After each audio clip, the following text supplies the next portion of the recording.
10th of September is World Suicide Prevention Day. And according to the World Health Organization, some 700,000 people commit suicide each year. And out of this number, some 20 people are also attempting to take their life, or millions of people also contemplating taking their life.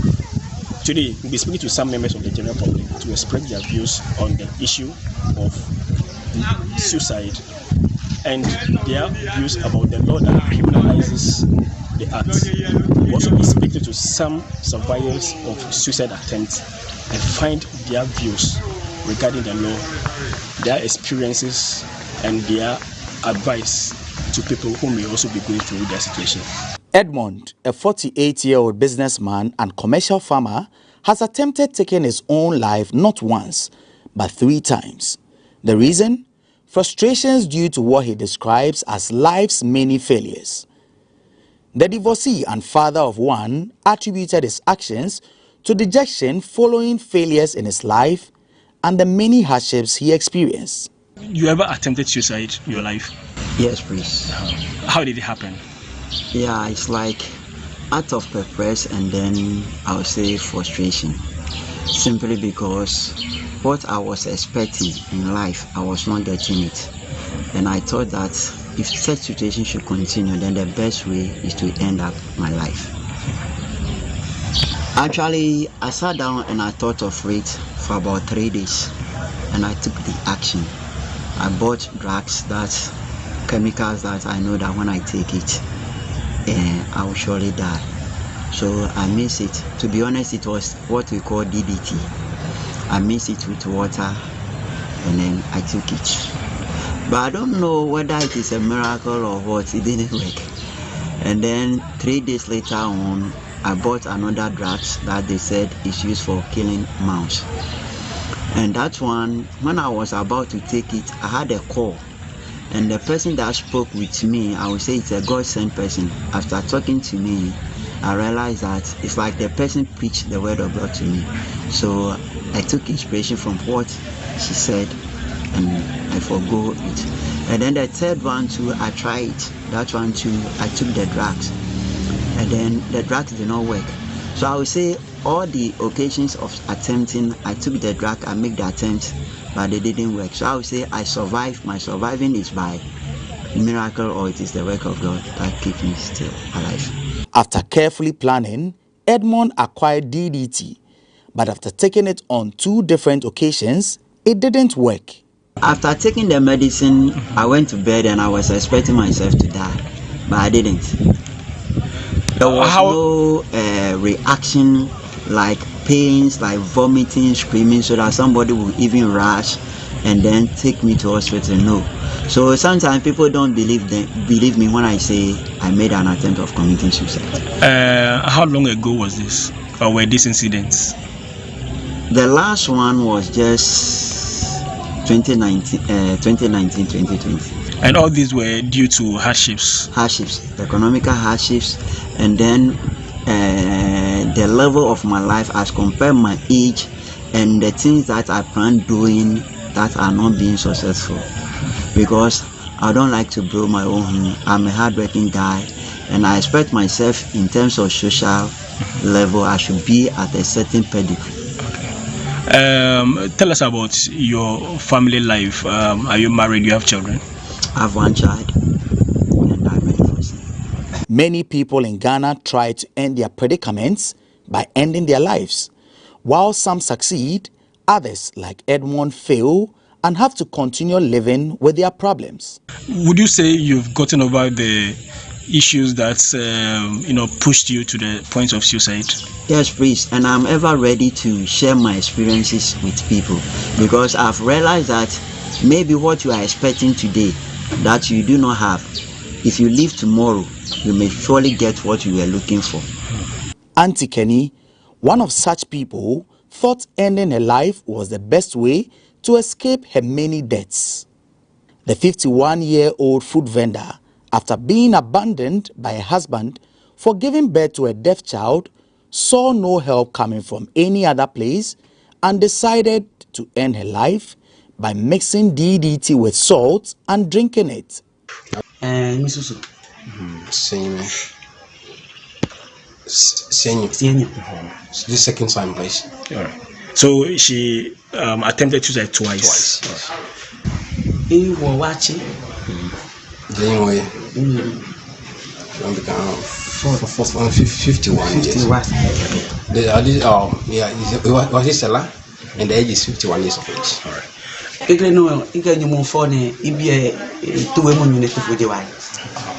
The first one, I had a daughter with my husband, and there was also the child didn't able to speak. The husband left us. Okay.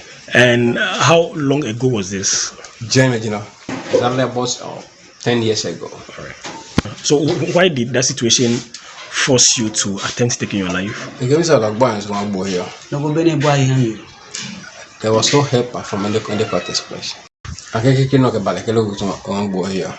More mechanic, Mamma Jim. Police of money to Lobini Baby and Mitivana. The sky will be the mother of you, the Gajale. Since my husband left me without any tent, I borrowed a lot of items like rice, oil, and the rest to put on my business.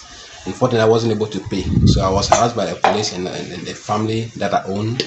That triggered the suicide. Okay. They know me. They know me. DDT. Excellent. Learning. One of them. Learning before. Meaning high to here. No, here can this no idea. Being an Abi meeting in the Chupa. No, I can go to my hand. Okay. In the first instance, I mixed DDT with salt, and after taking it, I realized that I have a serious stomach problem, and so my landlord took me to Roma, where I confronted them that I took DDT, and then from there, after I recovered, I was taken back to my family house here. That's why I'm here today. All right. I report. See, the man reported the case to the police, but upon the realized that the police were fed arrest, he ran away. He ran himself ran away. Just a few weeks ago, Auntie Kenny, who has been facing numerous harassments from her creditors, tried taking her life again, this time by drinking bleach. What happened in the second instance as well? Distancing. Any Johnny for Bubu. If you must marry, you know him.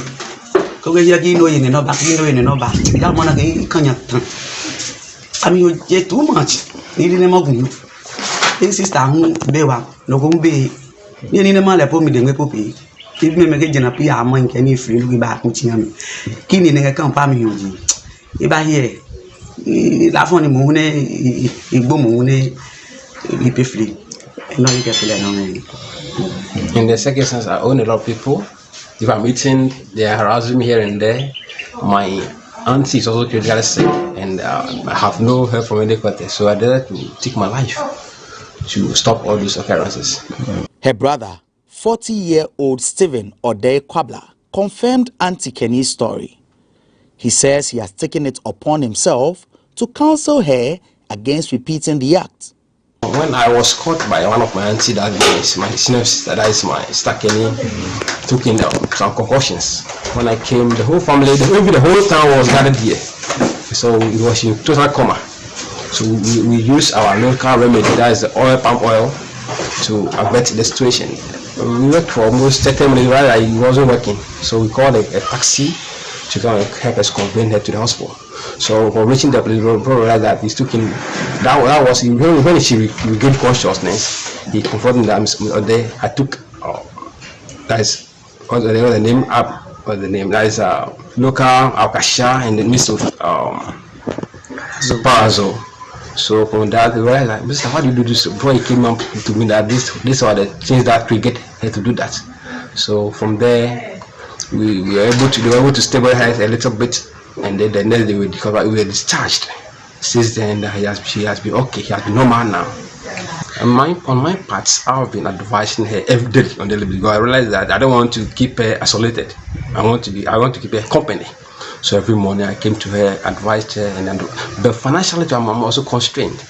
You know, I have a family that I'm looking forward for, and so if there will be any help financially, and then psychologically to that effect, I'll appreciate them most. In Ghana, 1,500 cases of death by suicide are reported nationwide on a yearly basis.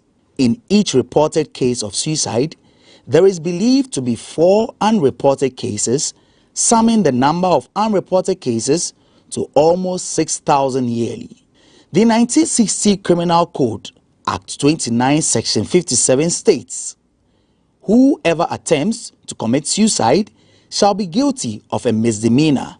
But for survivors and their families, it is about time Ghana dropped this law, as persons who attempt suicide need counseling and solutions to their problems, not prosecution.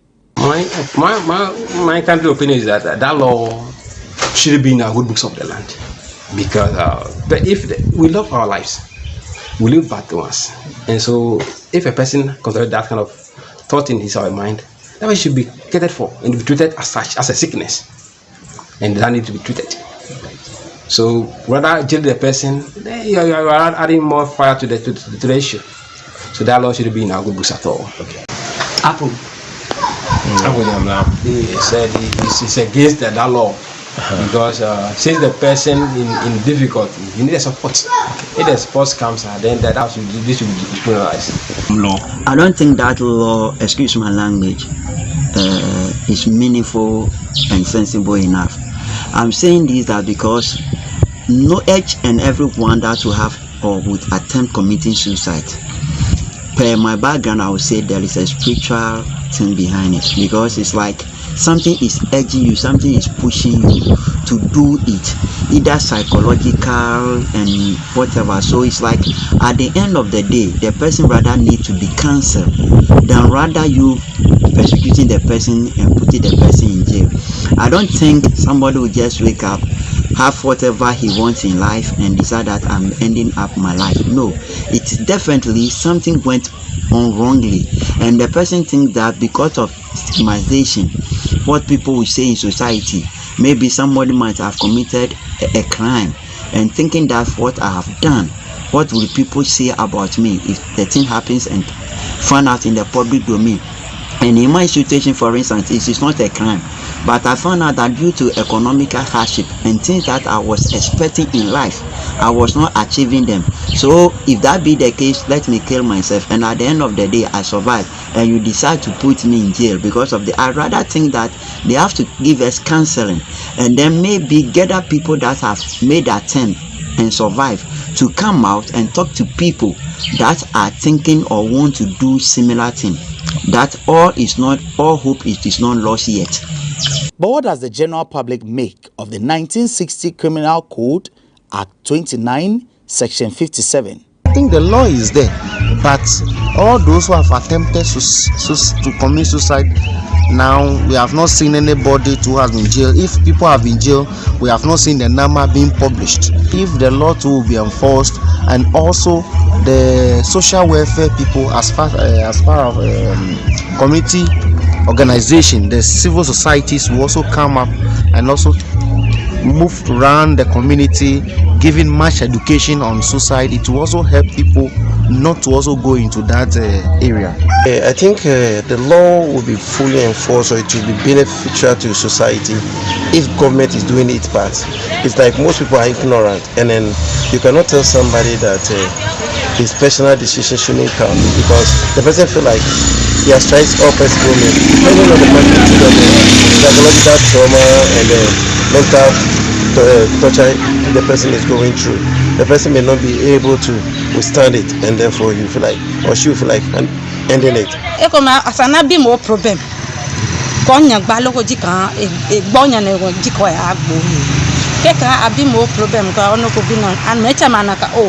Ni no ne bale han jiko ya agbo he. Kema amanye ma solve problem mo hamu.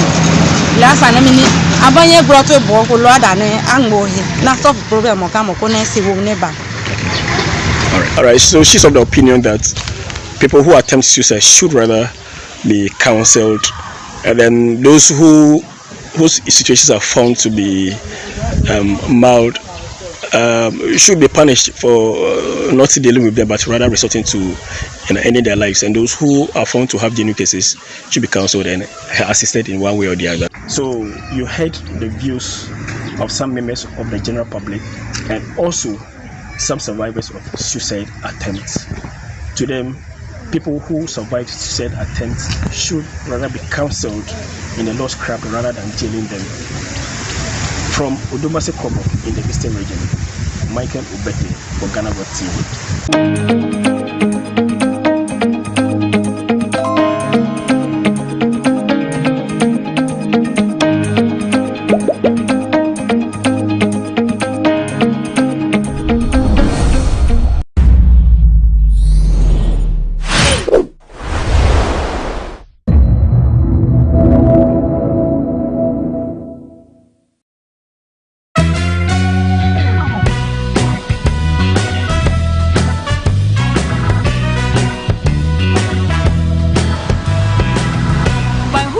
I'm swimming.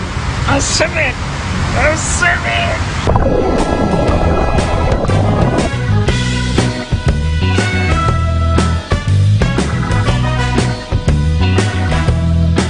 Hi guys, we are back again, Charlie. I'm right here in Kigali, Rwanda. And as you can see, this is the hotel I'm going to be lodging. It's called the Kigali Serena Hotel. This is how I look today.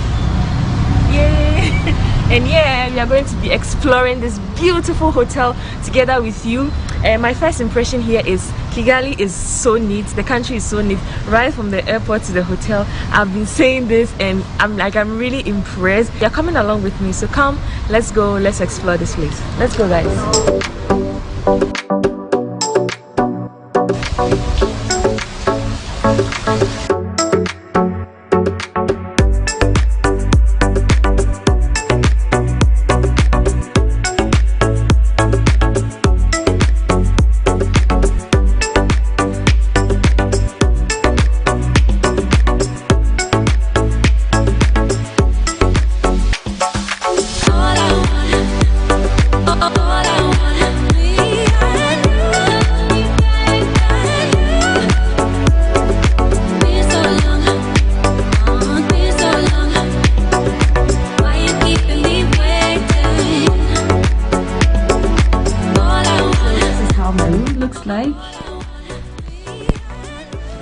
I really like the fact that they have given me some fruits. And guys, what fruit is this? I haven't seen this fruit before. This is my first time. I'm yet to taste it. It looks like a tomato. Yeah, so it comes with, I've already settled in. It comes with a TV, a study area, a work area, and of course the favorite part is the bed. And yeah, it also comes with a safe,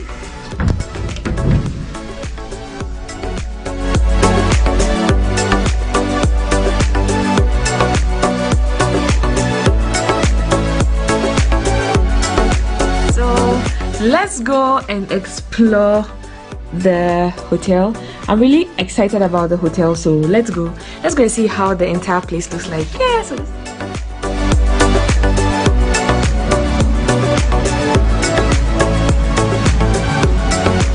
I think the environment is such that they are not used to seeing people film, so every corner everyone is like literally staring. But this is how the pool area looks like. I'll be coming here to swim soon.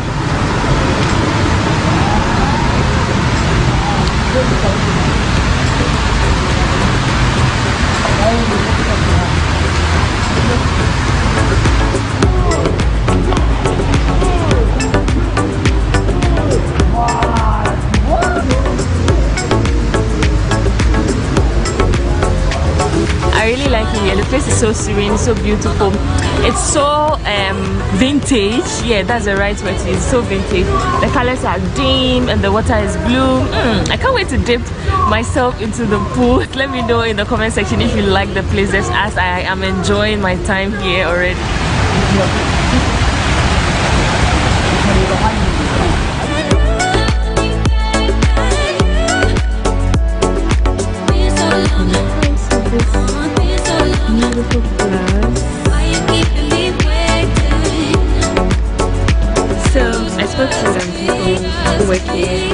some photos of me, and look at this.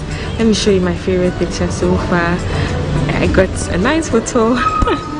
Yeah, this is it. This is it, guys. I got a photo just here. Yeah, so let's go. It's time for lunch. Let's go have some lunch. I'm going to get my tripod and go have some lunch. So let's go, guys.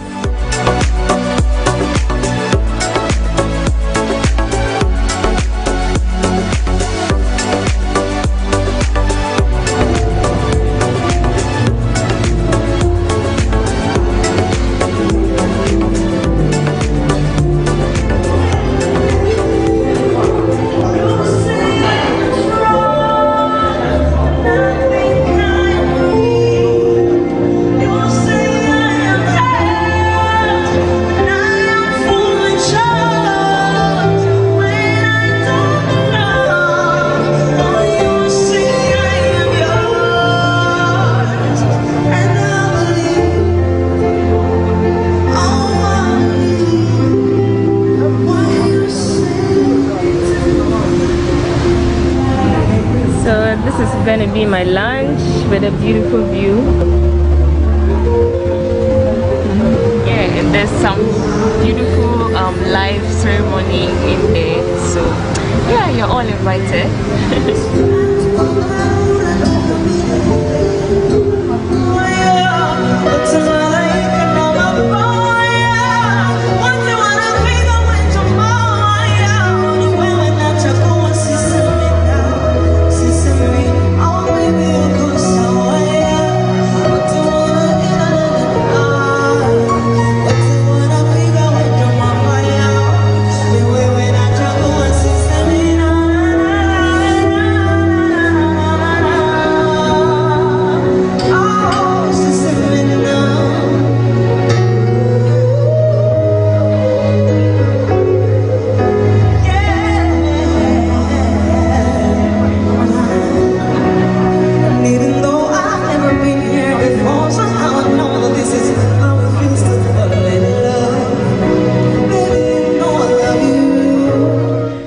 To my hotel room. For a span of 4 hours, I've experienced 3 weather here. So when I came in the morning was very warm. Last night I didn't sleep with air condition. The room was just like room temperature was very okay. And I went to take a short tour around the hotel and it was sunny. Just when I finished having lunch, it started getting chilly. Now I'm so cold, I needed to come back to the room. So I'm finally here. The food was it was amazing. I like the fact that they have options. So for people who like maybe like the beef sauce has a little pepper, and then they have another sauce that do not have pepper. So you have a choice. It's good. I had a good meal together with some live band. So the next thing to see is the gym center, and I'm waiting for my other colleagues that I will join later on for dinner. I'm super excited. I was supposed to get here on Thursday, but they got here on Thursday. I got here yesterday, which was on Saturday. So today is Sunday. I'm waiting for them so that we can explore Rwanda together. So yeah, this vlog, in fact, this whole experience is in partnership with the Rwanda Development Board. They brought me here. I was invited here to come explore Rwanda. In fact, Kigali. So yeah, so I'm super excited. I'm just going to rest for a while and yeah, chill. I wanted to swim, but it's getting chilly, so I would wait. Maybe tomorrow after we come back from town, I'm definitely going to chill with you at the poolside. So I hope you're enjoying watching this vlog as much as I'm enjoying being here already.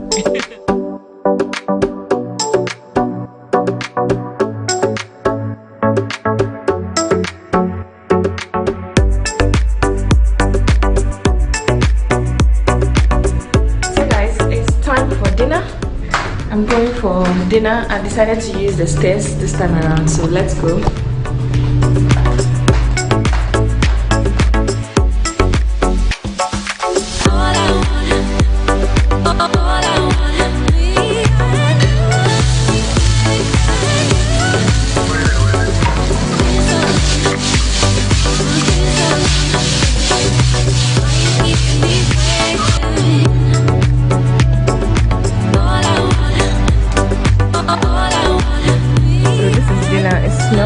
good. I can't wait to taste it. I had some plantain, beef, and then my spaghetti. This is so good. The man did it just the way I wanted it. Spicy. Since I came, the weather has been cold, a little warm. So I'm going to swim. And yeah, so I'm going to swim and have a good time. I'm already dressed in my bikini and a skirt, and this is how it looks like going to swim from the hotel. This is my view here. And yeah, so yeah, I'm going to take some pictures for the ground and also take you along while I swim. Say hi. She's having lunch. My lunch I'm about to finish. Yeah. Wow.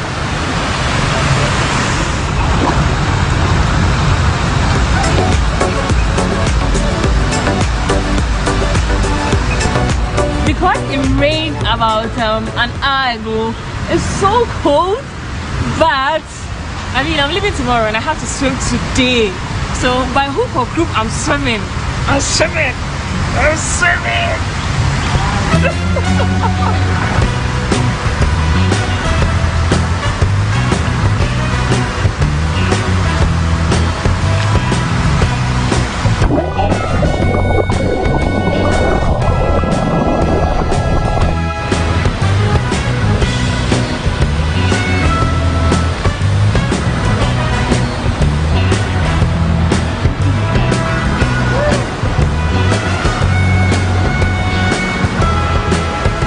Look at how beautiful it is at night.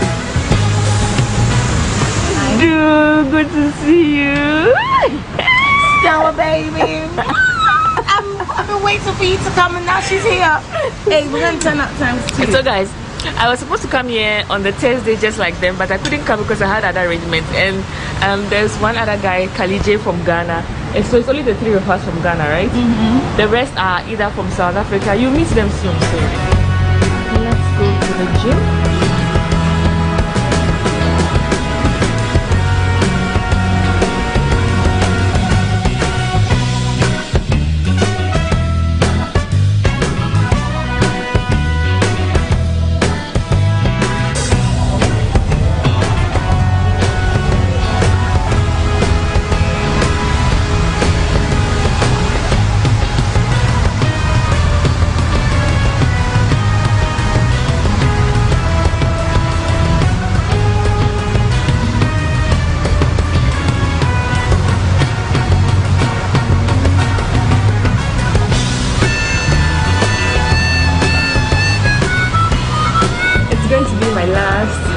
Breakfast here at this hotel, and yeah, let me take you through breakfast. Good morning. Can I get your number, please? 255. Hi Josie. Let's go. Hi Chamaka. I've been worrying her since I came.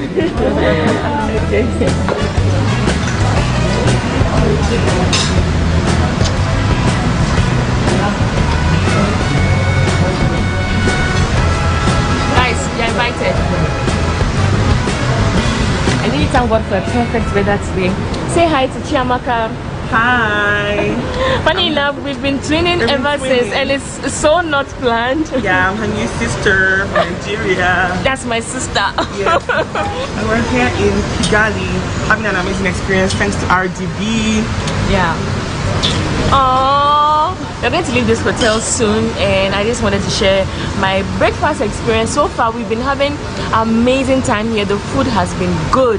What about you, Chamaka? Yeah, I've had an amazing experience so far, you know, from like everything we've done, the people, Kigali, Rwanda, all the places we've gone to, like the parks, oh god, it has been amazing. I'm speechless really.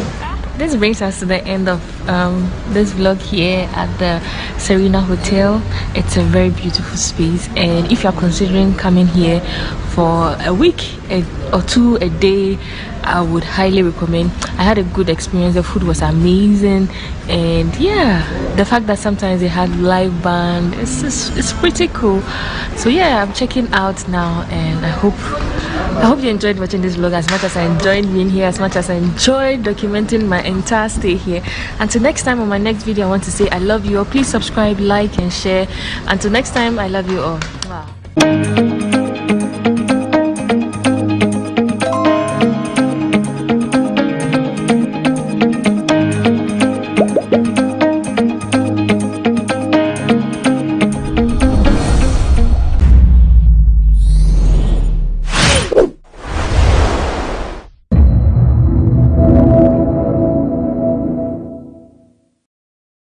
2021 report. The Auditor General says irregularities amount to how much? 17 billion.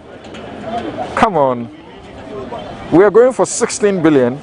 We have 17 billion that we can recover. And he says he won't issue the surcharges. Why?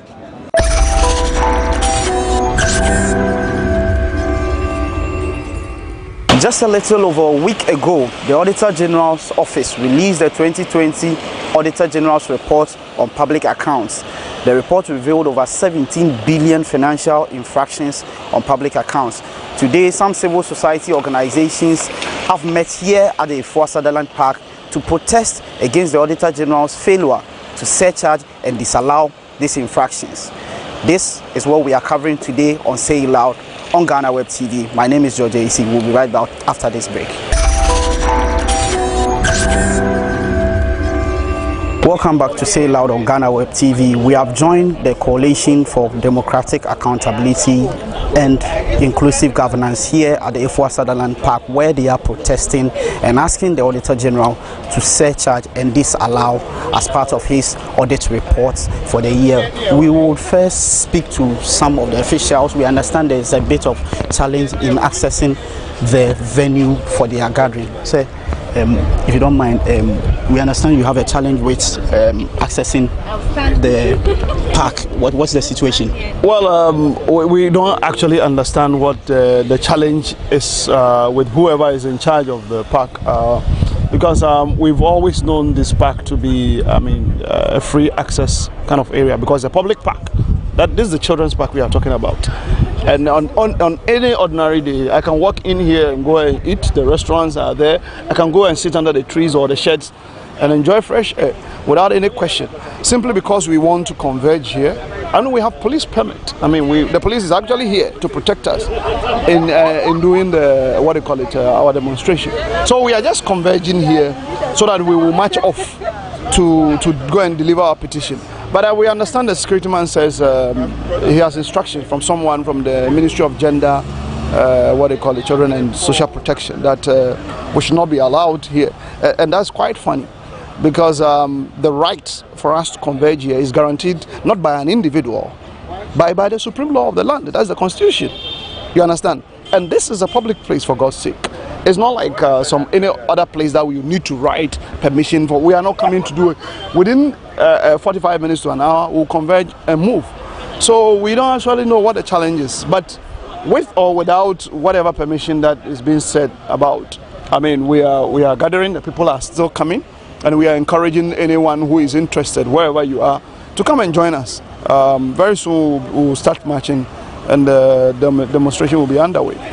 You mentioned a little bit about economic hardship and all that. The government, Times Without Number, has stated that these are not normal times. We've had COVID, we've had Russia, Ukraine and all that. Why aren't we being charitable with the government in this regard? Hey, charitable. I don't know what you mean by that word charitable. The truth is that there's somebody whose job says he should collect monies that have been taken. Supreme Court has ruled. He's not doing that. And we say we are chasing IMF for money. What is charitable about this?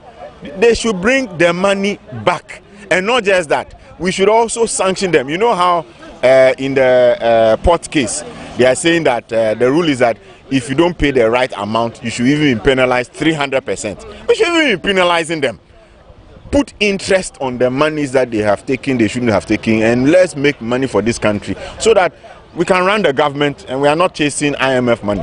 It's a very important thing we are doing today, and Ghanaians need to speak up much more. The countries where you see that they are doing well, Western democracies, it is because citizens stood up. They didn't keep quiet when things were going wrong. So there's no charity here. The right thing must be done, and we are going to ensure that we speak up to ensure the Auditor General understands that people are not silent. We are not sleeping. We are watching, and we expect him to do his work. There's this evidence of laxity in state institutions doing what they are mandated to do. Why are we in this place as a country? So you know we are at IMF. Why I am here? We're at IMF and we went there reluctantly, all right? And we're asking them for money. We are not even sure how much they're going to give us. And we know they are going to put us through quite a bit of pain. Okay, just 300 meters from here is our Auditor General.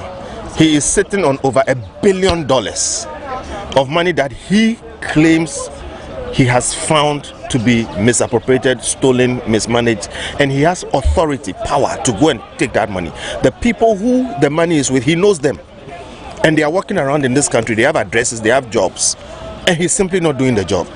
Okay, and all of us have to pay higher fuel prices, go and buy food and take the receipt and read the number of taxes on it. Okay, and everybody has to take a suffering because somebody who has been well resourced by the state refuses to do his job. Okay, and that is why we are here. We are going to go there and ask him, why won't you do your job? For which reason we all have to suffer through everything. If you won't do the job, leave the office. But if you will do the job, do the job. We don't need to be at IMF if we are sitting on $1 billion stolen by people we know. That is why we are here. I spoke to one of your people about the fact that probably the Lord ascribes what should happen to the Auditor General in case he fails to do this. Why is that not being done? I mean, you've made an assumption which is not accurate. The law does not say what should happen to the Auditor General if he doesn't do his job. There are things that citizens must do, which is press their leaders to do the right thing. If you don't do that, you will not get the right leadership.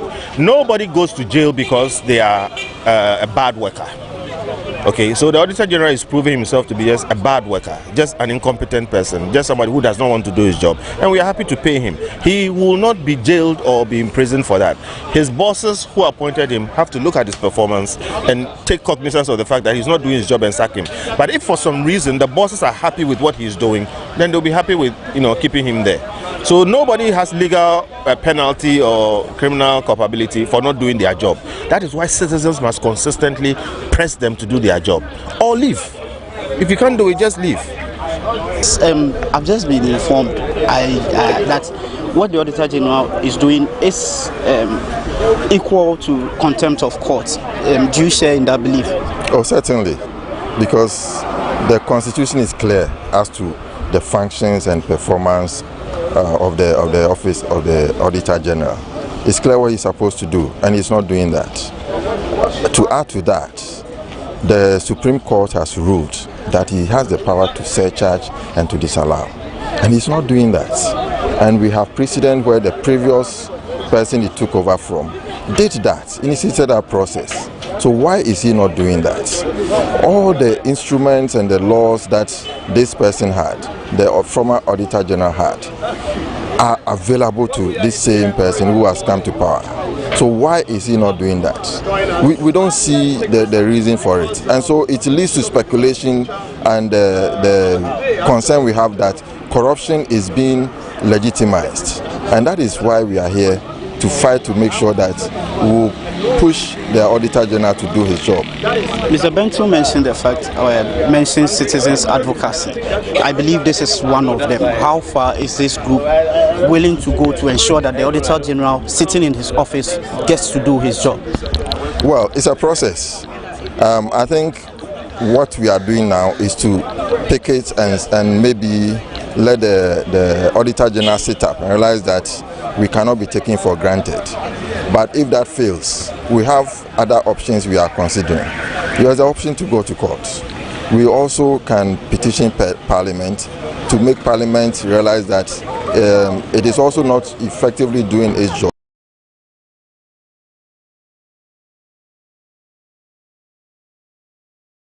So that Parliament can also do the job. The President has the power to remove the Auditor General from office, and why he's not doing that is a shocker.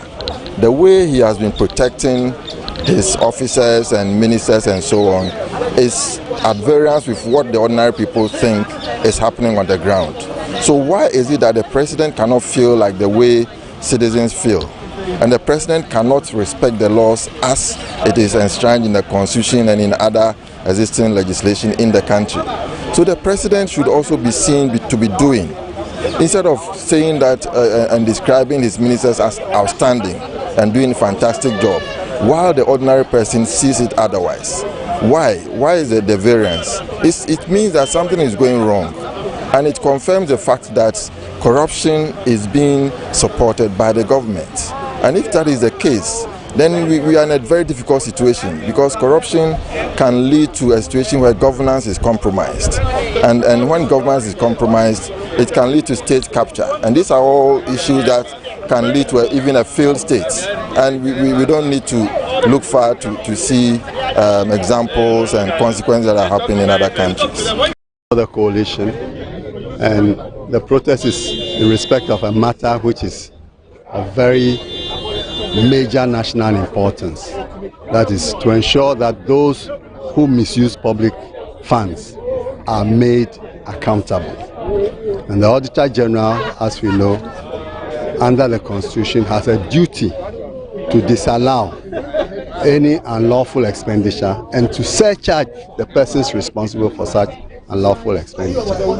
In its reports, the Auditor General has repeatedly identified persons in the public service that have misused public funds and indicated that they ought to be surcharged.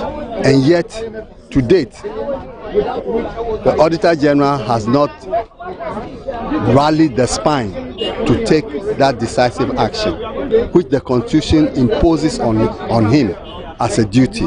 And indeed, the Supreme Court itself, in a judgment, brought in a suit brought by Occupy Ghana against the Auditor General, stated very clearly that the Auditor General was under an obligation to surcharge persons who misuse public funds. So, in this era where we have a crisis of revenue, people who misuse public funds ought to be dealt with without any hesitation. And we are here to make sure that the Auditor General complies with his constitutional obligations and to ensure that public funds are safe. This would be part of the message to all public officials who have control over public funds, that if they misuse public funds, they'll be made to account for it. And I think that this is very important. This is just the beginning of many things that the Citizens Coalition will be doing. We don't believe simply in talking on the radio or on TV stations. The only means of change that is effective is through mass action. And this is just the beginning. George, so you've seen the Auditor General's report? Yes, I've done a lot of reporting. Okay. From the so in the report, you see that he says X amount of money has to be recovered, right? Yes. Because he has found that the money, truthfully speaking, has been stolen, right? Or misused. He says it should be recovered. Who should recover it? He himself. Fine. He has a power to recover. And the power giving him to recover is disallowance and surcharge. So we are simply asking him to issue the disallowances. Domelevo issued over 100 of them. He has issued only one. Why? We are going to the IMF, right? How much are we seeking for? In Ghana cedis, it translates to about 16 billion that we are asking for from the IMF. If we don't get that 16 billion to $2 billion, we are told that our economy will crash. Everyone, you and I sitting here, we will not even have the situation where we can't even afford the fuel and we are crying. It will be so bad, like we're seeing in Sri Lanka, right? The 2021 report, the Auditor General says irregularities amount to how much? 17 billion. Come on. We are going for 16 billion. We have 17 billion that we can recover. And he says he won't issue the surcharges. Why? He should explain that. It's as simple as that. And it's surprising that we the citizens have to hit the street the way we are doing before we get some action? Is it the same person the president praised for doing some good thing? What is it? For issuing reports? I think this is very bad. It's really bad. Some people have pointed out that he might as well be committing contempt of court in his failure to specifically search out and disallow. What do you say to that? No, it's very clear on the face of Article 2 of the 1992 Constitution. If the Supreme Court gives an order, and Occupy Ghana got this judgment with, consequential orders. The orders were mandatory that the Auditor General should issue disallowances and surcharges, right? Now, what does Article 2 of the Constitution say? It says that if the Supreme Court gives an order and you disobey that order, you have committed what is known as high crime. Do you understand? You have committed what is known as high crime. What are the consequences of high crime if you are found guilty? If you are a president, it's the basis for you to be removed from office. If you are vice president, it's the basis for you to be removed from office. But if you are none of those, the law says, the Constitution, which is the supreme law, says if you are found guilty, you will suffer the penalty of not exceeding 10 years in jail. And then you will not have the opportunity to be able to stand for elections or to be appointed into an office in this country for 10 years. Do you understand? Yes, so it's that serious. It's not just a question of contempt. What has necessitated you being part of today's protest? Okay, so I think for us, the impunity in this nation is just too much. It's out of hand. Citizens have been inactive. We do not ask questions. And because civil society has also not spoken up enough, we see a lot happening which should not. And so that call to accountability is started. And the formation of the Citizens Coalition, which is made up of civil society and also very prominent Ghanaian citizens, is to initiate that process. So we are asking that public officers who are supposed to be performing their duties, which they are paid for, should begin to do so, because we will come after them. We will speak. Our voices, per the Constitution, says we should speak. And our president has also encouraged us to be citizens and not just watch. And so we are interested in that. We are taking that up. We are calling on the people of Ghana that they, excuse me to say, the nonsense must stop.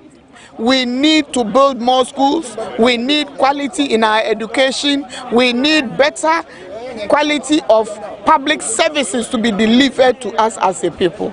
And so we are starting that process with the Auditor General's office. Your CSO, Ghana Integrity Initiative. For me, the word integrity is something that piques my attention anytime I hear it. If you are to speak about integrity in Ghana and in the public sector now, what would you say? It is one of the key low points we are scoring. If you do every survey, and for instance, we have one recently that was done by Shraj and the Statistical Service, you realize that the trust of the citizen in our public service is at its lowest. People believe that people in public office are occupying it to benefit themselves and their cronies and not to the betterment of our people. And we all know basic that integrity is doing the right thing when no one else is asking. That is the basic definition. You are doing the right thing. How many people do the right thing in this country? People are doing things to facilitate their growth, to facilitate the growth of their pockets, to facilitate those of their family members. And to a large extent, what we are seeing as a people is not encouraging. And the people have spoken. What else do we want to do? Do we want to see people going on to being rowdy? No, we don't want that to happen. Because as citizens, we believe that as this nation prospers, we would all prosper. And so the few who are benefiting at our expense, we believe the time has come to pick up a public office and per the Public Officers Code of Conduct, the Constitution Article 284, it speaks to why we should have public servants who are adhering to certain conducts. Ethics, integrity is the key. And if they are not doing that and nobody is holding them accountable, we are speaking up. And we know our voices would be heard. And the change we want, we will see it. Thank you. So it is a gathering of all the big names in the civil society organizations terrain in Ghana, and they are here at the Ifua Sutherland Park, where their objective is, one, to protest against the Auditor General's failure to set charge and disallow the many instances of financial infractions on government accounts that he has recorded in various reports, annual reports that he has changed out. And the gathering is just about picking up numbers, and hopefully any moment from now they will move from here through the ministries and to the office of the Auditor General, where they will present a petition. And this is Say Loud on GhanaWeb TV with me, George AEC. We will be right back after this break.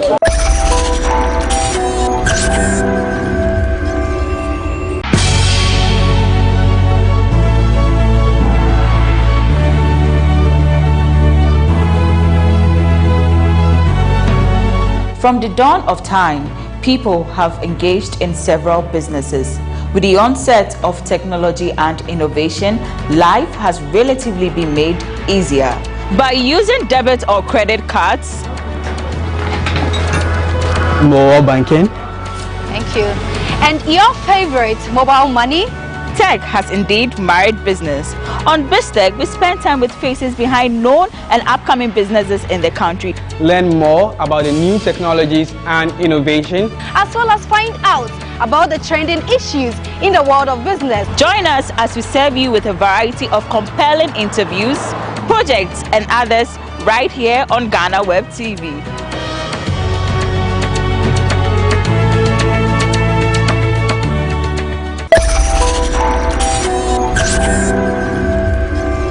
So right now it looks like all is set. The gathering is set. The organizers are addressing the participants, and after which the protest will commence. So let's just get in and listen to what the organizers have to say. Auditor General's report. We have been told that 17 billion cedis, almost 18. If you add 2020 and 2019, you get about 48 billion cedis. The amount of money we are going to the IMF for is how much? If you convert it, you are talking less than one of these years. In other words, if we had retrieved any of the amount from 2019, 2020, 2021, we do not need to go to the IMF. Does that make sense? The maths is simple. 48 billion irregularities, monies lost in 3 years. The amount you are going for from the IMF is about a third of that. If the Auditor General retrieves this money, do we need to go to the IMF? No. Do we need to go to the IMF? No. So this matter is critical. The Constitution in Article 2 says that to disobey the orders of the Supreme Court is a high crime. It's a high crime for which, if it is committed by a president or a vice president, it is grounds for removal from office.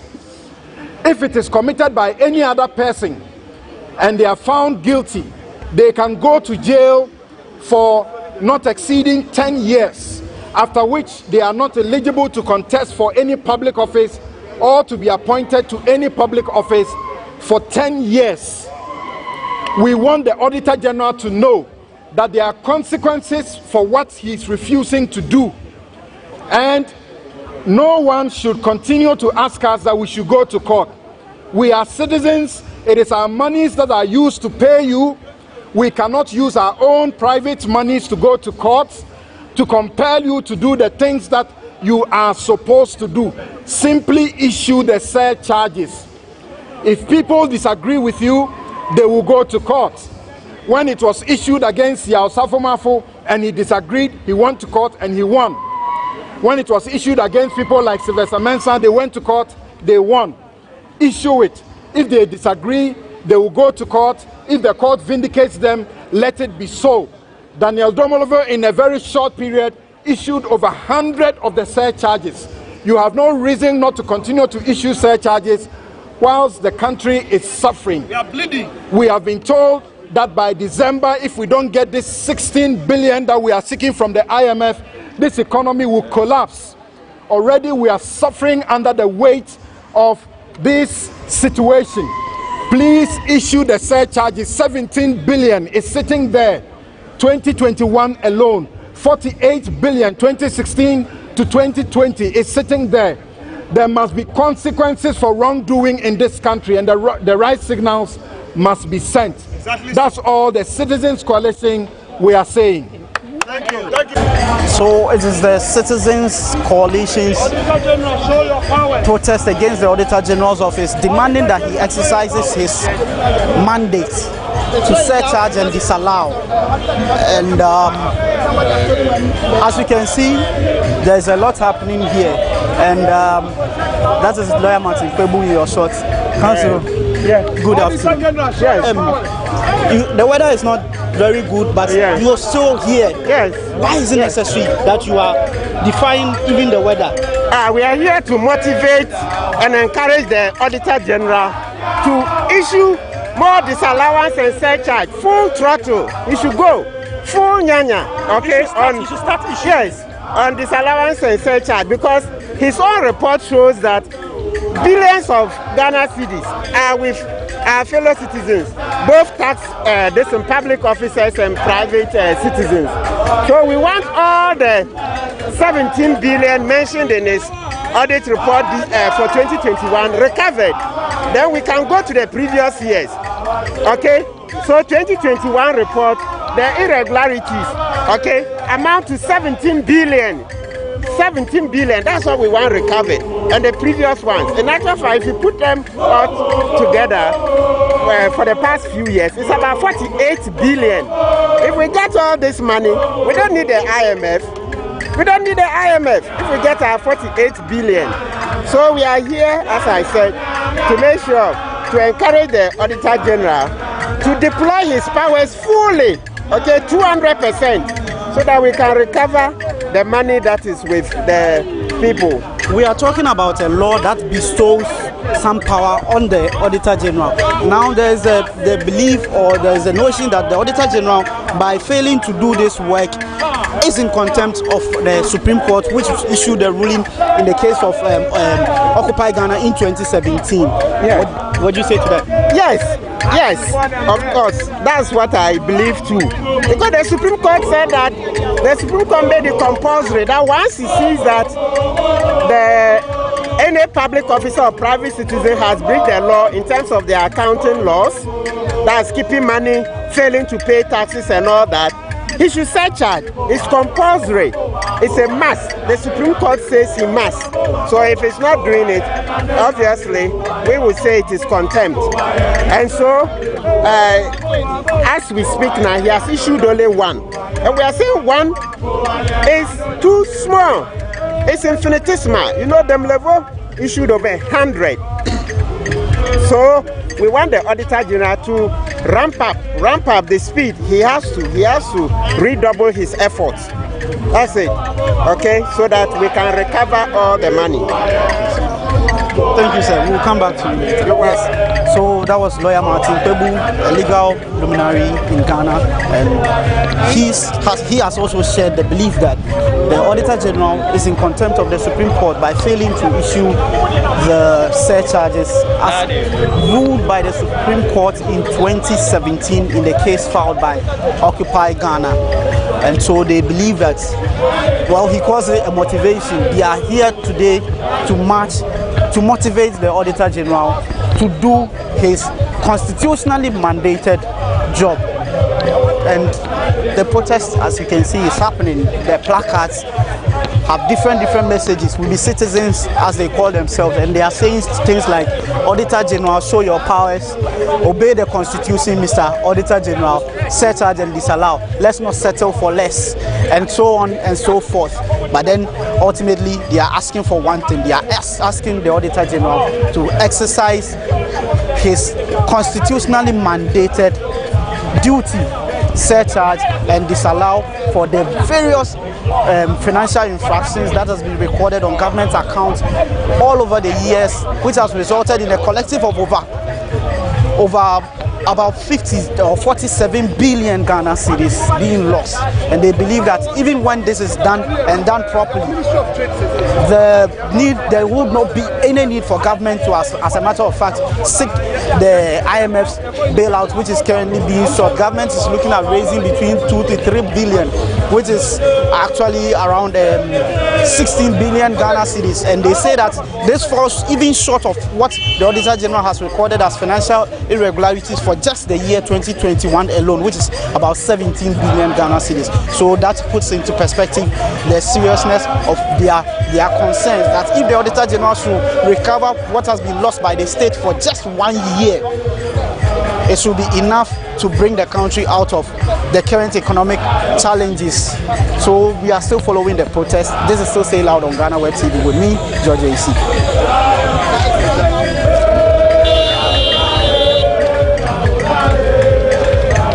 But if we are taking it from the beginning, I was asking why it is important that we as citizens embark on this exercise. The reason why we have 5,000 schools under trees, the reason why about 4,000 primary schools do not have junior high schools, the reason why there is scarcity of resources, especially in rural schools, the reason why government is unable to provide equal opportunity for every child as you going to enroll in school is because government has constraints. Government has revenue constraints. Now these revenues are actually the outcome of our taxes.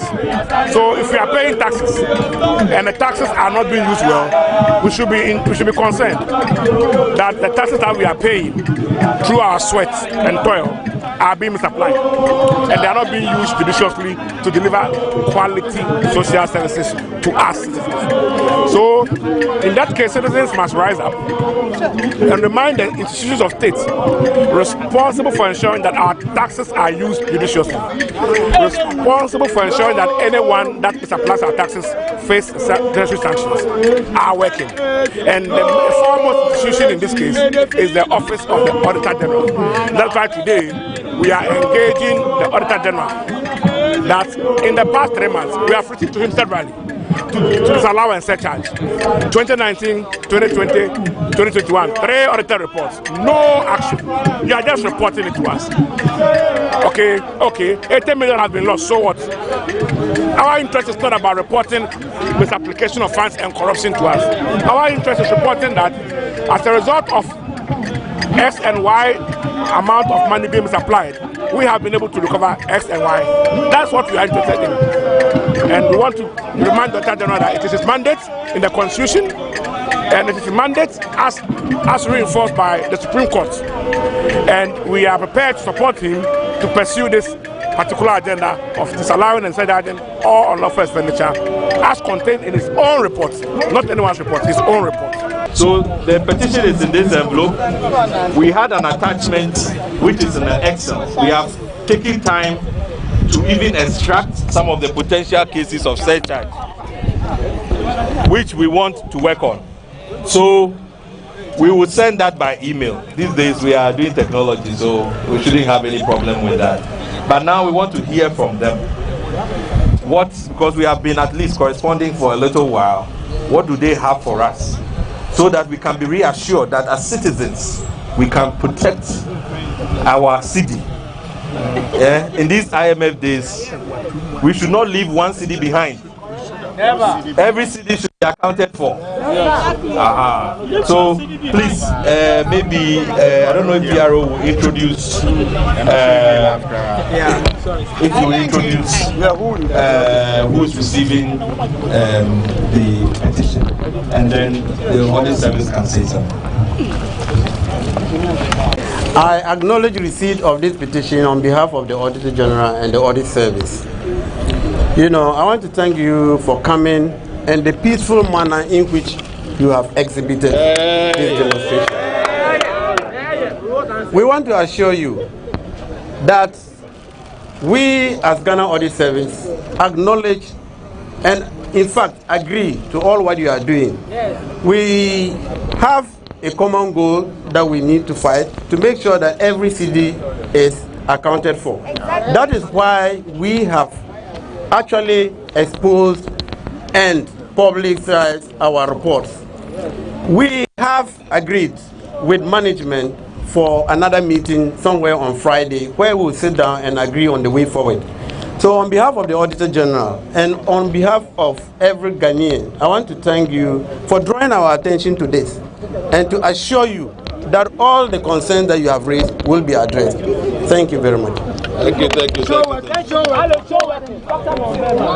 today's protest by the Citizens Coalition has finally ended with assurances from the Office of the Auditor General that their concerns have been noted and that they will call them to a meeting on Friday, after which all their concerns will be addressed. Of course, the Citizen Coalition says this is the first of many actions they intend to take in their pursuit for accountability. This has been another episode of Say It Loud on GhanaWeb TV with me, George AC. Special thanks to my cameraman, Kwame Ajaho. Until we come your way with our next episode, it's bye for now.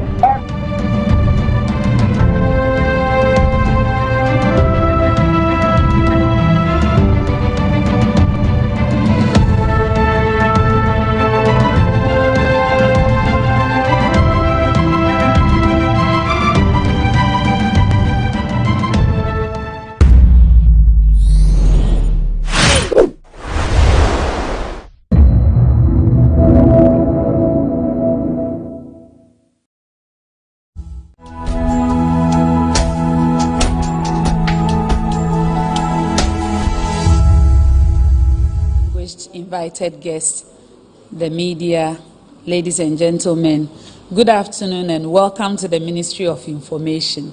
This is just another arrangement for our special Meet the Regional Ministers series. And as promised, we've brought the Ahafo Regional Minister, the Ashanti Regional Minister, the Bono Regional Minister, and today we have the Eastern Regional Minister. He is here today to give us updates on infrastructure, education, health, and very important sectors like agriculture and tourism. I know we are in capable hands, so he's going to touch on so many important developments in the region, and then we'll come to you, ladies and gentlemen, for your questions. But before I yield the podium to the Honorable Minister, permit me to acknowledge some dignitaries who are with us today. With us, we have the regional directors from the Eastern Region RCC. If you are here, we acknowledge you. We also have regional directors from the feeder roads, urban roads, and the highway authority in the Eastern Region. We have with us regional director of Agric, Mr. Henry Crensel Jr. If you are here, we acknowledge you. With us also is the MCE for New Drabin South, Honorable Apau Jesse. If you are here, we acknowledge you. With us is MCE for Lower Menya Krobo, Honorable Simon Kwekutete. Honorable, we acknowledge you. We also have with us the MCE for Yilo Krobo, Honorable Eric Tete. We are also joined by the DCE for Achimansa District, Honorable Paula Samoa. With us also is the DCE for Achiase. He also doubles as the National Dean of MMDCEs, Honorable Richard Amponsa. We are joined this afternoon by the Acting Regional Coordinating Director, Mr. John Ahunudonko. Chief, we acknowledge you. And as I mentioned earlier, we have a politician, legislator par excellence, who is also the regional minister for Eastern Region, Honorable Seth Kwame Champong, with us this afternoon. On that note, ladies and gentlemen, I will yield the podium to the Honorable Minister for his substantive presentation, and we'll come and take your questions. Thank you.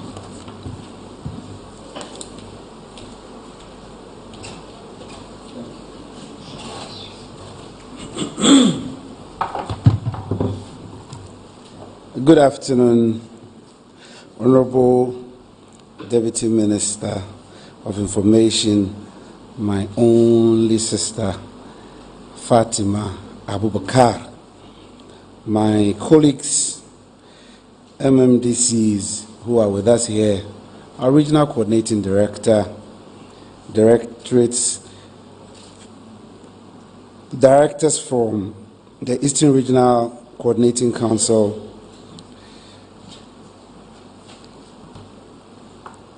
permit me to do a short prayer for the first time. Today is Sunday, and I pray to God that all of you have clearer ears to listen to us, so you see the goodness the Lord is doing in the life of the people of the Eastern region. We thank God for granting us this day. We say this through Christ our Lord. Amen. This presentation will be purely based on what His Excellency, the President of the Republic, Nana Addo Dankwa Akufo-Addo, since he was given the mandate to govern this good republic of ours, through his team, we have achieved in the Eastern region. And I must say that it is strictly on some selected sectors of the economy. A lot has been achieved. If we were to run that, the time allotted us would not be able to carry out our duties. So our presentation is premised on roads, social services as in education and health, agriculture, and tourism. Since 2017, that we took office, I wish to give a little background of the Eastern region. The Eastern region, as we all know, has the second largest number of districts in Ghana. And several interventions in respect of policies and programs within the sectors as enumerated above has been undertaken. And like I said, this impact on the economic, the social and environment, as well as governance of the people. The objective of this media briefing is strictly to inform ourselves, the good people of this country, primarily the people from our region, and the media, our best friends, government policies and programs, and projects so far. The scope is on Eastern region since 2017, as I said earlier, and like what I have quoted. We are a region which sits on a 19,323 square kilometers. And by this, I say we occupy 8.1% of the land mass of the Republic of Ghana. On the east, we are bordered by the Volta region. On the north, we have Ashanti region and Bono East region. And on our west is only Ashanti region. And the south, we have Greater Accra region and the Central region. So your guess is as good as mine. And this comprises of 33 assemblies. 15 out of us is purely municipalities, and we have 18 district assemblies. We have one of the best traditional systems in Ghana, and we have 11 paramountcies in the Eastern region. So when it comes to culture, we don't stay away. We are fairly distributed on the ground. By demography, the statistics of the Ghana Statistical Service in its last census, we were 2,633,154 in the year 2010 when the last but one census was held. There was a projection that we were supposed to grow by 2.1%. When the last census was held in 2021, we had grown only by 1%, and it was a cause of real worry to us. So we, per our understanding and per what we see on ground, realizes that indeed the Ghana Statistical Services needs to relook into her enumeration, and we have by that administratively communicated same to them in protesting that the numbers that they gave us is not the right numbers. We are expected to have been around 3,317,403 per the projections from 2020, per the projections from 2010, if we were to grow by 2.1%.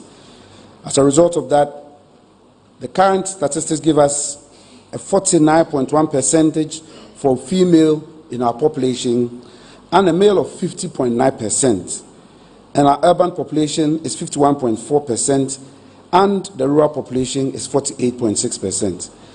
I'm sure you see on the screens the beautiful map of the Eastern region representing the various assemblies that we have. As I said, we're starting with roads. On roads, we have a total road network of 7,147.79 kilometers.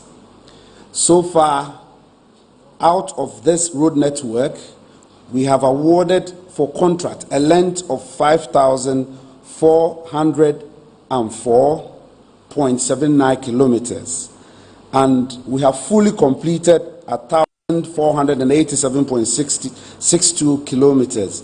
This comprises of the three agencies under the road sector, i.e. urban roads, feeder roads, and the Department of, and the Ghana Highway Authority.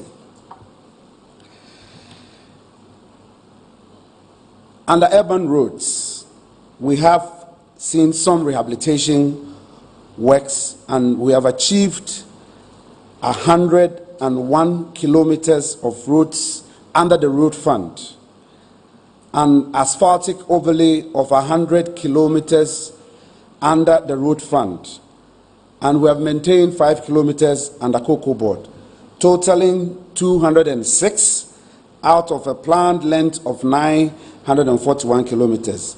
It is worthy to note that when we took office in 2017, the region had a kilometer length of urban roads at 145 kilometers.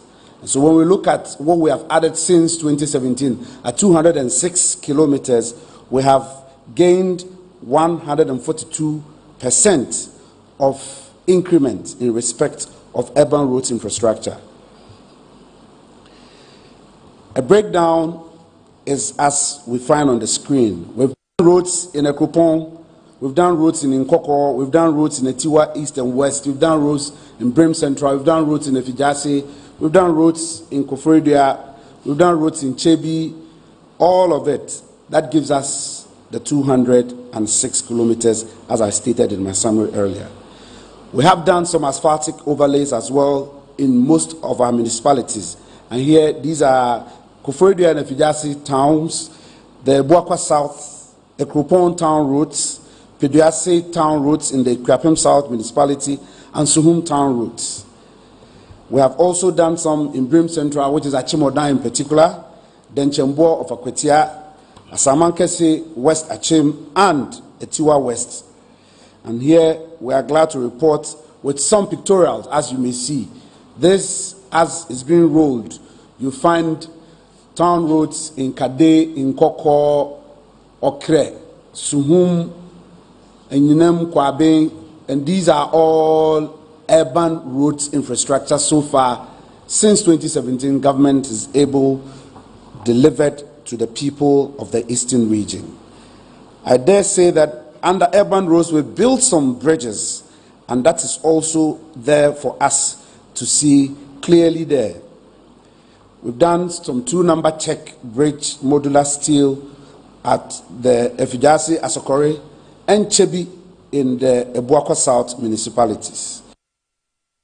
Work is ongoing, and these we can report from the engineers that we have worked up to 65% of physical progress. And the pictures show thereof. I want to move from urban roads to feeder roads.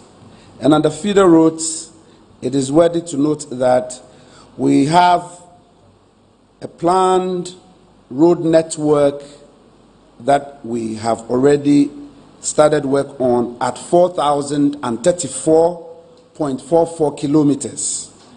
And so far, we have fully paved 440.8 kilometers of feeder roads, and under the road maintenance section, we have done 246 kilometers of road network, and in total we have achieved a 686.38 kilometers of feeder road network in total. And it is worthy to note that as we took office in 2017, the road kilometer network within the feeder roads department in the region was 165 kilometers. As we speak, improving it up to 686.38 kilometers give us a 167% of increment. We have truly and indeed improved on our road networks. The region has an elaborate road network, and it is clear from the following slides as we see. Tinkon among from roads have been done 100% completion. Asamai, Lakpa, Achicheso roads. Koufudwa, Onyemso roads. Nkoko, Domiabra roads. Brekumanso, Damai roads. Bunsu internal roads. The next slide will show us some routes of the Suhum Nankese, Nkatikwai junction to Obotumpai, Mangwase Akrabu roads, Ofwase to Akukwasu roads, Mamishenso Tetenkwanta Amanase, Kwautafo Ankuma roads, Kwautafo town roads, Kwaun Saba Akadwaso phase 1 has been done. Kwaun Saba Akadwaso phase 1, yes, has been done. Okumeni Akukwaso is also been done. Chia Akukwaso, all these roads are roads that have been achieved under His Excellency the President of the Republic within the time Ghanaians and the good people have allowed him to lead us. The slides demonstrates clearly what we have achieved. Ebitifi Town roads, Dwenasi Abompe, Chebi, Akoko, Ekwiase, Subriso, and Tronai roads, Pipiasi, Bukurua, Kwautafo, Akote, Obomidenswa, Awenade, Pram Kese, and Pankese, all have been effected. And I'm happy to exhibit these images for you to see. We have Suhum Nankese clearly out there. Ayiribi, Asaba Bidia, Ekropon Labikrum, yes, Ekropon Labikrum, yes, that one we have done it as well.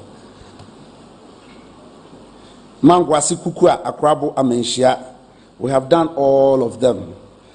And they are pictorials to show us. I mentioned in Katikwai Junction to Obotumpai, which I want everybody to know that the times that I used to tread on those roads when I was a young man, it was not even engineered. So it was even worse off than a farm track. But under His Excellency the President of the Republic, the people of Obotumpai and its environs today have seen bitumen. The Feeder Roads Department is also seeing some steel bridges which has been well constructed and some are ongoing. We have some Belgium steel bridges. We have some done at Achimansa, Kwagu South, New Draben South, Akroso, Asinemanso, all these areas have seen useful bridges. And I must say that today our farmers and our commuters are able to cross our river bodies easily to go and sell their farm produce and return safely home. I want to move on to the Ghana Highway Authority. On our highways, so far we have fully done a planned and awarded 866.35 kilometers of road network, and we have achieved 595.24 kilometers of road network, representing a 68.71% of road planned length achieved by fully paving them. We have it in a breakdown as a reconstruction 301.07, rehabilitation 110.37, partial reconstruction 170.09 kilometers. And I might dare say we have truly served our people, but there is more to be done. We are still working at them. If you go by the statistics, you realize that Koforidua, Asiswa, Abosu roads, Osiem Begro Empire roads, in Krakai, Edukrom Trum Junction roads, and then Edukrom Trum road is all being seen improvement by the Ghana Highway Authority. Suhum Asamankesi road, Kwabing Ekrupon road, Ekrupon town roads, Ekrupon Pramkese, Adankrono roads is all been affected, and you can see the statistics clearly there for us.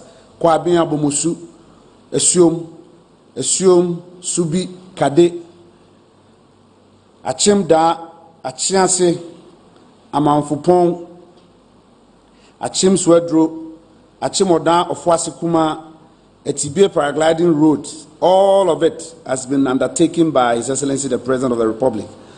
Since paragliding started under His Excellency President John Ejikun Kufuor, it is President Nana Addo Dankwa Akufo-Addo who have found it important to tar the road for us, fully engineered, and we are grateful to him. The pictorials are clear for all of us to witness, and so I move on to show you what we have done from Begro to Impemu. It has never seen bitumen. Today we find bitumen on these routes, and we thank the Highway Authority engineers who are so bold to encourage us to do what we have to do. Similarly, Kwabing Abomusu, beautiful bridges have been built. It is there for all to see. Kwabing Abomusu Esiom Road, 1.4 kilometers, was so much badly a road we couldn't work on. But today, we can cross Bremu and cross it comfortably. And this is the good works of His Excellency the President of the Republic. The slides are there for all to see. They say evidence is clear with us. You can see in price of Onyemso, it is a very long road, but today it's being improved. Since I was born, it's never seen any form. But today, under this administration, we are tackling it all the way from Impraiso to Onyemso. The statistics follows. You see it clearly. What we are using cocoa roads. If you go to Cocoa Research Institute at Bunso, we have tarred all their compound for them. Kukrantumi Junction to Kukrantumi Tafu roads under construction. Same at Wejiri Adesu Road, Adesu Town roads by Cocoa Board. We have done them. Access to their warehouse, we've done it. Apega Chebi Bunsu roads phase 1 and 2 completed. These are all partial reconstructions that we have been able to achieve. Adesu Asamankesi Domi Abubri Road, Kwiano Achiansa Road, Asamankesi Osenasi Akwetia Roads, Nkwetia Town Roads, Impraiso Town Roads. I want you to show the slide so that people will see clearly that we have this evidence appropriately so made.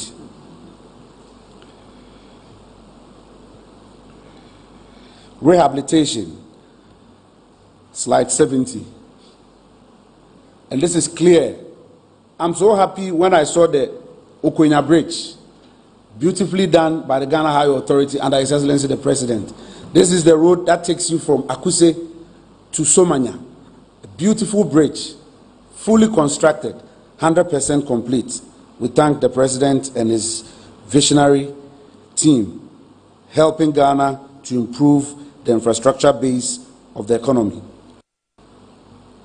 Please roll the slides so that they will capture it decently and they will see for me. Adankrono, Eshem, Akroso, Odan Road. This was a very bad road.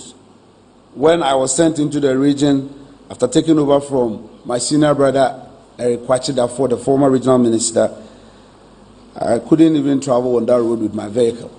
But today, we are seeing bitumen on this road, thanks to His Excellency the President. We have also helped some schools improve on their compounds. One is the Seventh-day Adventist College of Education, their internal routes in Asokore, and then Obomi Bypass, we have also done that one. That we haven't completed, Obomi Bypass, we have completed it fully, and we have upgraded most of it for the schools.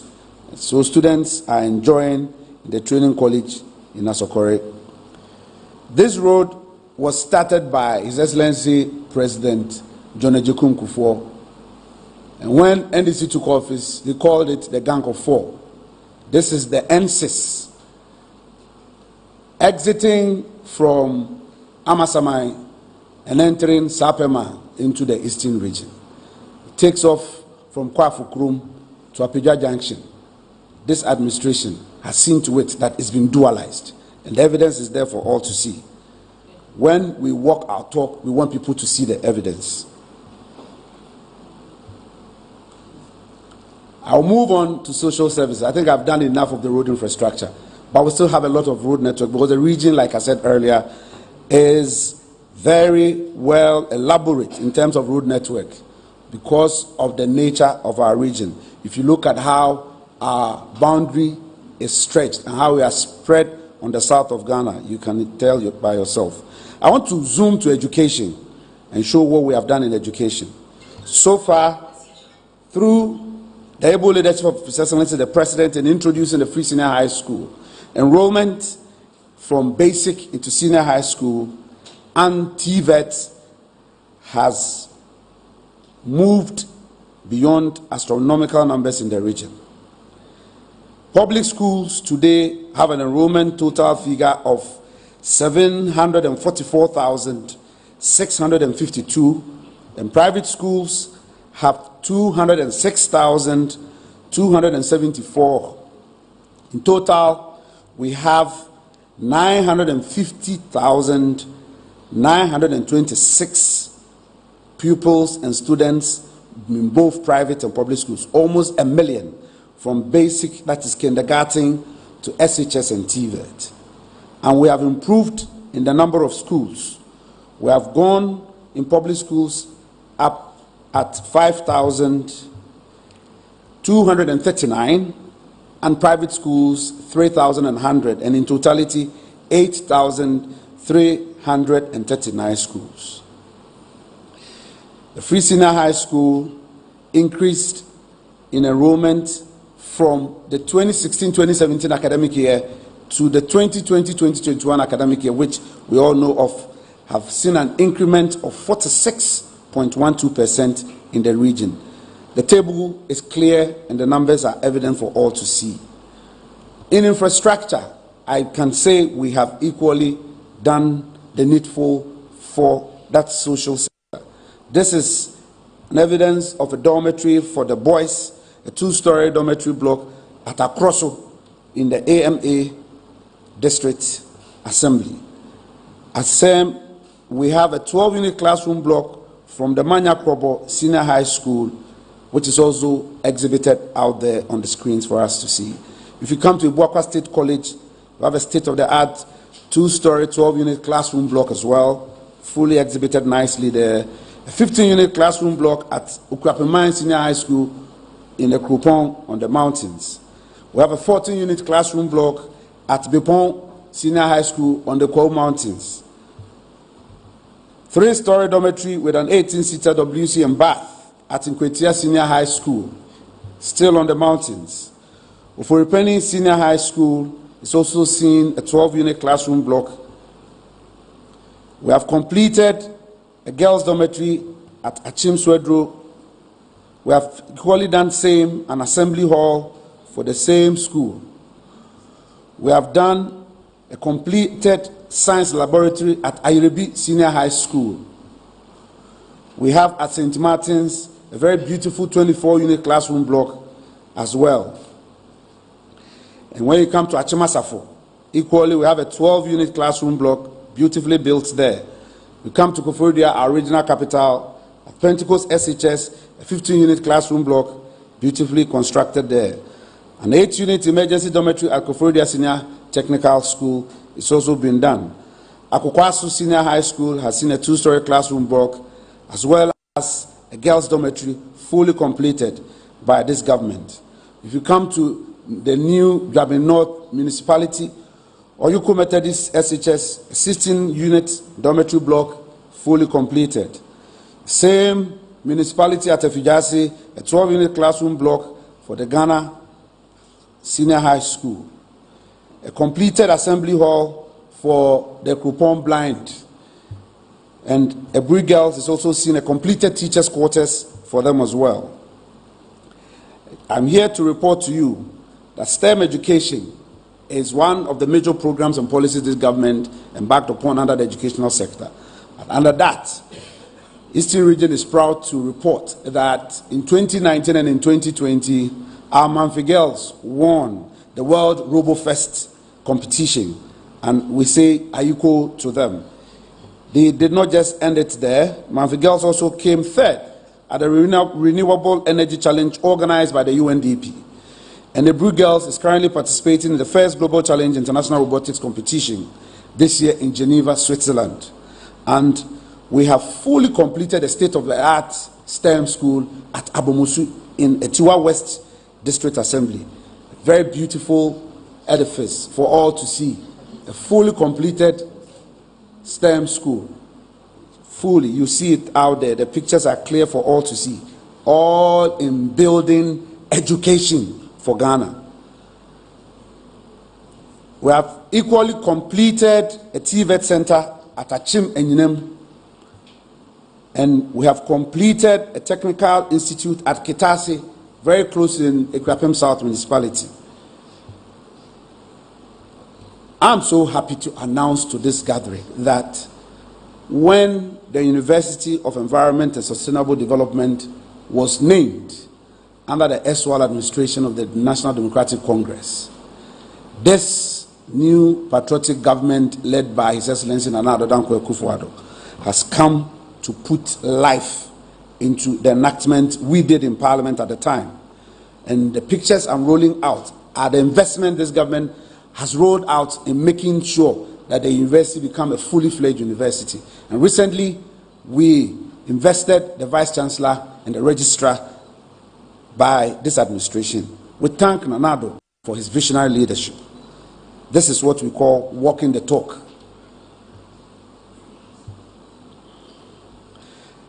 At the same time, we've supplied some useful logistics to the schools. We've given them laptops, we've given them textbooks, we've given them notebooks. The statistics is there for all to see. And when almighty COVID hit us, we procured a lot of PPEs and distributed all of them to the schools. The evidence is clear for all of us to see. After doing a bit on education, I want to move on to health. We have done some major infrastructure improvement in health. As we speak, a new regional hospital is being built at Efijasi, the new Rabies North municipality, Koforidua, to be precise.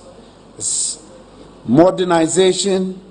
That is a very modern hospital which is going to be equipped, and it is going to also act as a teaching facility.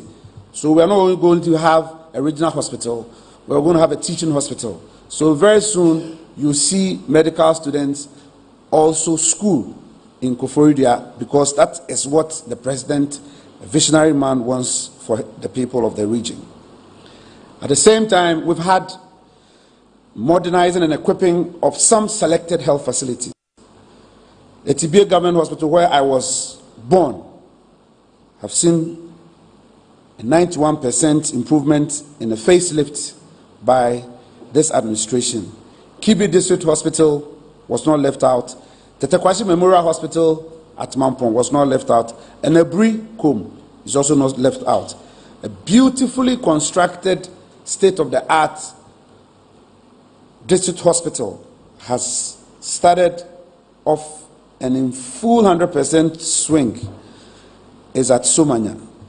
I know that a lot of noise was made on this particular hospital that we were not putting it into use.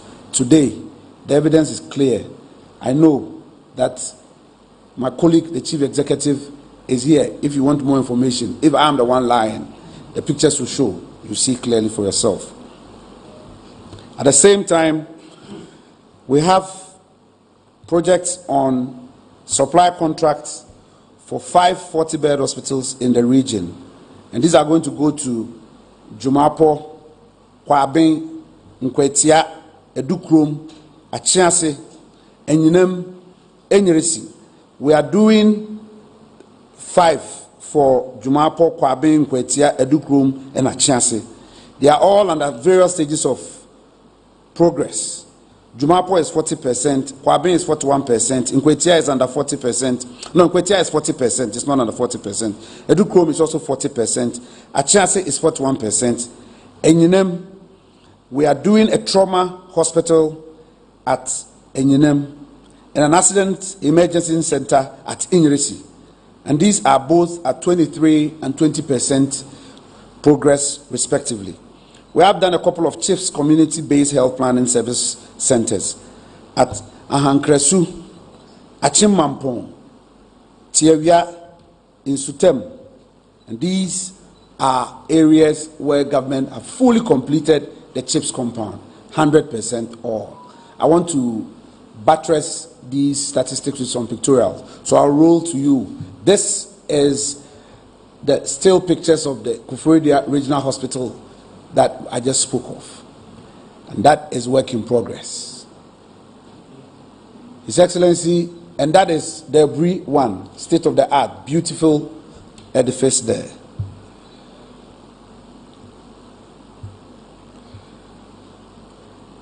And then the Tetekwashi Memorial Hospital as well. Kibi is also seeing a state-of-the-art improvement at this district hospital. Jelokrobo, the evidence is clear. Now chairs are there, they are working, you can see it from everywhere.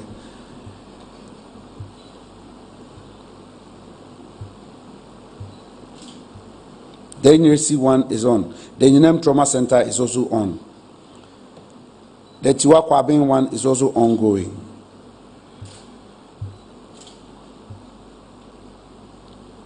The Chassis 40 bed, that is it.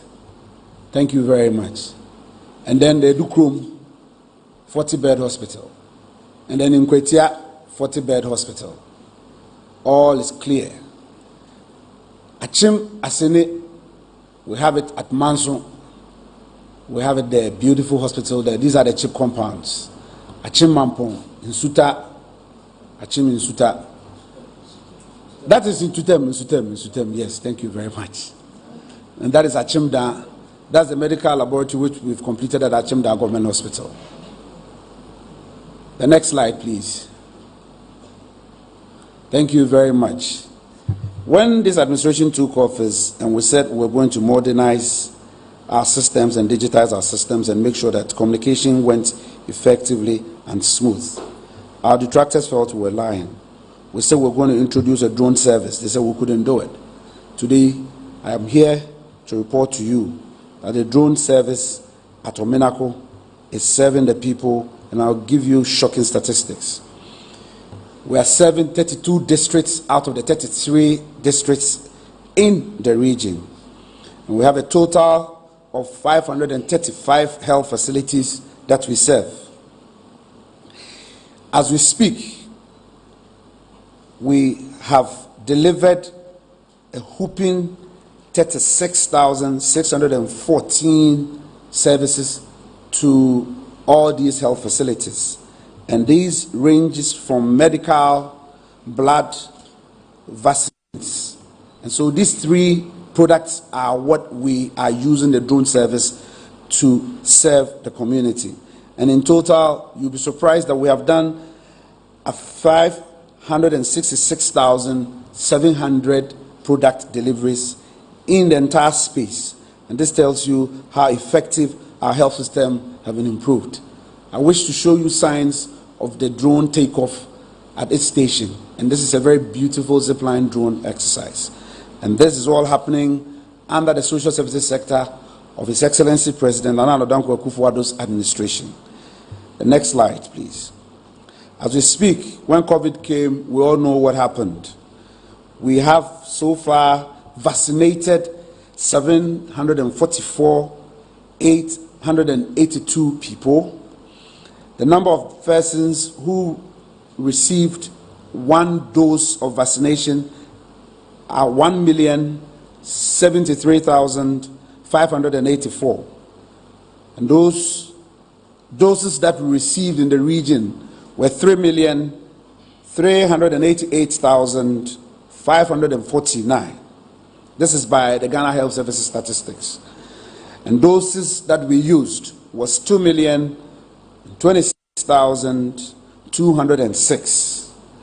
Doses that expired, you know the vaccines after a period will expire, is 353,743. So in total, doses that were usable and we still have is 1,008,600. Reporting on monkeypox, which was recently announced, we had a number of suspected cases. We recorded 47. We confirmed 2 of the cases. As we speak, the 2 have fully recovered. We have no mortality. And so we are a clean bill of health on that score. We were not left out by the administration's vision of ensuring that every constituency gained one ambulance. All the 33 constituencies that are coterminous to our districts had an ambulance each. And so the picture there demonstrates when we display the ambulances at our regional coordinating council office. Under health, His Excellency the President, when COVID broke, declared that he was going to help us revamp the health sector and made a declaration that he was going to build 111 district hospitals for us.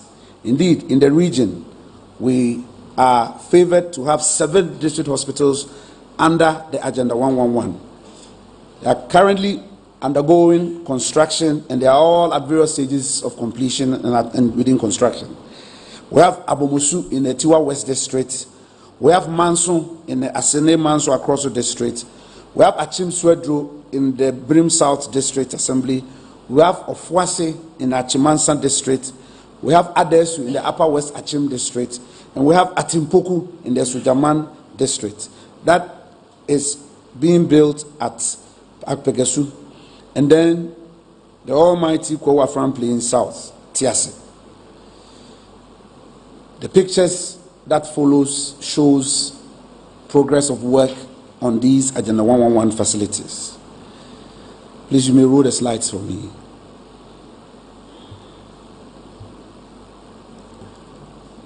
After demonstrating some level of infrastructure, this government is poised to make sure that there's food security, so we feed our people. I want to tell you what government, through its leadership, has brought to the region in respect of the agri sector.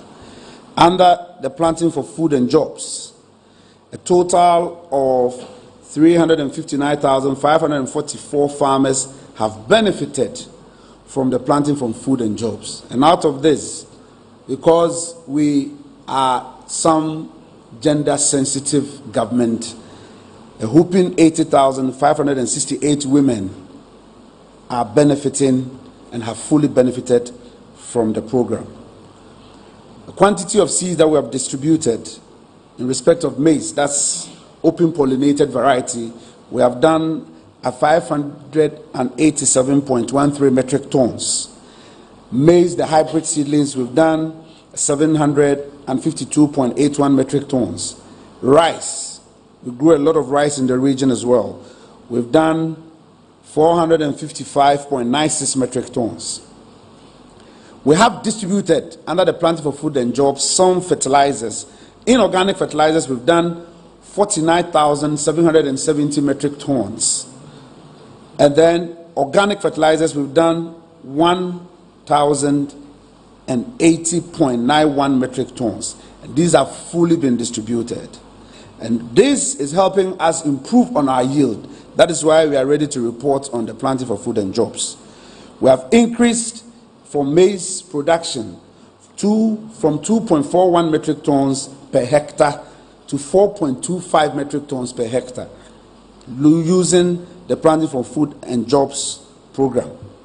At the same time, the average yield of rice is also seeing an increase from 4.30 metric tons per hectare to 5.06 metric tons per hectare. The pictures that follow shows how government is so good in helping to improve the social life of our people by investing in them, distributing 5,000 cockerels and 898 pigs to farmers to grow. And this is at no cost to the farmer. Since the inception of the Export and Rural Development, that's the Planting for Export and Rural Development PED program, in 2018, a total of 3,826,812 tree crop seedlings has been distributed to farmers. And these are in the categories of mango, oil palm, coconut, cashew, rubber, and coffee. And these were all cultivated on lands totaling 28,288.8 hectares. As at June this year, a total of 1,278,504 seedlings consisting of oil palm, coconut, and mango have been distributed to our farmers in the region to cultivate over 8,399.55 hectares. The total seedling distribution since 2019 to 2021 is as shown on the table ahead of us. The total seedlings distributed from inception, as I quoted earlier, is there for us to see. And the total hectares covered, the table is there clearly for us to see as well. We have a graph to demonstrate what we have done currently this year. Mind you, government have created what we call the Tree Crop Authority. And so we use this Tree Crop Authority to do the distributions now. Until then, we were not using the Tree Crop Authority. So we specifically made this graph for you to appreciate.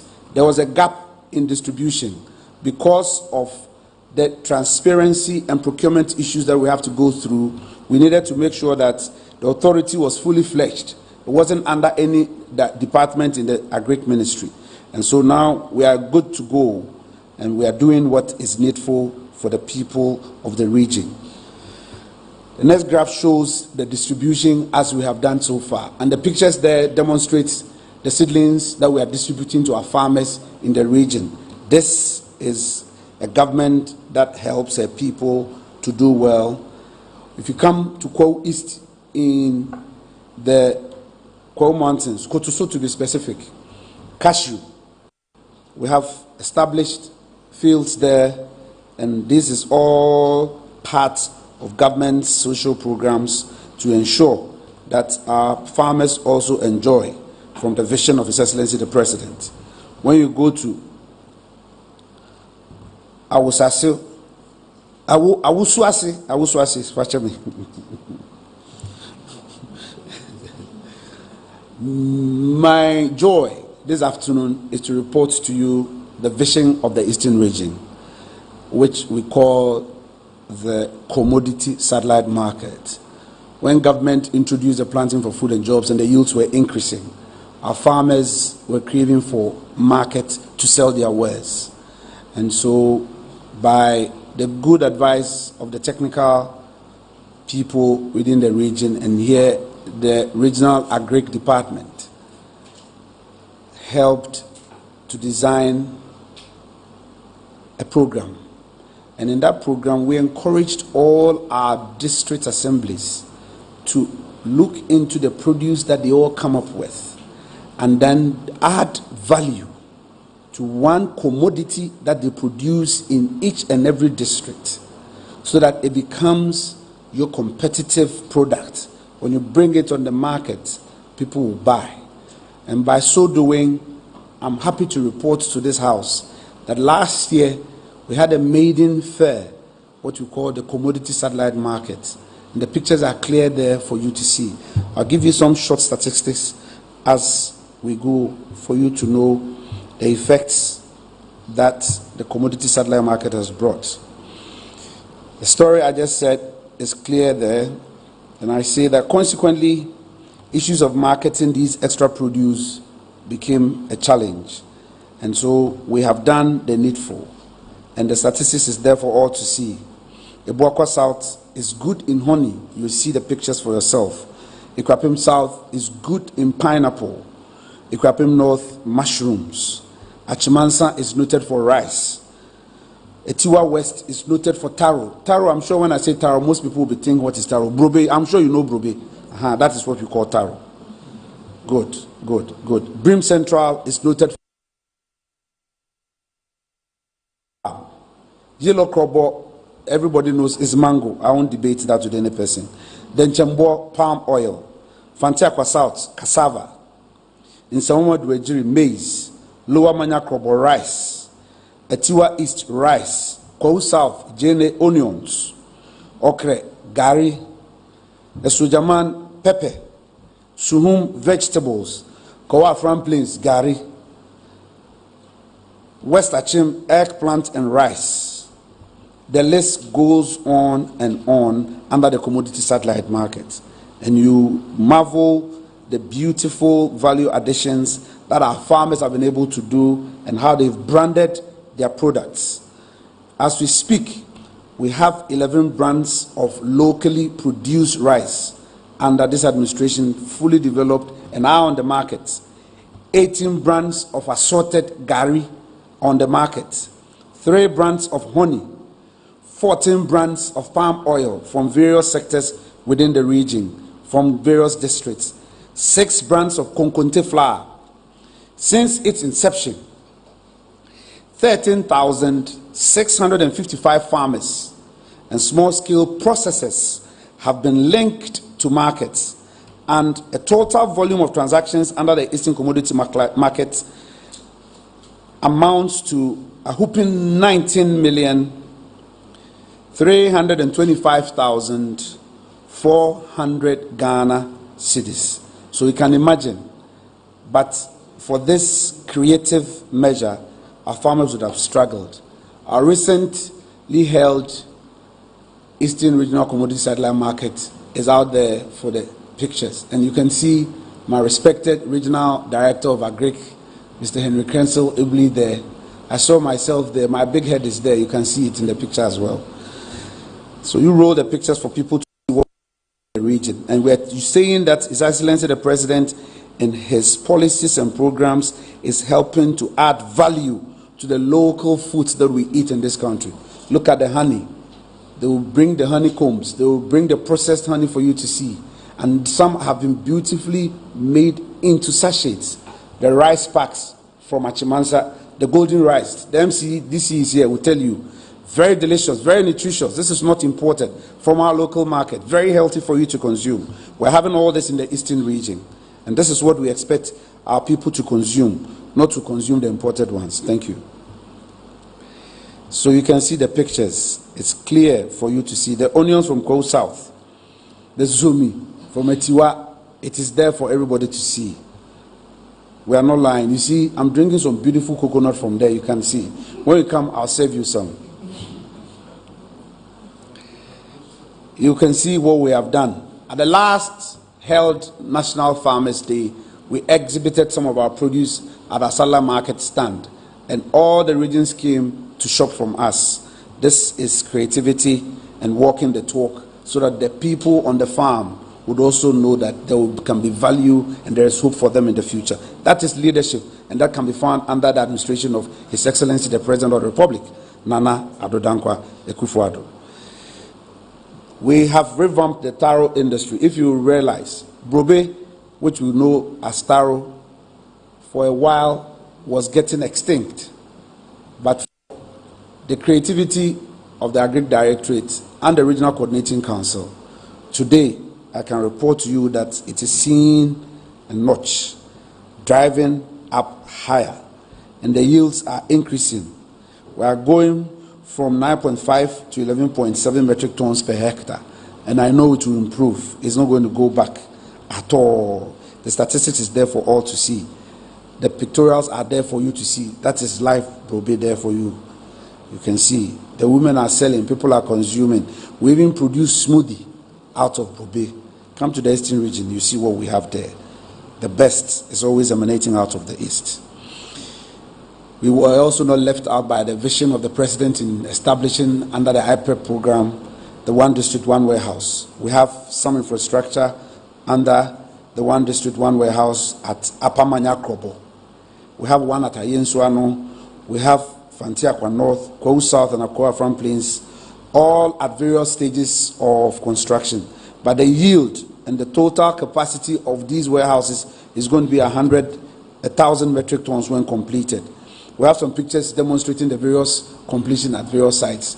That is the one at Apamanya Krobo.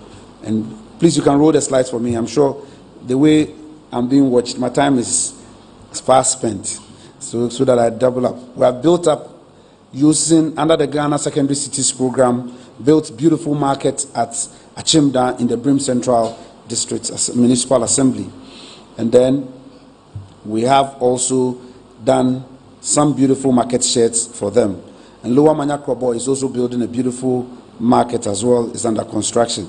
Our MC is here to attest to that. I cannot come and stand before you and not mention a beautiful region that houses a lot of tourism. Every area within the Eastern region can boast of one tourist site. Name it, from waterfalls, from water sports, from caves, name them, eco parks, all abound.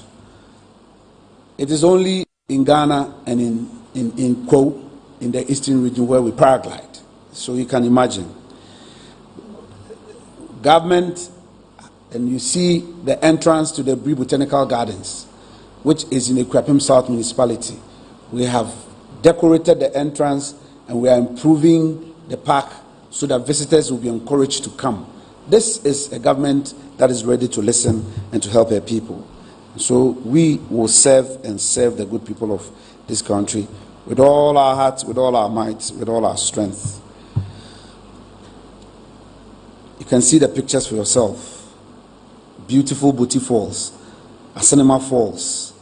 The big tree had been left alone, but this government decided to revamp it, and it's built a beautiful facility where people can sit and also have some beautiful leisure when they visit the big tree in Aprokumase in the Asene Manso Akroso district. This is what His Excellency the President has brought to us. One of the commodities that have helped our country balance our payments in respect of the economy is cocoa. And cocoa was brought into this country by a man named Tetekwashi. And there is a receptive which was developed many years ago. We have come, we have touched the facility, and I want to show it all to see that this is a government who will come and meet rot and put it into good use. That is us on the Tetekwashi Cocoa Farm in Mampong. That is what we have done. And I thank government for doing this. I would not end without advertising that the investment potential of my region is so huge. And even though I'm selling what government has done, we are open to more private participation and we dare say that government is putting in the enabling infrastructure. As we speak, government has procured funds to ensure that we dualize Peduase to Koforidua, and this is going to happen. Government have secured funds. We are going to put up a bridge across the Afram River from Adoso to Echiamanfrom, and these are matters that we are not joking with. And in tourism, our facilities are bound. Real estate, there's arable land, beautiful land, and this is what we want to tell people.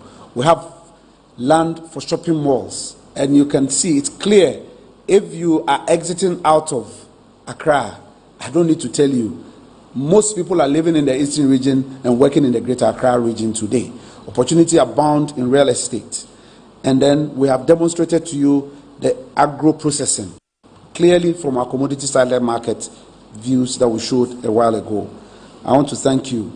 Because the Volta Lake is in our region, we use it both as food and for leisure. And so for tourism, you can come on the Dodi Princess, and then you can also come for some private cruise as well in our region. In conclusion, I want to end my presentation by emphasizing the vision of our region, and which is my region, and which is to become a peaceful, progressive, and developed region. Simply, that's all we want.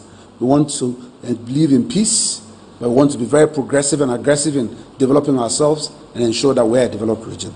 I would not have achieved what I said without these people who really supported the Regional Coordinating Council to arrive at this presentation we put here. My colleagues, the municipal chief executives who are here with me, and district chief executives, I want to acknowledge you for helping me achieve this.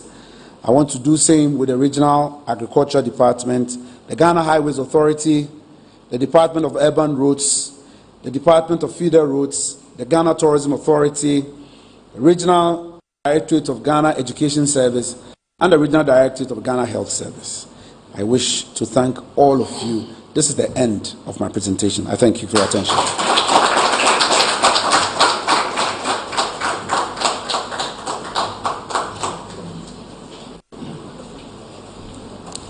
A bigger round of applause for Honorable Minister. And I'll tell you why. You know, a lot has been shown this afternoon, and it is impressive to note that what the Minister presented on infrastructure are not artistic impressions. Someone will sell you books, work in books, and then convince you that President Nana Addo Dankwa Akufo-Addo and this government have done nothing. But for the good people of this country who are beneficiaries of all these big infrastructural projects, they know there is something, and government is committed to, you know, working so hard so that we can deliver to the expectations of Ghanaians. And in recent times, if you were following the news, you realize that the President of the Republic, Nana Addo Dankwa Akufo-Addo, mentioned the records of this government on roads infrastructure since 2017. A lot of people who did not take the pain to even check the facts on the ground, who had not even checked with the regions, were saying that the figures were cooked. They were cooked figures. They are not true. But could you believe that just from the minister's presentation, I realized that he mentioned that in Eastern region alone, 1 out of the 16 regions of this country, they have awarded 5,404.79 kilometers of road and completed 1,487.62 kilometers of roads. So with these facts in your face and the pictorial evidence that we have seen, if someone tells you that this government has done barely 4,000, you are telling me that we've done almost 1,005 in one region, and in 15 regions we've done 2,500. That is untrue. I don't know anywhere at all. Accra, Kumasi, and this alone should tell you that those informations out there are not true. So I'm pleading with you as our friends to spread the word. At least you have seen the pictures. At least they have given you the locations where you can find these projects on the ground. So please take the pain to follow up and fact check on this information so that we can well inform Ghanaians. On that note, we have a few more acknowledgements before we take your questions. Joining us this afternoon, we have the DCE of Ayensuano, Honorable Euku, with us. Honorable, we acknowledge you. We also have the MCE for New Jabin North, Honorable Comfort Asante. We also have with us the DCE for Etiwa West, Honorable Seth Asante. So, honorable members, thank you so much for making time. On that note, ladies and gentlemen, we will take your questions. You show by hand, you mention your name and media house, and then proceed to ask your question. Okay, so I'll take Duke. Okay, I can see Madam. Okay, Nana. We can take 5 questions for this round, so please, if you have any question, this is the best time to ask. Okay, so, my name is Duke Mensah. I work with CTFM and CTTV. My question for Honorable has got to do with a matter of safety and security in the region. We know that calm has returned to the Krobo enclave, but my question relates to what the long-term plan of the Eastern Regional Coordinating Council and the Security Council is to ensure that there is permanent peace and security in the Krobo enclave in relation to the running agitations between persons in that enclave and the Electricity Company of Ghana. And then secondly, you spoke about the investment potential of the region. If you are given the opportunity, what is the most urgent venture that requires urgent investment with private sector to create jobs for residents of the region? Thank you. Thank you for the question. So we'll take the second. Yes, good afternoon, Honorable Minister. Good afternoon. Winneba Sodro Odan Road or Odan Tunkoko Road is in a very bad state. Now, if you want to go to Odan, unless you go through, I think, someone through Asamankasi, where the road is a bit better. But I went there the last time. I had to do some detour through, I think, Aguna Nyakruma, whatever, or Konyako, whatever, before you could get. And the road is very bad. I don't know what is being done about it. So I want you to state the state of that particular road, especially from Odan to Nkoko. That's been under construction for a very long time. When I was at secondary school at Odan School in 1975, they were doing it. Up to now, I don't know what has happened to it. And then talking about tourism, can I draw your attention to Galamsey activity in the Brim and Pra River?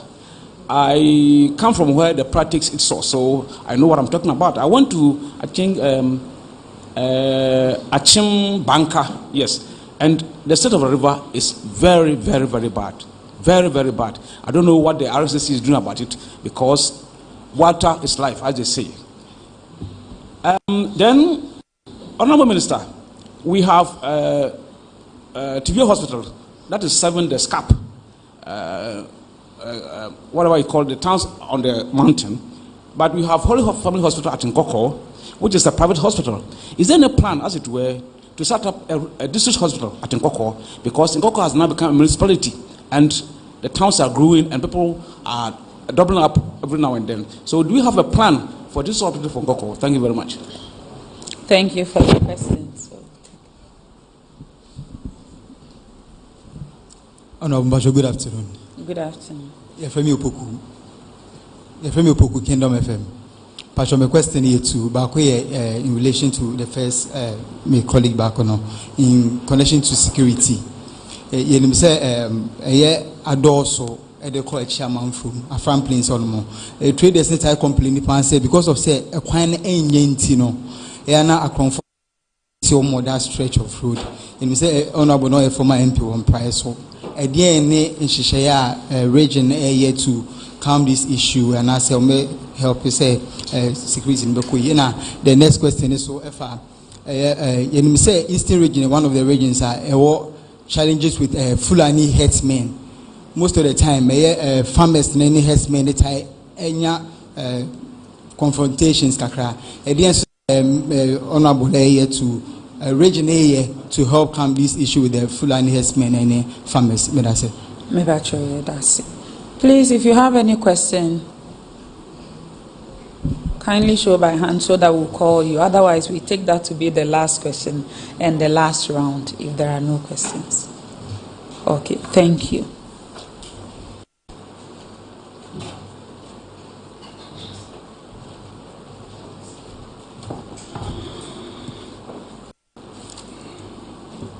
Okay, so who do I start with first? Duke or Opoku? Opoku dia na menka first and answer menka Duke dia first. Answer no menka ni twa na brofo. Menka ni twi. Yo who can Fulani for asem. Ene ekuafo. Kwan ya ye befa so.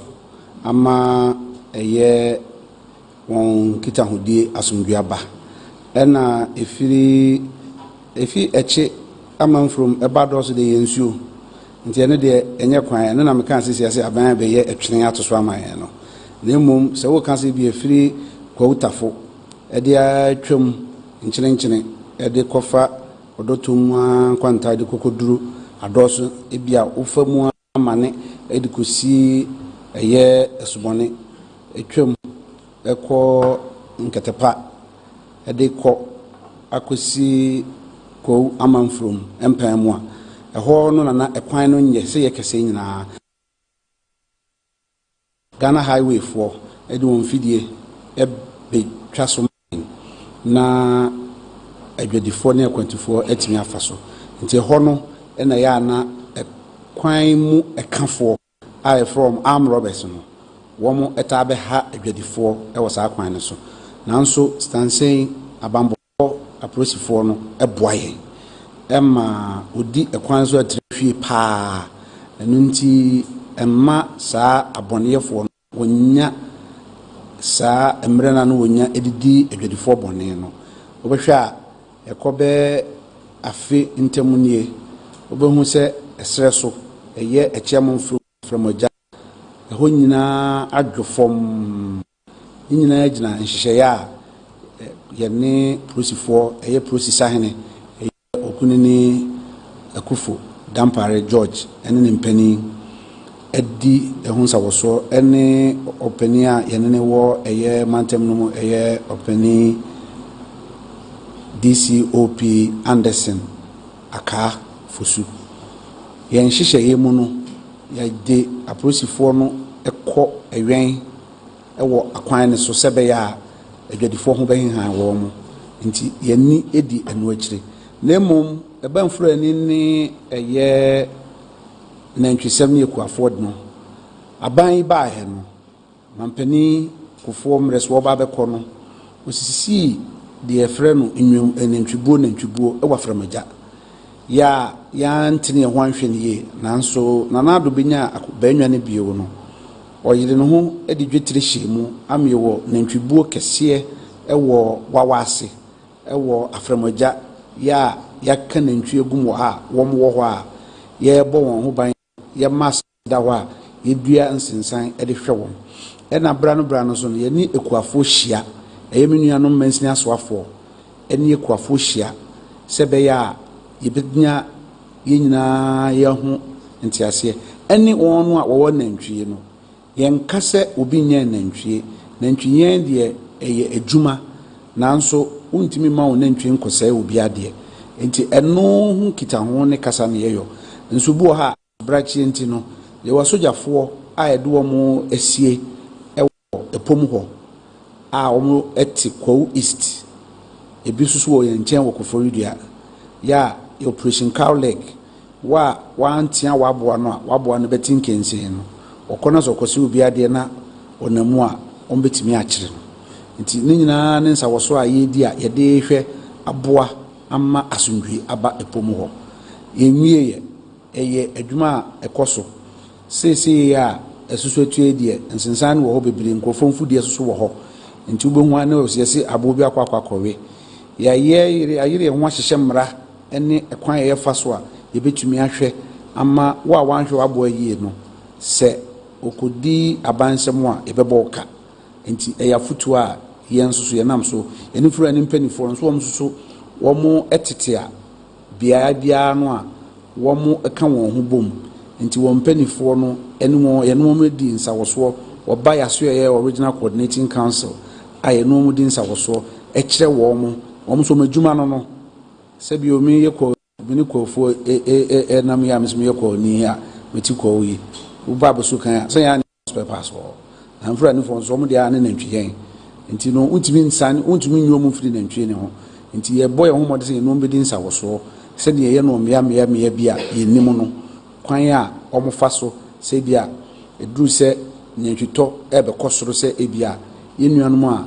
ɛsom muslimi eduru bi a wɔn kum ayɛmmoa ɛde yɛ mpaebɔ no saa abere no nyantwitɔ kɔ soro nti ɛma ɛhonya ɛnyɛ no nko a ɛyɛ nam so yɛ aduane a yɛdi nti yɛnhyɛ obiara sɛ mo ɔnyɛ n'adwuma na mmom wobɛtu anammɔn no wɔ kwampa so na mmom wokɔka aban sadeɛ a ɛnyɛ yɛ ne yɛkɔfa biribia bɛ sanka wo na wɔn na wɔahwɛ waboa ne yie waboa kɔ sɛ obi adeɛ na obɛyi kyerɛ ne ɛnya anaasɛ operation carlec fo nya no wɔn de ka no a mesrɛ nti mefa kasafidie so atue nyinaa yɛ ho fo sɛ obiara hwɛ na yɛ mmoa yie na nkwankwankɔfo owie ne bia ambrɛ yɛ sɛ kwanmuka fo sɛm no deɛ maka ante ase aba hɔ.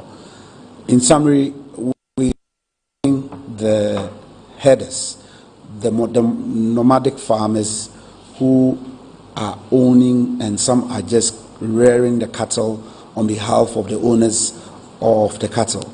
And at the same time, we're engaging our town folks using the administrative machinery at the district assemblies to ensure that we engage. We believe in that social engagement, engaging the stakeholder to have an amicable settlement on some of these matters.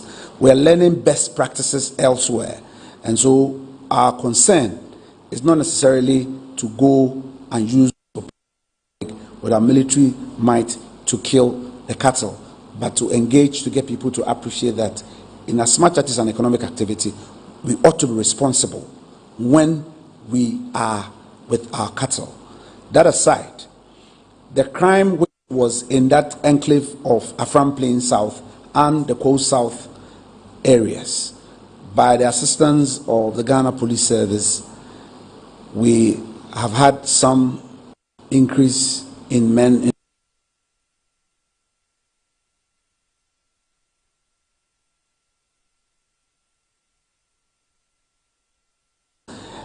And additionally, we stationed messaging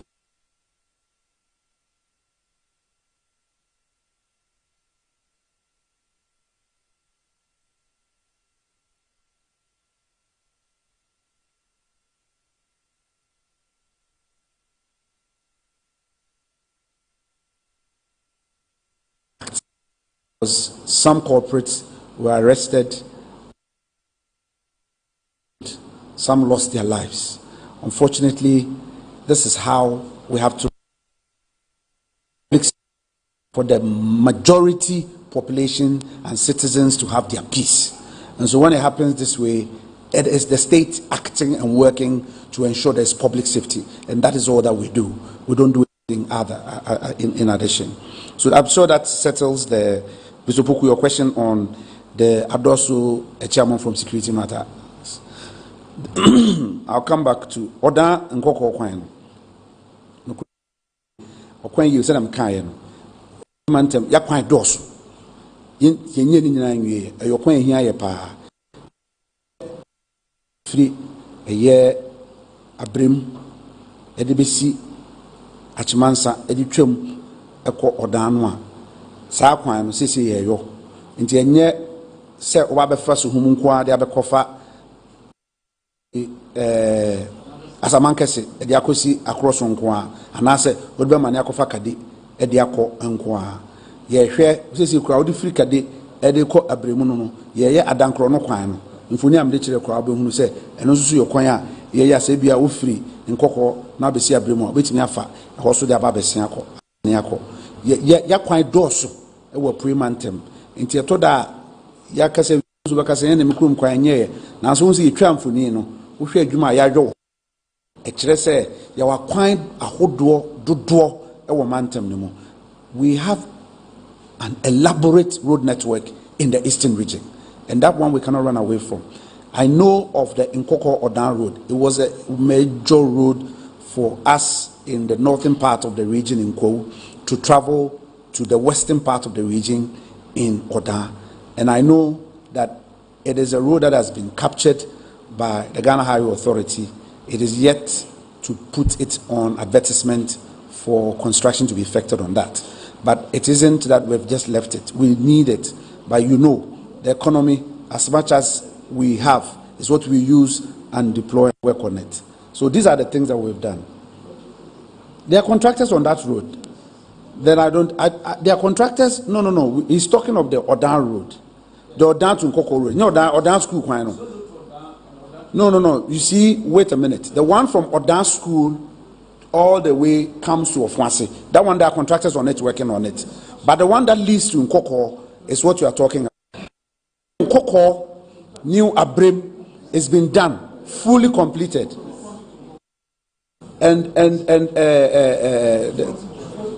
No, Ofuansi, I don't need to talk about that one. We have done from Apuputia, I'll call in Nkoko Hotel Junction, all through to Abrim Fie. And then from Abrim to Ofuansi, it's been done. He's talking about when you get to Abrim, you may not necessarily go to Ofuansi to go to Oda. That's the road you are talking about, the Ofuansi one. So that one is talking about. That one, haven't done it. That's what I was talking about. But that's why I said we have elaborate road network in the region. So if you don't take care, you don't get the mappings very well. That's why I said you have alternative. You can go to Abrim and use the other one. Either you go through Ofuansi or you go through Kade and you make it all the same to Oda. But government will make sure that each and every person gets their fair share of infrastructure development. And you talked about Aguna Nyakrum, which comes to Akroso. That one too is between us and Central Region. You remember when I was giving our boundaries, I showed where in the south we border Greater Accra and Central Region. That's our link with them. Highways have picked it up. Like I said, the entire road network of Ghana is so huge. But between us and them, we are pushing for more infrastructure development to be effected. So it is work in progress. Then I'll come to Mr. Duke. I'm sure you talk about Chim Banka, the source of the River Pra. Yes, the RECSEC, the Regional Security Council, is seriously working. We have a task force working and helping that illegal mining activities are reduced in the region. And so it's an area we have marked out, and we are working with our DISEX and MUSEX in the areas to make sure that there's less illegal activity in the area. Unfortunately, this has been a war His Excellency the President waged, and we are still in the war. We are in Operation Halt 2, which it is led by the Ghana Armed Forces, and then periodically the Regional Security Council, with its operations of a joint force of armed forces and policemen, go on ground, also based on tip-off, because you know the activities of some of these illegal miners. And so it's a major war we are after, and we are not kidding, we are not joking with it. We're going to make sure. You talked about the ATBA, no, in Nkoko, we want a district hospital in Nkoko. It's a good proposition. We proposed that. But mind you, a district hospital is being built, the polyclinic status is being built in Nkwetia, aside what is already even, government has sourced some funds to develop what was started under the President Mills era in Abetifi, and then a TBA. So in Nkoko, knowing how big Nkoko is growing, yes, government has plans of building. But you know, the cake is not as big as my head, so we go it in pieces. Thank you. And then the equipment reach stability, we are on course. Government so far has been able to bring some peace to the area, and peace is not all achieved through physical establishments. Some have alternative dispute resolution mechanisms. Government is employing every resource available to ensure that we bring lasting peace to the Kwapim Ridge. In the Kobo area, when it started, it was tough, but I can report that reason is coming and reason is winning, and we've been engaging both citizens, traditional leaders, and all the stakeholders and actors. to bring lasting peace in the area. So far, we have a smooth deployment of prepaid meters in both assemblies, i.e. Yilo Krobo Municipality and Lower Manya Krobo Municipality. We are so far cool, and ECJ is deploying peacefully. In the long term, our plan is to engage our people and educate our people. And we want everybody listening to us to also open themselves up for education. There is no way a resource such as electricity, when generated, cannot be paid for. Once you utilize the utility, you should be ready to pay for the service, because the service provider, the generator, and the transmitter are all spending to produce the resource for us, and the resource needs to be paid for. That aside, we also would also crave on the service providers to also temper with our language, our approach to our citizens, because you are serving and helping all of us. This has been the way we have been able to move the stalemate into a settlement, and we are coasting peacefully to ensure that we fully deploy the prepaid meters in the two municipalities. In fact, I will say that the major sector for investment in the region, aside agriculture, is tourism. And in tourism, the built environment, there's so much room for putting up hotels, putting up real estate, because, like I said, people are commuting from the region and coming into the national capital to work. I know people who live in Koforidua and drive every morning to come to Accra to work. And when the dualization of Peduase to Koforidua is fully completed, I see a bigger rollout of investment and improvement in the regional economy. And so that is why we already advertise the region for people to see the potential of the region. The region is a very green region. Green Ghana, we don't struggle to green Eastern region. It is a region that has a lot of potential for that.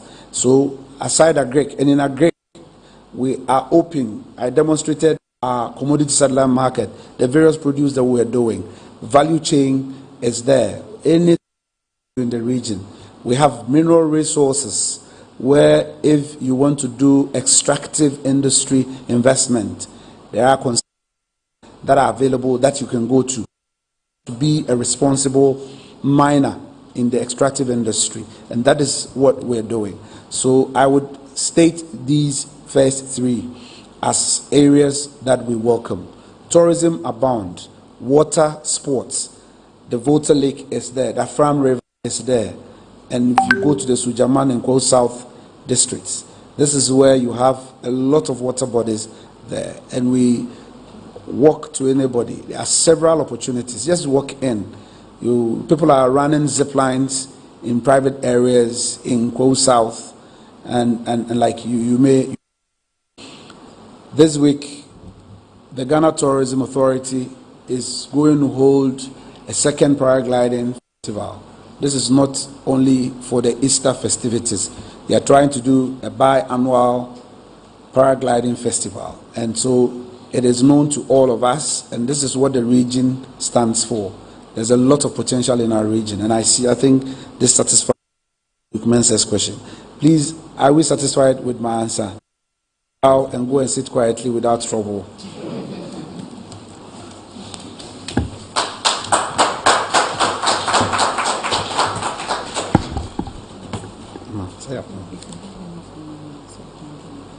Thank you.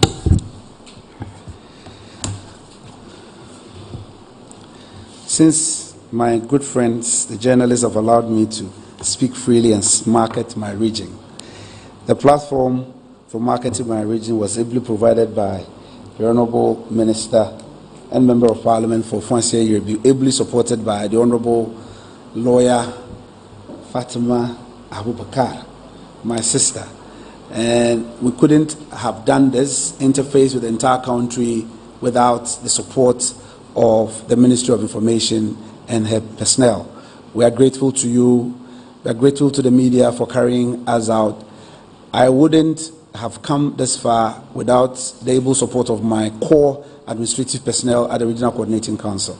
I want to extend my thanks to all of you, my deputy chief executives who followed me from various parts of the region, in particular my landlord. The new job in South Municipal Assembly Chief Executive is here because the regional residence is housed on his land in his municipality.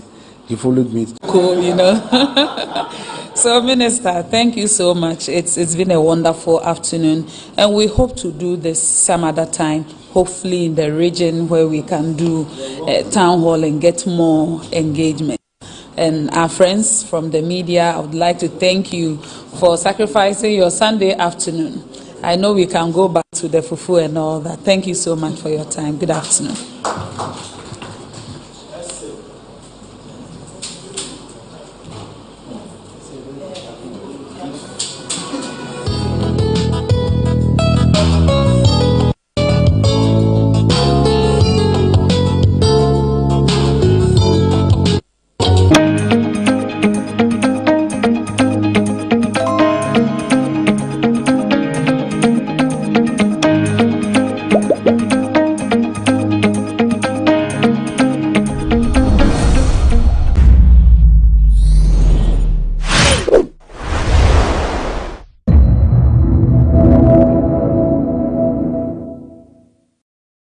Special effect basically is not just about the wound and all those things. We have the likes of the transformations, trying to change someone into an old man, trying to create a character, maybe a witch or an alien. We have what we call the sweat effect. Maybe someone is being engaged in an activity and is sweating. All those things are special effects.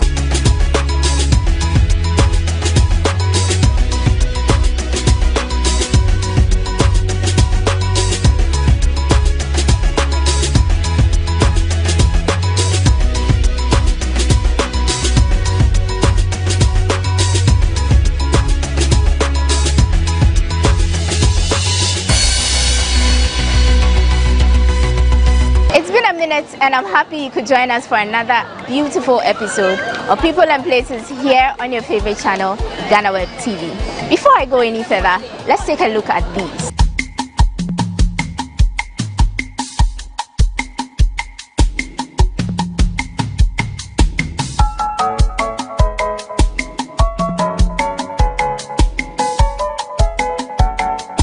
Well, these are works produced by my guest today.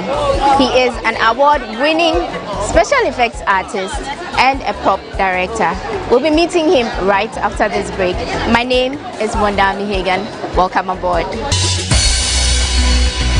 Welcome back from the break. Thank you for joining us. This is still People and Places. Our guest today is, like I said earlier, an amazing person. His work speaks for itself. He has quite a number of names I've seen, so I'm just going to ask him which of them is more comfortable with. Hello.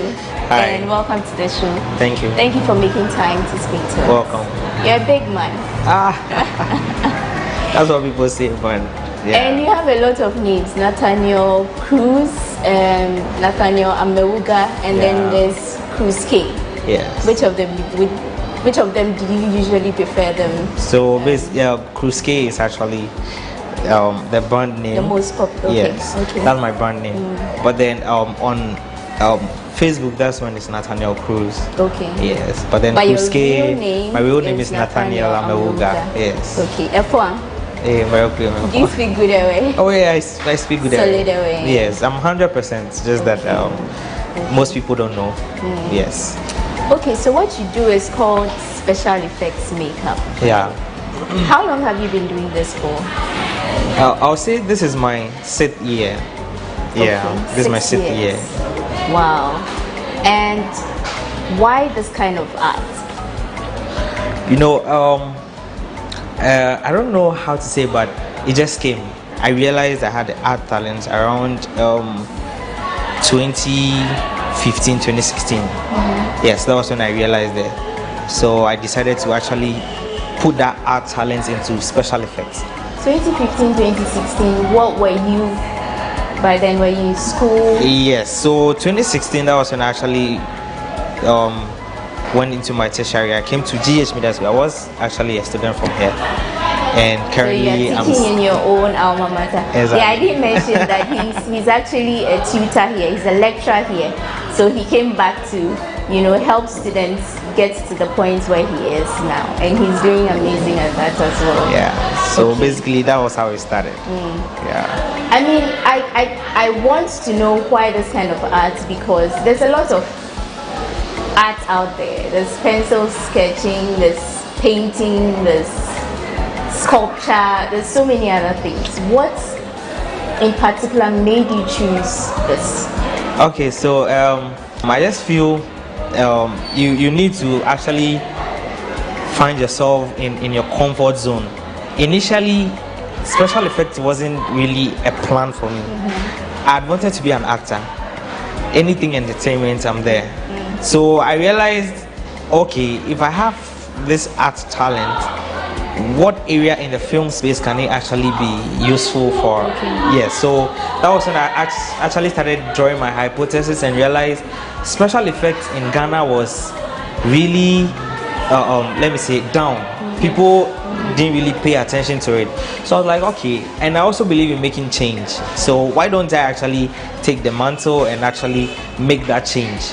So I decided to actually then do special effects. So it was inspired by your desire to act, or being in the acting and film industry. Yes. Okay, and how has the journey been so far? Before you get to that though, what was growing up for you like before you got to the point where you wanted to act? What did you want to be? Have you always wanted to act? I wouldn't say I had wanted to be an actor in future. For me, I'd wanted to be like a pilot, a land surveyor, because I'm good in this calculations. I'm good in the technical aspect. I'm good in the geography. I'm really good in all those aspects. So I wanted to be a pilot or like a land surveyor. Yeah. So it was after my SHS and let me say, I actually failed my exams though. Yeah. Okay, what did you study in SHS? I actually did general arts. Okay. But then when I was in SHS, I was having more interest in the drama club kind of thing. And usually I used to do the stage thing, but I didn't see myself to be an actor one day. But it was through my SHS level and after school, I realized, okay, I think this acting thing is really something I should pay attention to. So that was when it started. So what was your favorite character back then? Yeah, that's Tom Cruise. So that was where the Cruise name came from. Okay. Tom Cruise was actually my favorite of all favorites. So it was through that I actually decided to pick the name Cruise. But funny enough, a lot of people were named Cruz and all that. So I decided to do mine KRUZ. Okay. And actually did the research and I realized it was a name used in America before, but not used anymore. So okay, why don't I pick this name? It's nice. So since there have been a lot of cruises, I will be the king of all the cruises. So I did the Cruise K.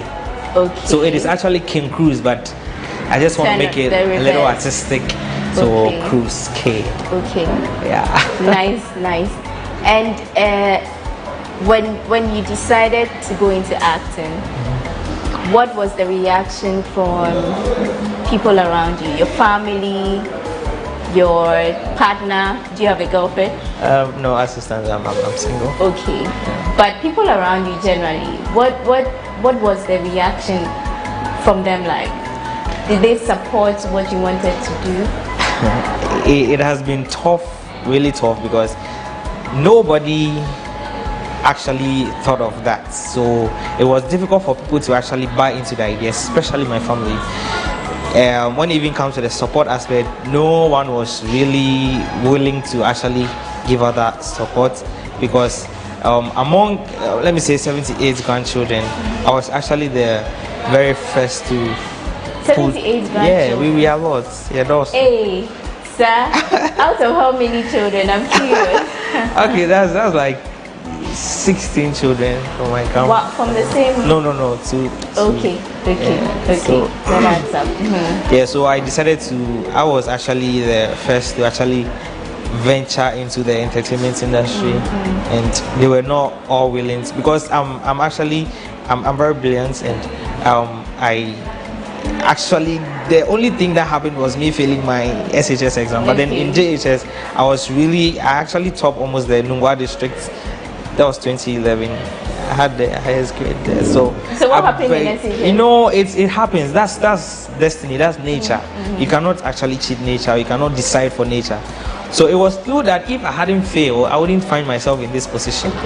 Right? So I'm basically using that to actually the intelligence or whatever to still push through the arts space.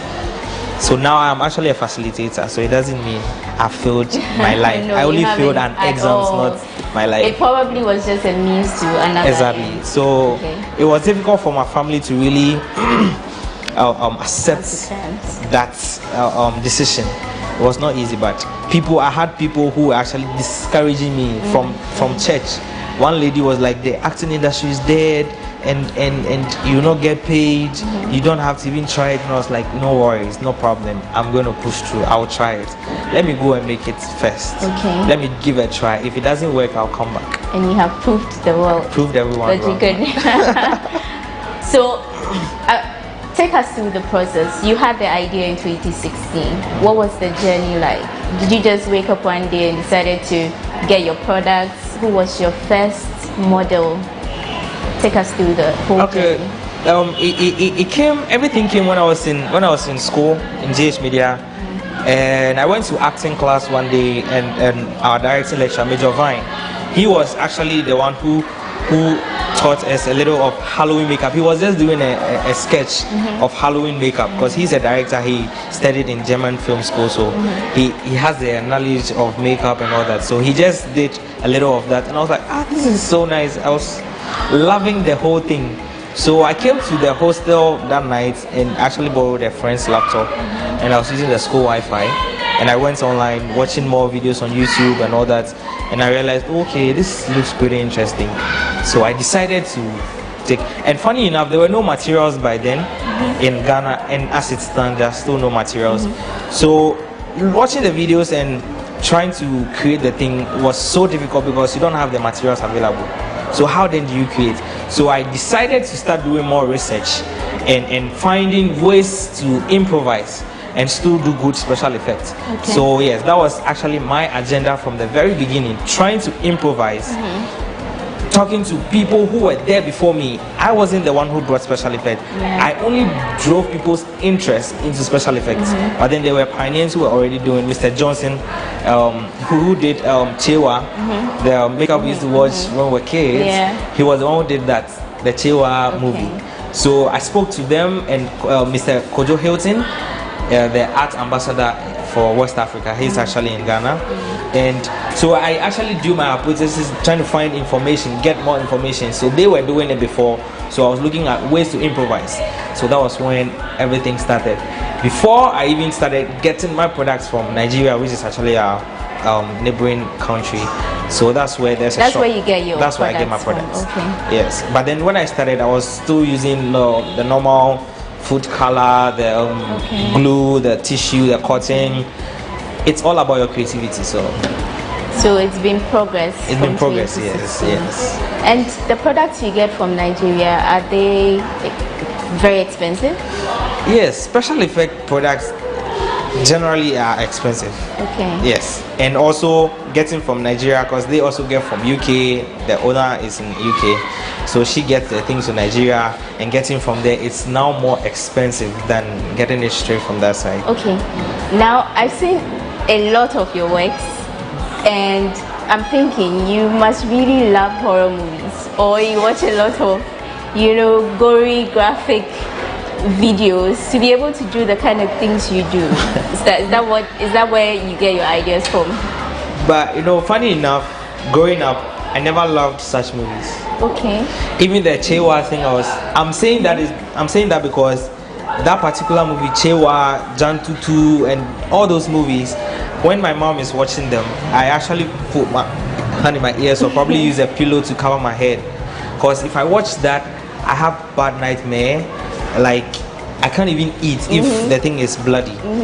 if they're doing a funeral in our hometown, they said if I'm being notified that a dead body was transported through this lane, I wouldn't use that road for. I won't use that lane for a week.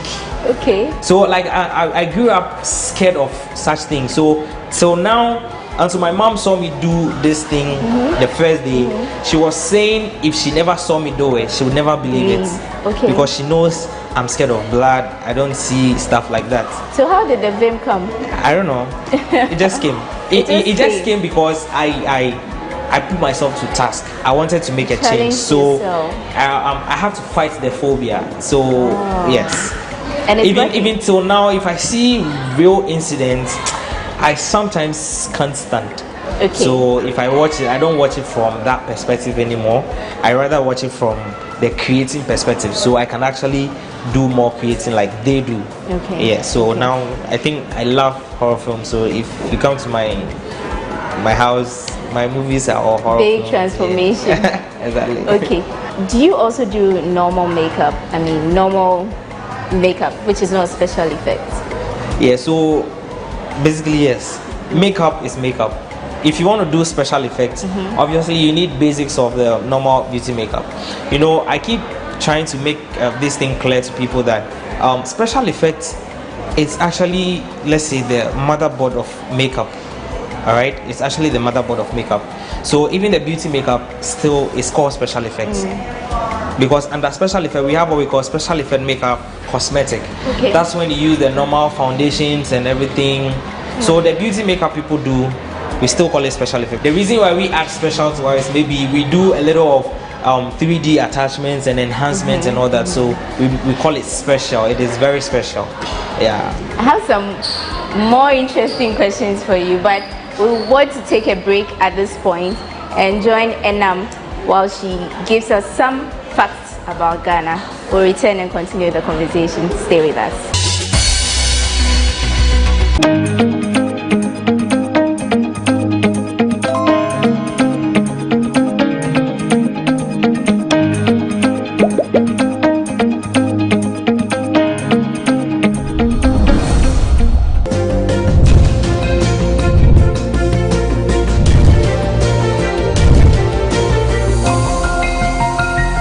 And now, let's learn something interesting about Ghana. Ghana's first children's park was started in 1979 and known as Accra Children's Park or Rich Park. It was later renamed after Guinean playwright and children's author Efua Sutherland. That's all for this week on Facts About Ghana. Until next time, let's get back and learn more with Wanda and her guests.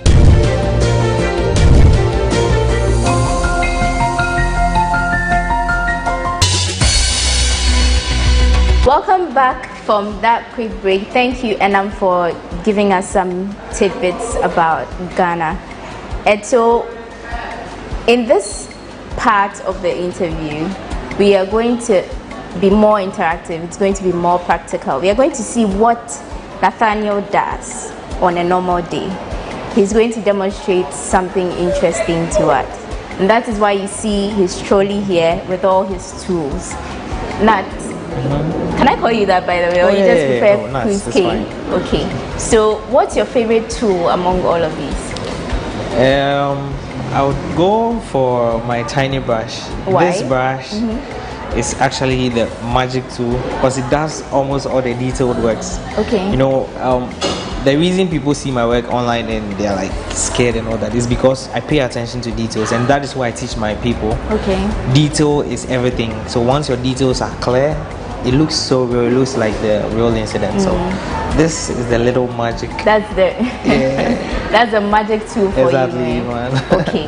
And what are you going to be doing for our audience? Okay, so you know, we don't have enough time, so we can do a laceration. Okay. Laceration basically is like a deep cut, but then the doctors and the science term for that is called laceration. Yes, when the tissues are torn and all that. So yeah. Okay, so let's start and then we'll just continue. He's going to be doing this on my hand, by the way. Okay, so I think we'll have to begin. So the first thing usually you have to do in special effects is you always have to make sure your working area is clean. Okay. Because these things are more of chemicals and it might react and give you some reaction. So always make sure your working area is really clean. So you can use like a wipe or a sanitizer or something to just take it off. So I think I have, sorry, my arm have a little injury. So yeah, I'm just gonna clean my area nicely. All right, so you can rest your arm. Okay. Then? Okay, so while we do this, I'd like to ask, aside lacerations and wounds and bloody stuff, what else do you do with special effects? Okay, so you know, special effect basically is not just about the wound and all those things. We have the likes of the transformations, trying to change someone into an old man, trying to create a character, maybe a witch or an alien. We have what we call the sweat effect. Maybe someone is being engaged in an activity and is sweating. All those things are special effects. So you're able to make someone look like they're crying? Yes. I saw a picture on, I think, your Twitter handle. It looked like the person had a vampire look. So there was the teeth and then there was the scary eyes. Good. How do you do that? So that you actually wear a contact lens. Okay. And the teeth you can buy it or you can create it yourself. Okay. Yeah. So for me, I told you I actually grew up in the industry as doing more of improvisation. So I basically create all those things myself.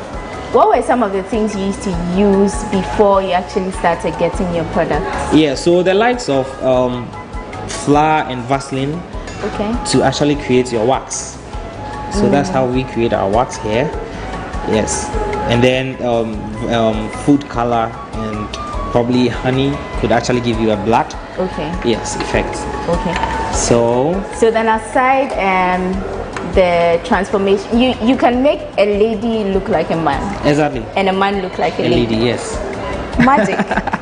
So the first thing I have to do is put my adhesive, my glue. So you can actually use the how do we call the top bond glue, the white glue for the carpenters. Yes. So it actually helps you do very amazing, especially. Do any of these products create allergies? Yes. Or have you had an encounter like that with any of your models? Not really. The only thing sometimes it feels uncomfortable because special effect naturally is supposed to be like that. Even with the already made products, they are uncomfortable. Sometimes the smell and some of them create some itchiness after you are done, but it doesn't really give you reactions. But it's the nature of the product. Yeah. So usually when we are working on you professionally, you have to educate your clients because especially in Africa, people are new to things like this. So they may think, oh, I'm getting reaction, please take it off, I'm scared of my skin, but usually they are very safe for the skin. The only problem is maybe if you are asthmatic, the smell may trigger your asthma, so we have to stop or probably find a way to do it without you getting your asthma thing. Okay, so what is this here? So this is actually Vaseline. So Vaseline, actually any petroleum gel can actually help you do your blending. So we have to now blend into the skin to make it feel more natural. So that it doesn't look like something was attached to the skin.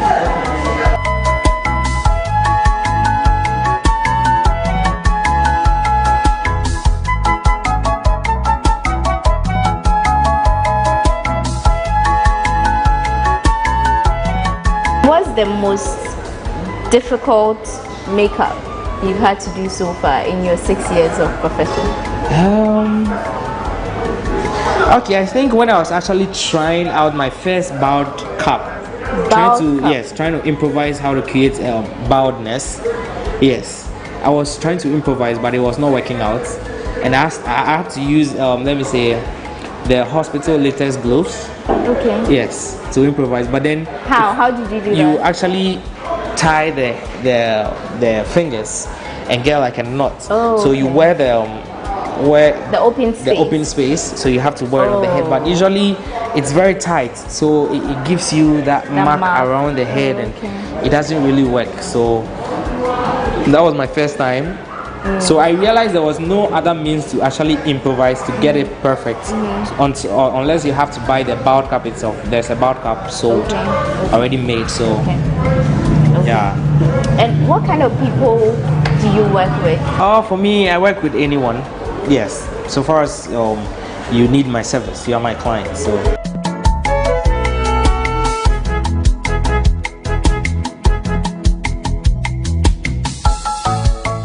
Do you have international clients? Yes, I do. I have international clients. From where? Which countries? From Nigeria, South Africa, America. I did a recent job, that's work from the archives, with Hassan. He was part of the Black Panther crew cast, the warriors who actually did the Black Panther. He was part of them. So we did a project, a short film, work from the archives. And that was also as a result of recommendation? Yes. No, he actually searched online. I worked with one of my directors and he came. We wanted to do a film and he actually volunteered to be a part of it. And we met him through that. So yes. Okay. And how is doing this kind of work in the Ghanaian industry? How would you describe it? Is it difficult? Very difficult. Very, very difficult, because people still haven't gotten the whole idea. So it makes the income level difficult, because right now if I'm trying to do this, and also the perception people create about art itself, not special effects alone, is so bad, because they don't respect artists. And I think that has been a major problem from the beginning in Ghana. So someone calls you for a job and they'll be like, how much are you charging? They'll be like, when you charge, they'll be like, oh, this is just but it's not like that. If you want to employ someone, you don't just employ someone because of what the person comes to do for you. It took me years, it took me more money to actually invest into myself. So if you go on my page, most of the works there were my personal work. I paid people to do that and post it to build my portfolio. So if you call me for a job, that alone should tell you that I am capable to do what you want me to do. That's why you came for me. So you don't have to just pay me what you are paying part you get that of my a lot, investment. Oh yes, that has been, especially from Ghanaians. Ghanaians. So that has been my fight with most people in the industry. So it means that the reception or the reaction is better with international clients? Yes, because they understand the job. They brought it, so they know what goes into it. With this, if sometimes you're going to work, our things are expensive. So getting a product, I might not say because I'm coming to create a wound for you, is just this small wound. If I want to create a wound, I'd have to use a wax, I'd have to use a toning paint, I'd have to use spirits gum. So just to do this wax can even cost us like 1,000 cedis for products. But here, if you even say that amount for products, they'll say, how much am I even paying you?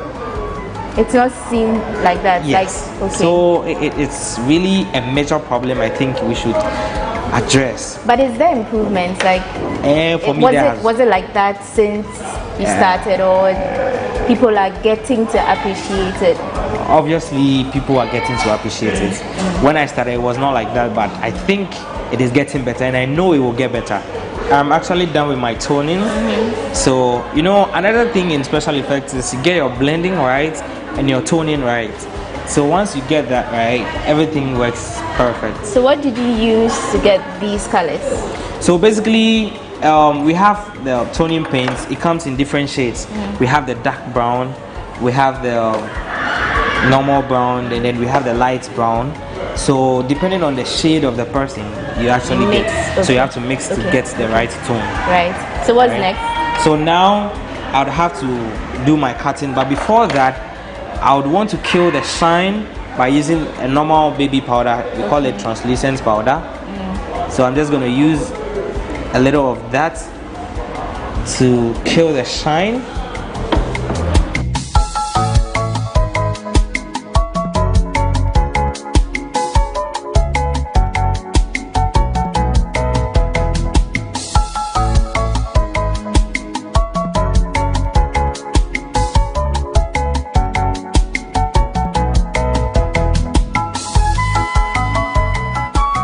while we try to wrap up our laceration that is being created by our genius special effects artist, let's talk about the number of awards he's won. This one I would have to read out because it's awesome. So we have the best special effects makeup artist from the Ghana Beauty Awards 2021. We have the Discovery of the Year Fashion and Lifestyle Awards 2019. We have the prestigious West Africa Photo Arena Awards 2019, and he's won the Makeup Artist of the Year at the Ghana Arts and Culture Awards. Which other awards have I not mentioned? Okay, we have the Youth Excellence Award. Where, the YE Award. Yes, the Youth in Filmmaking. Yes, I remember I was in this category with Kobe Rana and then Andy Tete. Yes, and I actually won. Okay, so now how do all these, how does getting all these awards make you feel? Because when you started, you didn't have the support you needed, but now you're doing it and you're getting better at it, and the world is getting to recognize what you do. How does that feel? It feels good, it feels amazing doing something and being appreciated. That has always been something most blacks don't know how to do. Sometimes a white man will even step on the streets and just compliment someone who is wearing a dress, be like, you look amazing, you've brightened the person's day. So appreciating someone's work gives the person the courage to do more. So at least I feel better when I'm being appreciated. Okay, so I think we are getting there. Yeah, so I think let me make it more gory. Put some blood here, and then I can spread it nicely. So go back. This looks like a machete wound. Yeah. Or like I got really cut really bad. And I hate blood, trust me. But I'm not feeling all the things I would have felt if it was real blood, because this is art. But it actually looks like the real thing. It does, and it's fantastic work. In about 4 or 5 years, where should we see Chris K? Oh, in 4 or 5 years, we should see Chris K as the game changer. Okay. Yes. Okay. Because I really have plans of, and that has been my whole journey, make a change. So in 4 or 5 years, you should see that change. Yes. Amazing. Okay, we are wrapping up. But before we do, our guest looks very calm and, cool and all that. But what you don't know is that he may be a wild person. Am I wrong or right? What? You're a wild person. Oh, yeah. You have a wild fashion sense. Oh, yes. It's covered under his scalp, but you have dyed hair, right? Yes. Blue I and have the pink and the blue thing. Yes. That actually means hot and cold. It's actually growing, so I covered it. And you have these embellishments on your teeth. Those basically I feel are my artistic colors. Okay. Yes. It actually means I'm cold and I'm hot. Yes. So that's the blue and pink. Yes. Because that's also on your teeth. Yes. So it's a color you go with. Exactly. But what inspired that? It comes. Art actually comes with a lot of things. So. Okay. Yes. Okay. So thank you, and I'm really glad we could do this together. And thank you for sharing your story with the rest of the world. And thank you out there for joining us. It's been another beautiful episode of People and Places here on GhanaWeb TV. Expect somebody who has another great story in our next edition of the show. Before you go, any words to people who want to learn or want to aspire to be like you? And all I can say is I'm not the big man yet, and I'm not that what to do yet. But all I can say and tell people is, if you want to do something, the best way is to do a lot of research, and always make sure that you are passionate about what you're doing. Let it be the passion. The passion will definitely bring the money. So be happy at what you're doing, and trust me, we will all make it together. Ladies and gentlemen, Nathaniel Amewuga. He is a special effects artist, award-winning special effects artist. So that's how we wrap up. Thank you again. See you in the next edition. My name is Wanda Mihagan. Stay safe.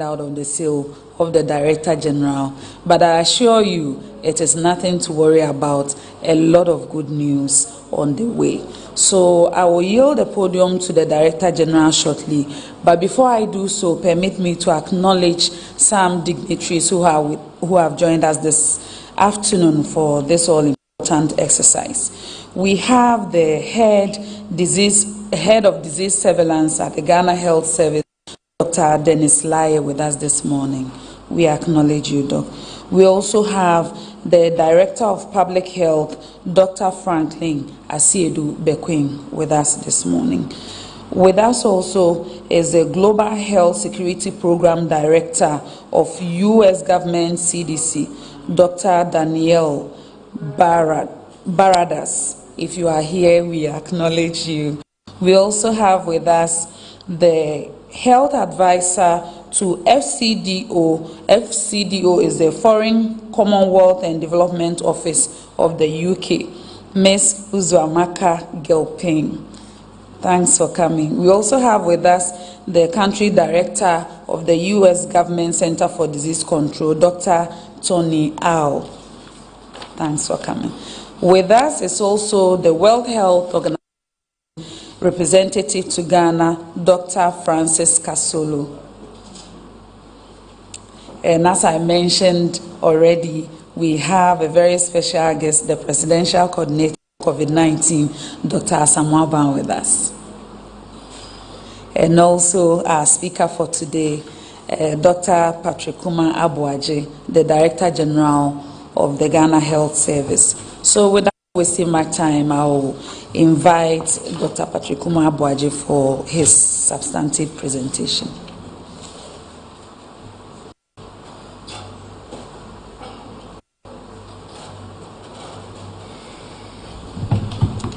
Thank you very much, Honorable Deputy Minister. Like the Deputy Minister said, we have good news for you. I will tell you the story how we got to where we are.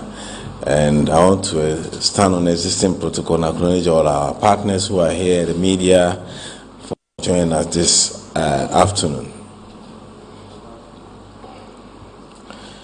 We are here to talk about the end of the Marburg virus disease outbreak, and we'll talk about the background, how it was the outbreak response measures that were put in place, a bit of the survivor who recovered, actions taken towards the post-declaration conclusion, and then we made a final declaration.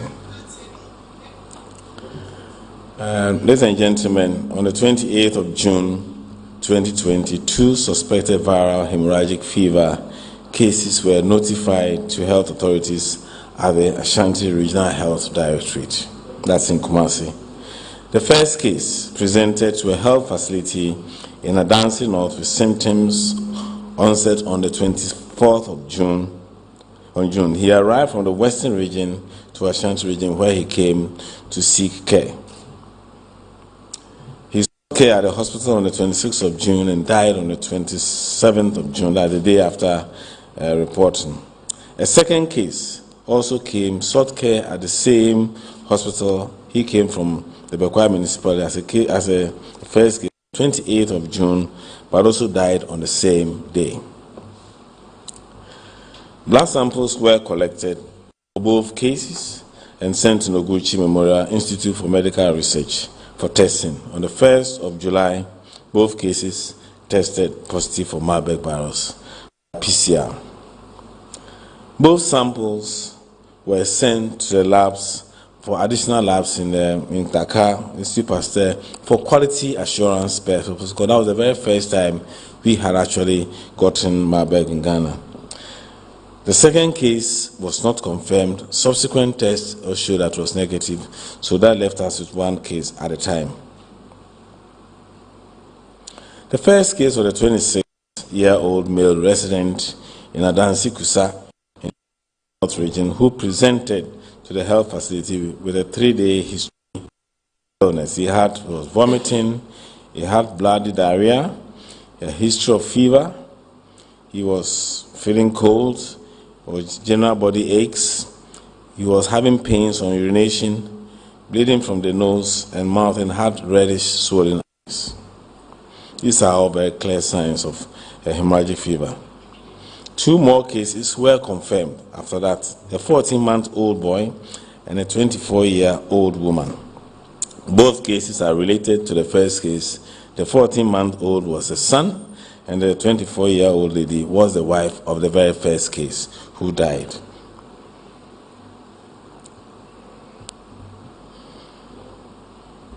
These cases affected 3 regions, Ashanti, Savannah, and Western region. I'll take you through how it happened. If you look at the first slide, the case presented at Adansi, that's where we found the first case. But we realized that he was ill from Western region, precisely Pristia Huni Valley district, and moved to Ashanti for treatment. By the time the results came in on the 1st of July, the body had been buried in Soratuna Kaba, where the disease hailed from. So within that period, that means that we had 3 regions were areas where we needed to focus on: Savannah, Sobatamba, and the Savannah region, Ashanti, and Western region, and specifically the district I mentioned. So if you look at Soratuna Kaba, apart from the father part where the burial took place, we had 2 cases were diagnosed from there, and that's where the burial also took place for 2 cases. We also have the Adansi North District as the place of residence for the case 1 who had returned from Western region. And I talked about the fact that because we had the initial second case from Bekwai municipality, we had contacts. Despite the fact that we had tested negative and the quality assurance, we continue following their contacts, and that's why they still remain on the list, to be sure that we don't miss anything. So the Western region is where the first case actually working there as a farmer, and that's where he fell ill. So that became a very crucial point for us as part of our response. We suspect that that's where the virus must have been coming from. But when we visited, we also realized that we also had all the ingredients of the virus. We have the bats were there were old caves, and some mining activities going place. So that meant that it was a very fertile ground for such things to take place. And there were other migrants who had come in there, working there. So these were all areas that created a challenge. So how response measures did we put in place? As soon as we found out that we had that challenge, we issued alerts to all our health facilities, including teaching hospital, that we have identified such a case, just to create the awareness and people to be on alert to look out for them. We also had to activate the national, regional, and district public health emergency structures. This is not limited to only the place. This is a nationwide response, so we just alerted all of them. We also had a deployment of national, regional, and district public health emergency response teams. These are teams that are already there, but we only have to deploy them when there are cases there. We also initiate our risk communication and community engagement about Marburg virus across the country, not just in the district. And we also initiated a nationwide sensitization of all clinicians, that is doctors, health workers who are seeing cases. We also have specific interventions for the the affected regions and districts. And this included activation of the regional public health emergency management committees for Ashanti, Savannah, and Western, more of an enhanced activation. Activation of the district public health emergency management committee in the affected districts, that is Adansi North, Bekwai Municipality, Sola Tuna Kaba, and Pristia Huni Valley. For these districts, we also had further to do contact identification. We were tracing and following up contacts. You know, we had about 198 contacts, 50 in Ashanti, 84 in Western, 64 in Western, and out of that we had about 28 were health workers. And the most important information here is that when you have such cases, those who are at higher risk are the health workers, the first responders who are likely to come in. Fortunately, nobody developed the disease, and even though we followed them all for 42 days, despite the fact that the official recommendation is 21 working days to make assurance double sure, we followed all our contacts for twice the incubation period, which is 42 days.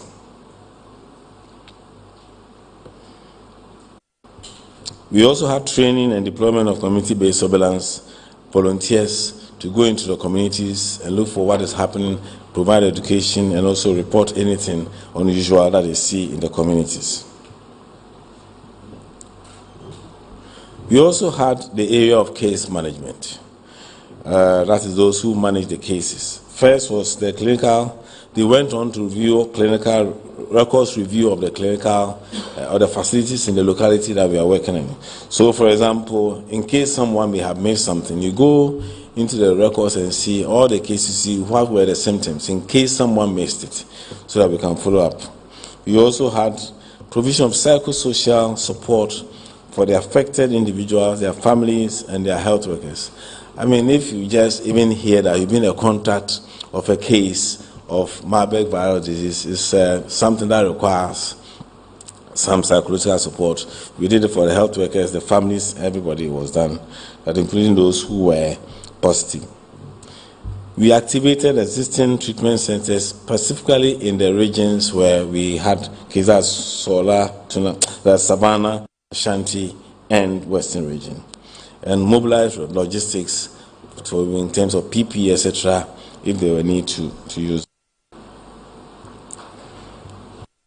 So we had a single surviving individual. A brief about her is that she was a 24-year-old female related to both the index case, that the case, the first case, and the person who died. And a child. That is her child, her son. She was tested as a close contact to the index case and the child. She was initially asymptomatic at the time that we took the sample, but was positive, even though it was positive on the 19th of July, 2022. She was isolated following the positive test results, and all her contacts were identified and followed up. She later developed mild symptoms, and so moved her to a designated government treatment center in the Western region. 3 weeks subsequent to that, we had 2 tests done on the 3rd and the 5th as per protocol. On the 3rd of August, it was negative. A repeat 48 hours later, still turned negative. And so she was discharged on the 5th of August as 2022. That is Marburg free. So what have we done? That was the very last case. And subsequently, none of the contacts had developed anything that required anything to worry about. So, the WHO policy is that WHO recommends 42 days following the negative PCR test result at a time for declaration of the outbreak that the outbreak is over, in the absence of new cases supported by evidence of active surveillance and for Marburg virus disease. So, basically, that is the next policy that we are trying to work on. First is we're going to start accounting, and we're going to enhance surveillance to make sure that we don't miss any case, and then we can now declare the outbreak over. So following the discharge of the single case, in the absence of any new case, the countdown for this declaration started on the 6th of August 2022. We had implemented additional measures as part of the action to culminate the final declaration of the outbreak. And these were included enhanced surveillance and active case search. We're not just waiting, counting, we're actually working and making sure that we're watching, looking out for any case. We all tested all suspected cases, and I'll give you the details later. We also enhanced our risk communication and community engagement to ensure that we are able to protect people and also identify cases. And we have a nationwide, continue the nationwide sensitization of clinicians and healthcare workers across.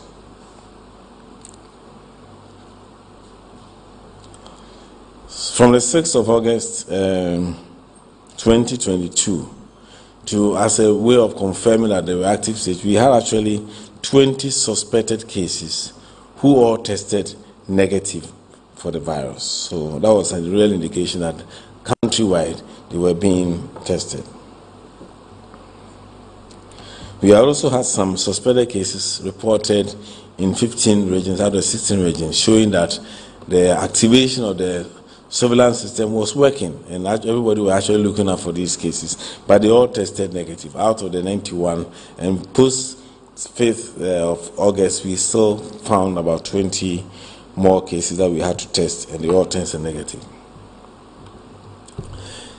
Ladies and gentlemen, in conclusion, Ghana's first outbreak of Marburg virus disease was rapidly detected, communicated, and contained. And I'm sure the communication took place from here with a press briefing, etc., to alert the world. We didn't hide it. Appropriate public health response measures were implemented with support from our partners, and we must acknowledge all of them. We're having a ecological and animal studies with Wildlife Division to map out risk across the country. What we are looking at is that let's look at risk mapping. Where in this country is Marburg disease at highest risk? So there's a study going to see maybe this spot and these are areas we need to continue watching. And so we are not just leaving it there, we are making sure that we are more better prepared and also prevent any further outbreak.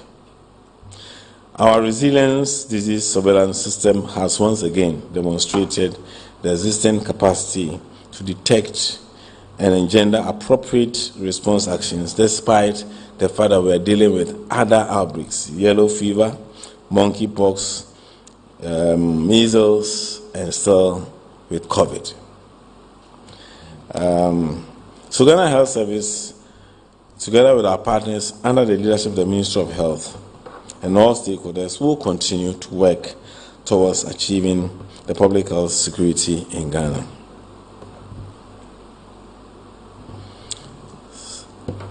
So, on this day, what's today's date? 16th of September, I, Dr. Patrick Kumar-Boaji, the Director General of the Ghana Health Service, on behalf of the Minister for Health, Honorable Ku Ajimamenu, together with our partners, do hereby state that appropriate outbreak response actions to Marburg virus disease has been implemented during the 42 days following the last negative PCR results for the sole surviving case in line with recommendations by WHO and best practices. Ghana has therefore successfully interrupted the first Marburg virus disease outbreak and hereby declare that the outbreak is officially over.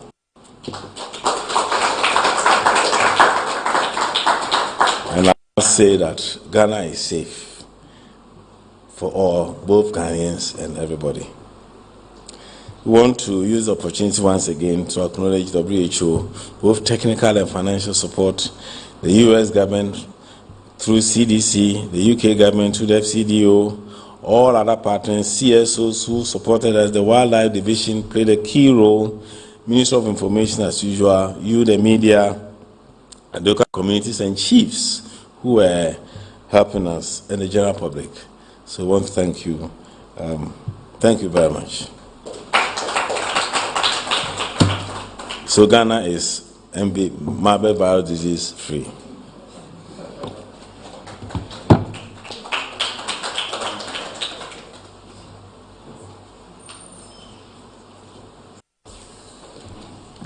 I promised you some good news, and it was well delivered. We are happy that we are at this stage. And it is my prayer that we will come back here and Dr. Patrick Kumar Boajo will tell us no yellow fever, no monkeypox. Yes. So keep the good news coming. And thank you so much for the good work done. On that note, we will take some solidarity messages from some key stakeholders, not all of them. So we will start with Dr. Francis Kasolu, the country representative of the World Health Organization.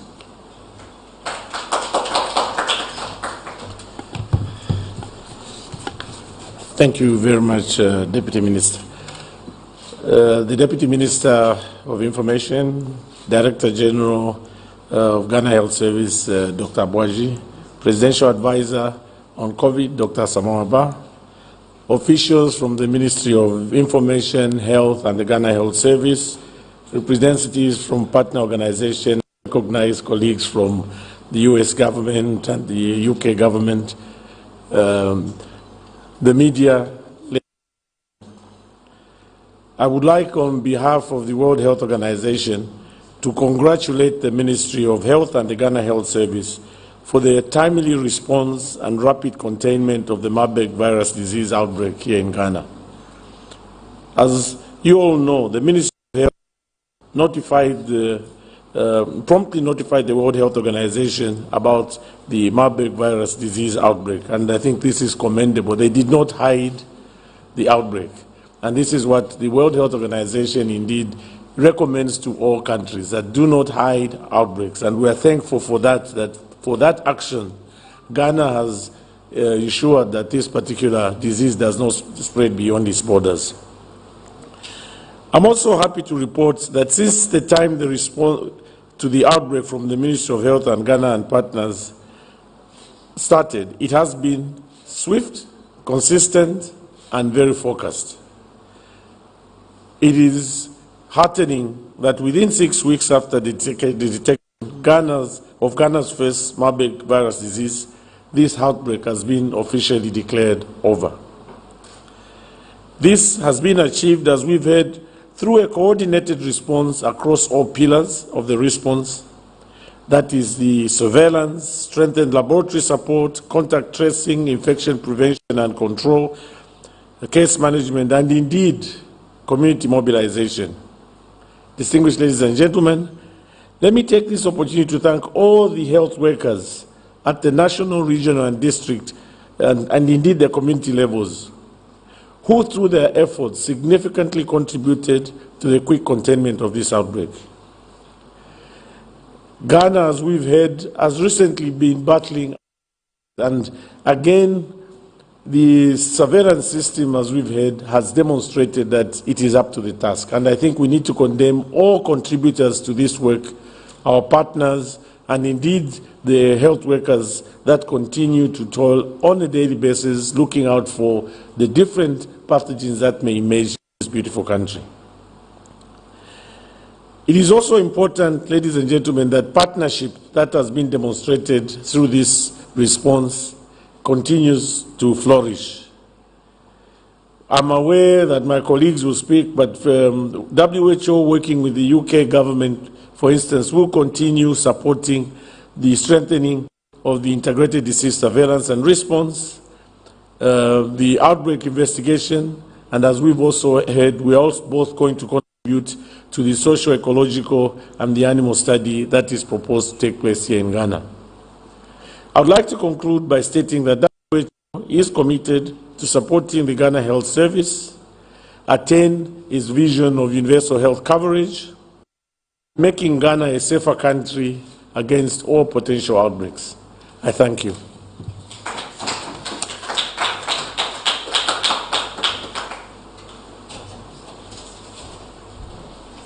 Thank you so much, Dr. Kasolu.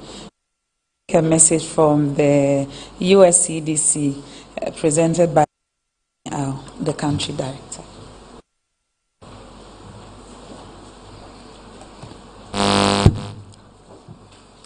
The Honorable Deputy Minister of Information, the Director General of Ghana Health Service, Presidential Coordinator for COVID-19, WHO representatives, all other government officials presented here, and development partners represented here as well. Members of the press, ladies and gentlemen, good morning, or afternoon in this case. It is an honor to be here with you today to celebrate, to represent the United States government to celebrate this important public health milestone for Ghana and indeed for the world. On behalf of our interagency health team, including the U.S. Centers for Disease Control and Prevention, U.S. Agency for International Development, and the U.S. Naval Medical Research Unit, I would like to congratulate the government of Ghana, the Ministry of Health, and the Ghana Health Service for their exemplary leadership to swiftly contain the Marburg virus disease outbreak, which was declared early July this year. Your quick action, decisive leadership, and technical expertise prevented further spread of this extremely dangerous disease to the larger population and therefore protecting and saving countless lives. As soon as the outbreak was confirmed, you all got to work. With U.S. government agencies and other bilateral and multilateral partners in support, the Ghana Health Service took the lead in contact tracing, in laboratory testing, supply chain management, and ecological studies to track and contain this outbreak. It was truly a prime example of country-led and country-owned disease outbreak response. The U.S. government and the government of Ghana have been working together for several decades on addressing critical public health issues by supporting disease surveillance, laboratory strengthening, health communication, supply chain management, and other essential components of a robust and effective public health system. And I believe it is because of this long-standing and trusted relationship that we were able to react so quickly to new challenges, starting with COVID-19, now with Marburg virus disease behind us, and of course, monkeypox is our next challenge. We will continue to work hand in hand with our host government and partners such as WHO, UNICEF, FDCO, and others to maintain extreme vigilance in order to prevent, detect, and respond to emerging health threats in our country. Again, on behalf of the United States government, congratulations to the government of Ghana on achieving this momentous public health milestone on ending the Marburg virus disease outbreak. Thank you very much.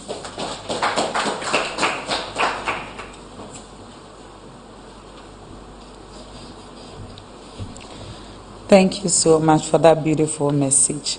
On that note, ladies and gentlemen, we will take your questions. If you have any question, this is the best time to ask. The news was good enough. I would have wished that. But maybe in course of the presentation, there was something that caught your attention that you wish you further and better particulars on. Please don't hesitate to ask a question if you have any. Okay, I see no hand. Okay.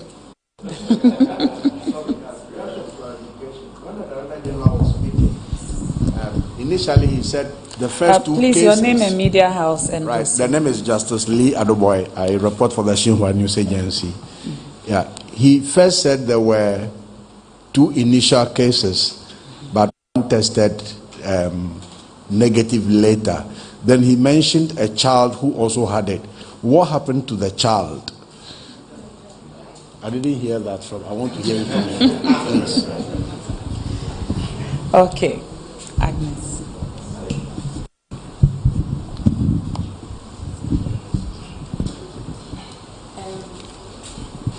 Doc said they are working to contain other diseases outbreaks such as monkeypox, COVID, and etc. So, us to get an update on rabies, if that's possible. Thank you. Okay.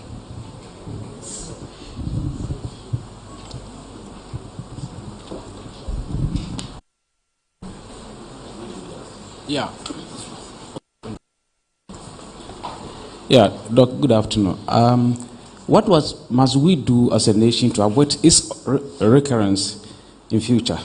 And then secondly, what symptoms must one, or what symptoms do you know that the disease has attacked somebody or someone? Because, you have malaria, you may have the symptoms of headache, that. What do you look out for when you suspect that you have that disease? Thank you for the question. I take that to be the last question, so we'll go to DG for his responses and also his concluding remarks.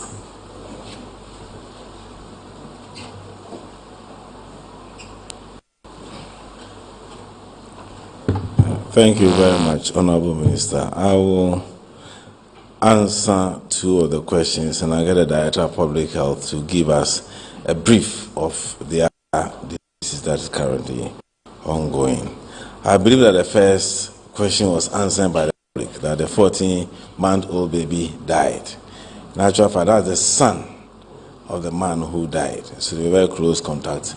And the survivor is the wife. So it was actually within that group. How do we avoid reoccurrence? And that's what we mentioned, the things we've done. Enhance engagement so that people will know exactly what to look for and how to prevent that. During the intervention, we did a lot of education. We gave our flyers, etc., for people to look out, to know what to look out for and what to do if they come with such a situation. So those are the things. But the most important in the socio-ecological study and the animal study that we are doing, this is going to tell us these are the hospitals that are likely. We are more likely to get in, so we can also work with our community to ensure that they are better able to protect themselves. We are not ending there. We are also engaging in the sub-region. We can work with other countries in the sub-region to ensure that the systems are in place. I mean, there's a lot of cross-border action, and so when another country can easily come into your country. So that's the next stage that we are also working with other partners, including the African CDC and Western Health Organization, to ensure that other countries in the neighborhood also put in additional system. Now that I'm here, let me see whether I can a bit of the tree to make sure that this information is communicated to all. Honorable Minister, near Senior Baha, near Kayan say, Bear Busumi no near Chirina, Inya, Yarena friend of Marburg virus disease. Yare be a by moja 2 Hoyashi near the day. Yare Bonipa, say a canipa, a dua, Muban Crondia, you. I'm say Hayami and San Muni. Yadin to see Bibrashe, Inyano or Ashanti region, Savannah, and Inyano Ashanti region, but a name say, baby or free buy, baby or Kusi and into Ashanti region, Savannah. And I share to say, oh, Oma Muni or Mumbai in Shamuna, Yadomo to Inchama, France isolation, the Ecosi, say for now, Pinsia, Sebea, so when you be able to, when you be so on fire and you be, and a friend of contract tracing. He will and so no, Yehuno say, Papana, when you be the Odican, be after we see an honest kunyabi. And on the bucket to a power where the affe and a busumi mino and so sunyabi. Emma Omunina we na Tina Bacopa Akano, Papana we and Ere. Yedeno, a control treatment center, Asher, na Antibe, now Pinsian, and a test. Near whom say, I fade a yareno efrinimo. Na Sebea Becca say, Yarene Fia Crano, Yadin shape you to us, if she say, Sana Pinsiana after that time, no. Ubia Enyebi, and I say, a fisherman who say, Ubia Nibu Chroma, and a fisherman soon, Yahubu Chroma, Babia, across the country. here be nipa be 91 omo ye say as omo ye nya bi by na negative. Yeah, after my ministry negative no. Enya nipa be aduonu a ya test mu nya so negative. Enti say yare no ya Africana na be stress obi a mo no ho ban se be ya bibi e koso bia na wo me aso ate se be abetimi so ehun ntem na we kire say Ministry of Ghana Health Service na partners in share Ghana no eboa me etimi hunu ade ne ntem ne ehun ntem so a timi etu ase ema obi a ho ban enti be so e beda obi ase say ombeboae abija ma abedru abiadu. Yes.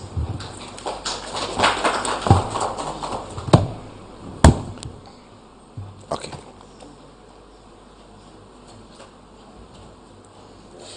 Thank you very much. So I think that we asked a question about rabies. Yes, I think 2 days ago we have reports of some confirmed cases of rabies in Ashanti region. I think as I speak, we have 4 cases of rabies. And rabies is one condition that when you get, the chance of dying is about 100%. So they have 4 deaths reported in Ashanti. Let me say that rabies is actually zoonotic. So it's a combination of the health sector working with the animal sector. So what is being done is that they are actually doing a very extensive communication across these regions, particularly in Ashanti region. And then what we are also doing is we are pushing a campaign to make sure that all dogs are actually vaccinated. I think that we need to look at the ownership of pets. People have pets, dogs, cats, and they don't vaccinate them. So we are pushing that people and get them vaccinated. And also sensitizing our clinicians about the post-exposure prophylaxis, that if you are bitten by a rabid dog, you need to report as early as possible. So that's being done. Just 2 months ago, we had what we call the National Bridging Workshop, whereby the human and the animal sectors are working together, so that we actually try to minimize or actually eradicate rabies from Ghana by the year 2030. We are hoping that the media will help us to achieve that aim. Thank you very much.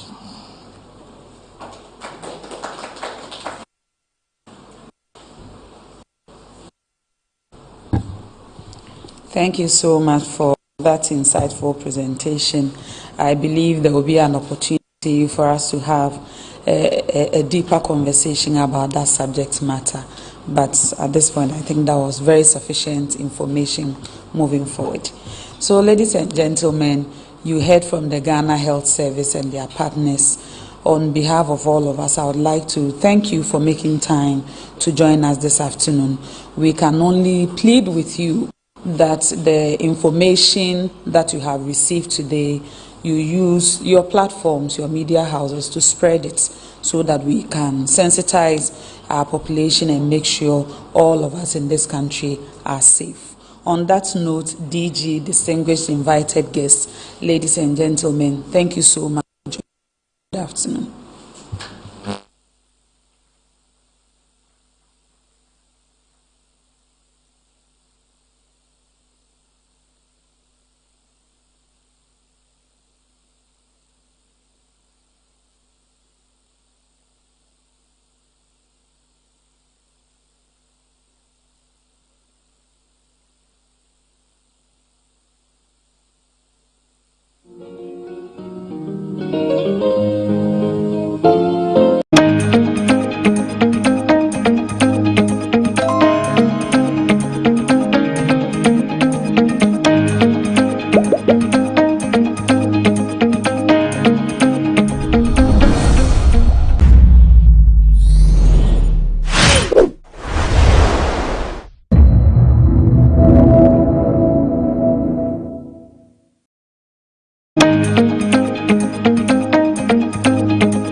You're doing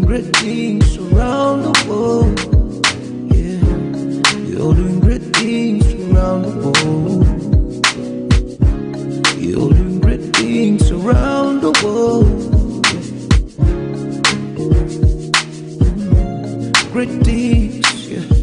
welcome to another wonderful episode of Diaspora Link exclusively on GhanaWeb TV. I'm your host, Diallo Usambi. I'm very excited about my guest today, as I am about all my guests, but I'm also very appreciative because I was able to catch her while she was in Accra just for a short time, passing through, running, doing a lot of things, but she agreed to come share her story with us on the set today. So, without further ado, it gives me great pleasure to introduce you to Nadu Plaka. Now let's dive into the interview and learn a little bit more.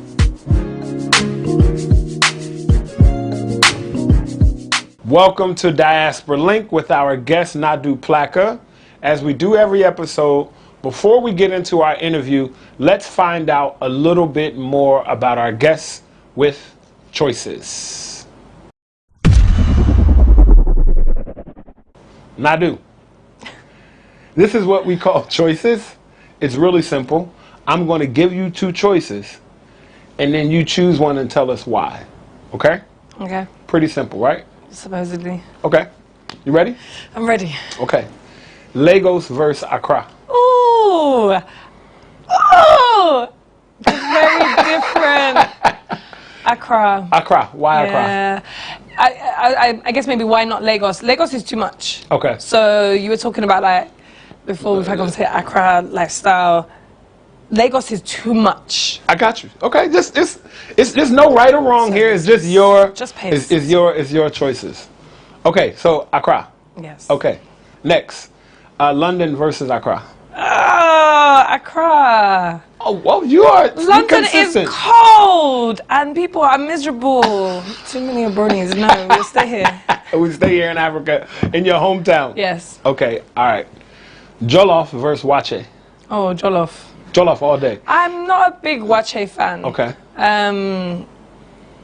So I'm not that I don't like Wache, but I'm not a big Wache fan, and I think Jollof is always a safe bet for me. Okay. How about this? South African Nights versus Accra Nights. South African Nights. Oh, no question. No question.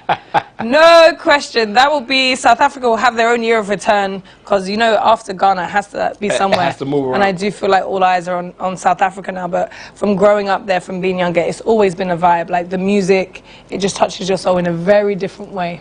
The vibe is real. The vibe is real. Okay, how about this?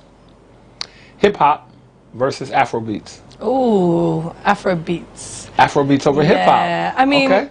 No, it's fine. If you're talking old school hip-hop, like, it's funny. Whatever you want it to be, hip-hop versus Afrobeats. Afrobeats for me. Afrobeats for me. It's funny because we were out one night at Front Back and Afrobeats came on, everyone was dancing and hip-hop and they had the new stuff and it was just like, oh, what is this? The new hip-hop. Yeah. And the crowd didn't really, it was like, yeah. You needed some diamonds on your wrist to dance to the music.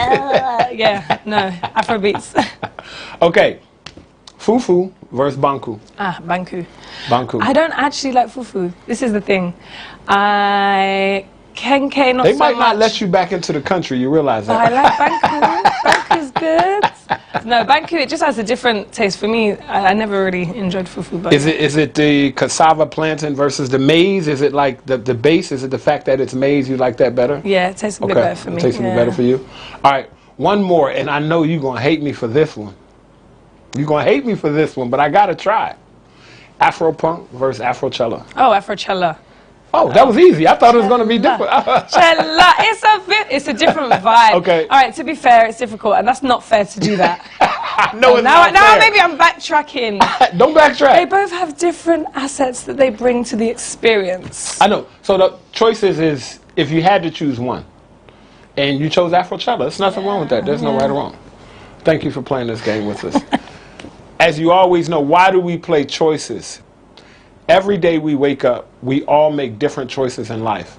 Our choices should not divide us further. Our choices should only serve to help us become more clear about who we are and bring us closer together. So remember, just because you may think differently or choose differently from someone else, it doesn't mean that you have to be opposite or opposed to them. You guys just have different choices, right? Just different choices. Okay, now we're going to find out a little bit more about Nadu with top 5. Nadu, this is our top 5. Are you ready? I am ready. These games are not too bad, right? Ready. You're doing great. All right, Top 5, I'm going to give you 5 categories, and you just choose your top in each category. All right, number 1, your favorite book. If it's not your favorite book ever, one book that you would recommend that everybody read. What is that book? The Celestine Prophecy. The Celestine Prophecy by? Ooh, James read something. James read something, okay. It was James something, yeah. Okay, and why this book? Changed my life. Okay. It was ironic, actually. So one of my ex-business partners who completely fell out, I'd known her for 20 years, she gave me that book. And when I read that book, it just speaks about intuition. That feeling that we get in our stomach if you've had an argument with your partner and you feel away because you know maybe they're hurt. You know, if you took a left turn but something told you maybe it was right. It's being able to listen to your intuition, as small as it may be. Being able to read people's energies and feel like what do people want to get from spaces and how to navigate. And the way it's told is a story of searching for scriptures, that each of these scriptures tell you a bit more about how to kind of communicate and learn more. It sounds like a really interesting book. Priceless. Excellent. Very, very. I bought. That was easy for you. You were bought because I buy them for people. I'll probably buy you a copy now. Okay. And send to you because it's done so much for me. I always want to pass that on. I appreciate that. Next one. Top musical artists across every genre of all time. You get to pick one. That's horrible. I know. Every music genre of all time. Across the board. If you just had to pick one name, it might change next week or whenever, but for Diaspora Link, we want one. Lauryn Hill. Lauryn Hill. That's what's up. You gave Lauren props. I love Lauren. I love Lauren. I absolutely love Lauren. Nice. Yeah. Why Lauryn Hill? I met her here when she did. Okay. I was here at that show at BBNC. She's Lauren. Like, it was either going to be a Lauren, Erica, you know what I mean? Like, that's where we are. Right. So she's just the embodiment of just who and where we are. Yeah, black, just love Lauren. No problem. That's my homie. I still listen to Zion. Like, yes. Whenever it comes on, I still can't listen to it once. I still have to rewind it and listen to it 3 or 4 times. Timeless. The Miseducation of Lauryn Hill, ladies and gentlemen. For those of you who have no idea who Lauryn Hill is or what we're talking about, get the album. You'll love it. All right. Favorite food. It can be a dish or a kind of food. Okay, well, seeing as we are here, contemporary. Ooh, that's your favorite. My favorite. Listen. And garden next stew, but contemporary for me with fish. Listen. This is what I'm going to do for you. If I would have known that before now, I have the absolute best contemporary for you. In my village, a small place called Yame Bechere near Kafordria, we absolutely make the best contemporary, period. It's not palava sauce. There's no egusi mixed in. There's it's contemporary. They go pick it. I know there's some in my family's garden. We go pick it and cook it. Okay, I'm sorry. Y'all know I'm hungry already. All right. Okay, I'm going to hold you to that. Okay, but with rice or boiled yam? Actually with a moto. Yeah, that for me is very different. My aunt's like, what are you doing? And I have boiled plantain as well, but they're like, what? And I'm just let me have it the way I like it. Yeah, you know that's so interesting about Ghana. You try to mix two foods, people are like, no. We don't serve it like that. We don't take it that way. You can't have it. All right. Favorite place to vacation in the world. It could be a place that you've already been or a place that you want to go. Zanzibar. Zanzibar, that's a place you've been. Yeah. And hands down. The most amazing experience of my life. I probably lost about 2 stone out there as well, because every day you're just walking on beaches, drinking coconut water in the sea, and the people, amazing. Excellent. Last one. Your favorite sport? To play, to watch?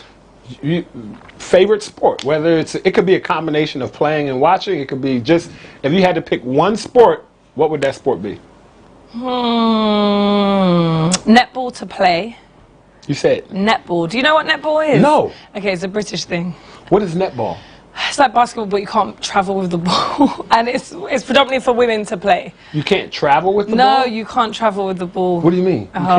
You can only pass it? When we finish rolling, I have to show you. Okay, I'll look up netball. I've never even heard of it. Yeah, So netball. netball to play. Netball to play. To watch? Is gymnastics considered a sport? That's considered a sport. I love watching gymnastics and synchronized swimming. I just think it's incredible. Gymnastics. Like, okay, yeah. great. I watch football quite often, but I'm not like, fanatic. You're not like crazy like some people. Okay. No, yeah. Thank you for participating. Ladies and gentlemen, that is Nadu Plaka's top 5. Remember, as we continue to build this bridge in the diaspora and we begin meeting people from different places, whether we meet in Accra, whether we meet in London or the US, let's find out more about each other. And asking someone's top 5 is a perfect way. It's a great icebreaker to get to know somebody, to get to know kind of what moves them, what are some of their favorite things. That's going to help you build a relationship, because the only way we can continue to build the bridge between the continent and the diaspora is to find out more about each other. Now, let's dive into this interview and find out a little bit more about exactly who Nadu Plaka is.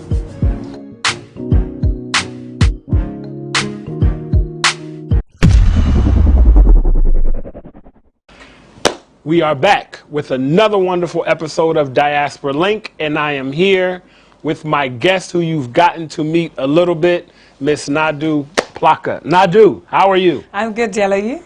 I'm good. Thank you so much for joining us here today.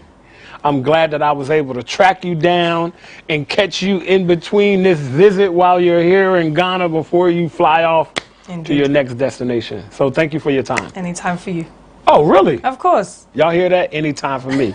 So y'all know Diaspora Link is real, because she just said anytime for me.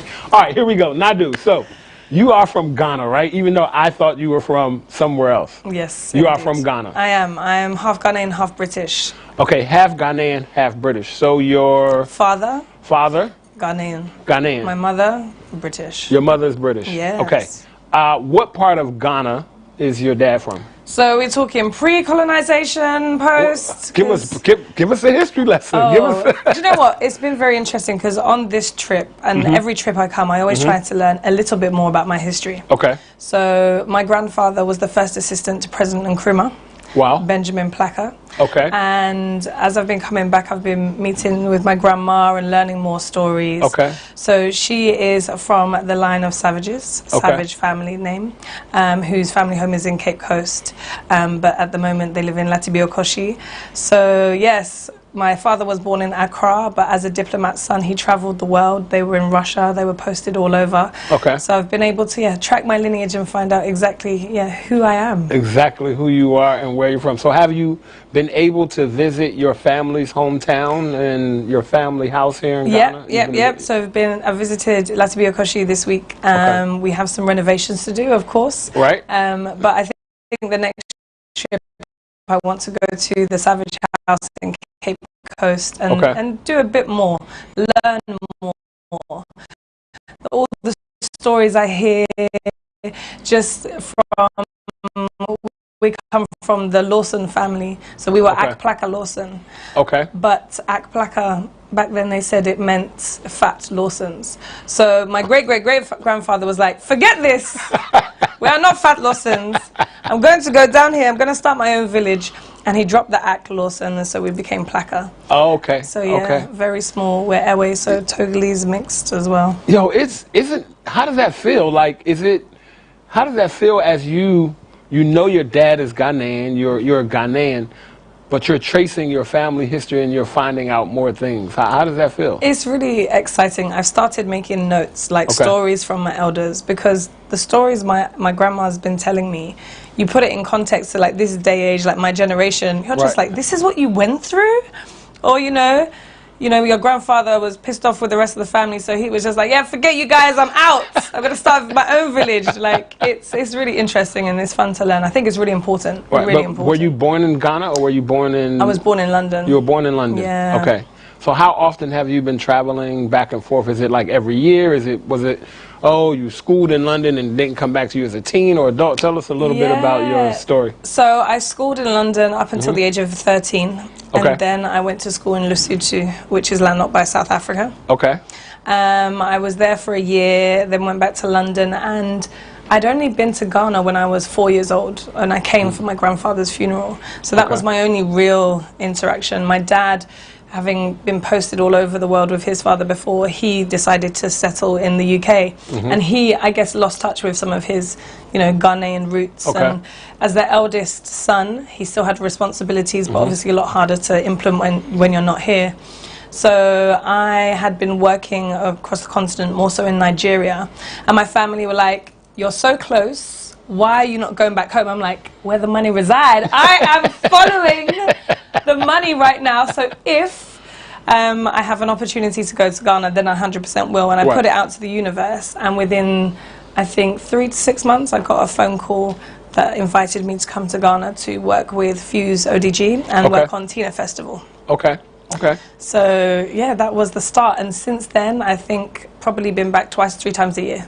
Nice. Yeah. So from the time that you were 4, you hadn't been back to Ghana until... It was 30 years at the time. Wow. Yeah. Wow. It's bad. But you, well, it is what it is. I think it's bad. Okay. but Ghana was always in your heart. Always. It was always something calling you back. Yeah.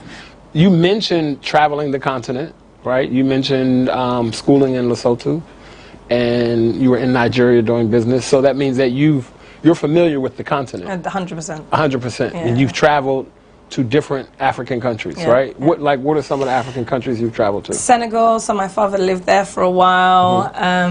Kenya, Zanzibar, Lesotho, South Africa, Swaziland, Namibia. Wow.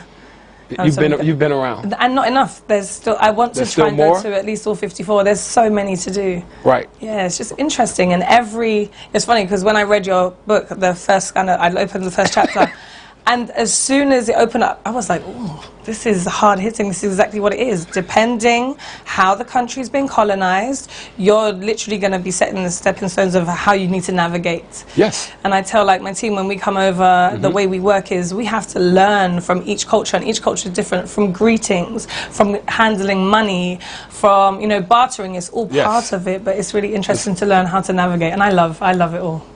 So, ladies and gentlemen, it is time for Africa in 60. Our guest has no idea what we're about to do, so I'm going to tell her. Nadu, this is something that we call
we'd like to see how many African countries our guest can name in 60 seconds. Oh, okay. See, that's not deep, right? No, that's hard. Let's see how you deal with the pressure, because I know when the pressure comes, it's a little bit differently. So we have our clock set up. We have 60 seconds, and we will go in 3, 2, 1, go. Mauritania, Egypt, Libya, Ethiopia, Sudan, Ghana, Togo, Benin, Nigeria, Senegal, Gabon, Cameroon, DRC, let's go on this side, Somalia, Kenya, Zanzibar, Tanzania, Swaziland, Botswana. Oh, let me see, where am I down here? Did I say Namibia? I'm not sure. South Africa, Lesotho, Madagascar. Where am I in the middle? I've missed some in the middle. I don't know. What's the time? We got more time. Keep going. Morocco. Oh, who are these northern fake countries? Did you call them fake countries? I did. How come I already said Nigeria? That's all I can think Where are of. the pyramids? Oh, I said Egypt. Oh, I didn't hear you. I said Egypt. I'm sorry. Okay, time. No, you did good. You got about 28. Wow. You got about 28. That's you got about 28. Okay, okay. You got to see. Is that, like, where's the ranking? No, wait, I can't tell you that. Okay. We're gonna put up a leaderboard so everybody can see kind of where they are. But you know, and we do Africa in 60, as you all know, because we want people to know that Africa is a continent. It's a vast, large place. 54 countries, and in each country there are various cultures, there are languages, there are so many different customs. So as we begin to bridge the diaspora, we want people to know that no one speaks African. You just don't go all the way out there to Africa. There's a country in Africa, and there's a city in that country. So keep that in mind. That's Africa in 60. Thank you, Nadu. You're such a good sport. That was fun. I was trying. Was that fun? Good, okay. I was trying to get you a little bit nervous by telling you, hey, we're going to do something, and I'm not going to tell you what it is. That was the one you're not going to tell me? That's the one. That's the only one I'm not going to tell you. That's the breeze, right? Don't have to worry. Okay, so you travel back and forth. You came back here after 30 years, right? But since you've come, you said 2 to 3 times a year. Yeah. So that means that you've seen other people who don't have Ghanaian roots come back and forth to Ghana. For you, what is it about Ghana that pulls people? What I mean, maybe for you because of your family, but you know, your business has brought you here and other things. What is it? What are some of the things about Ghana that you love? I think, going back to your point of not saying Africa, but from an African perspective, stepping back on the continent always feels like I'm recharging in some way, shape or form. I think it's an opportunity to explore, learn, and really tap into new culture. So for Ghana, I think for other people who maybe this is their first time coming, it's definitely been led by, I think, stepping away from that traditional, oh, Africa, we live in huts and there's nothing here. Hut life. Yeah, that life, hut life. You know, we all came from there. But being able to really explore new adventures, I think the Year of Return was something that put Ghana in a very different position that it has been before. Like, eyes are on Ghana for different reasons now. People are understanding the potential, that it's not what we've seen on TV being brought up our whole lives. There's actually, you know, things that have been going on here for years. So I think it's, being able to explore. For me, it's home. I always think as Ghana as home, second to, actually no, it's one of my homes, I would like to say. And just being able to be around my people. Like, it's funny, sometimes I go out here and I'm like, oh, a white person. And like, it's a subconscious thing, but it's slightly triggering. I'm also aware I'm a brony, so I'm not naive to that. But it's also being around your people all the time. It just, different kind of energy. And the work I do abroad, I always try to ensure that I'm working with black people, be it our production company, be it our suppliers, be it the team that we work with. So being around your people is just a different energy. A totally different energy. You get that vibe, right? You know, in my book, I call Ghana the enjoyment capital of the world. Enjoyment. Enjoyment, right? A lot of enjoyment here. And, you know, when people either come, you know, through our birthright journeys or when they come with us to visit, and I always tell people, let me know when you're ready for an Accra night. And they say, well, what is an Accra night? I said, if you're not having wache at 6 a.m. in the same clothes you went out in, you haven't gone home to sleep, then that's an official Accra night. Is you start and you have to at least go to 3 or 4 places because there's that many places to go and that many things to do. So you schooled when you were young in Lesotho. Now, did you school again for your university, your college in the UK? London. Okay. Yeah. And what did you study? I studied event management and music and media management. Okay. And I'm now doing my master's in live event design. Nice. And where are you doing that at? So it's in the middle of the UK, in the countryside. Just in the middle, so somewhere. Like, I'm literally the only black person there. Yes, it is. All right, so now let's talk a little bit about some of what you've done in your career that has led you to where you are now. And I'll just let you walk us through it. Well, it's been many, many years. So 14 years that I've been in the events industry. Okay. Started off the back of my degree. I was very fortunate to be headhunted from university. Okay. So straight out of university, I had a job, I was working. But what I found was some of my friends and colleagues from uni, they couldn't get a job without the experience, but then couldn't get experience without the job. So you're stuck in this cycle, this loop of, not being able to move forward. That reminds me of Most Def's line. Why do I need ID to get ID? I'm sorry, go ahead. But it's the same theory and principle. Right, it's the same theory and principle. And so I was like, how do I help more people to be able to kind of make this transition? So we started an educational course that I started to design. And with that course, we developed it into a 12-week course where we teach everything that I learned over my 3 years on my degree to all of my experience. And decided to say, we're going to give 15 students an opportunity to learn everything. We'll physically give them some money to produce their own event, and they'll produce it. So you get the vocational and the practical experience of being in the event industry. Because it's not always standing there with a clipboard and a radio and everyone thinks, you're in charge of things. And that's wonderful. Yeah. That's excellent. So and you are still doing that course now? You still offer it? Still doing. You still offer cash for people who complete the course to do their events? Yeah.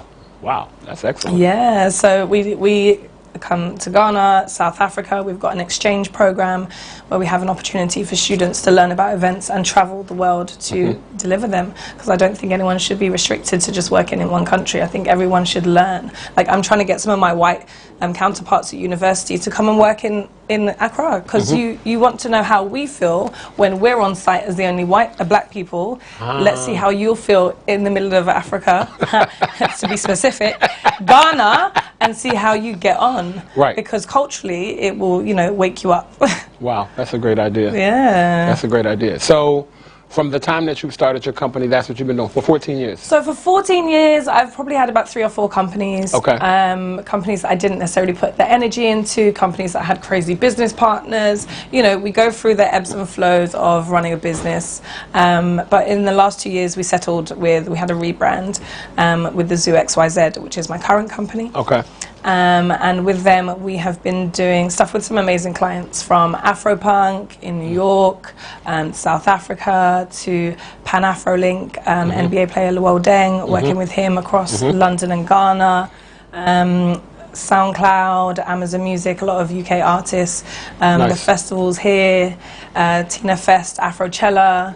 So yeah, we're spread out well. Spread out very well. Nice. Okay, so what we're going to do is we're going to take a short break. And when we come back, we're going to talk a little bit more about Nadu's company, the Zoo XYZ, or as they say in London, XYZ. I'm learning so much. And we'll get back and talk more about this. We'll be right back.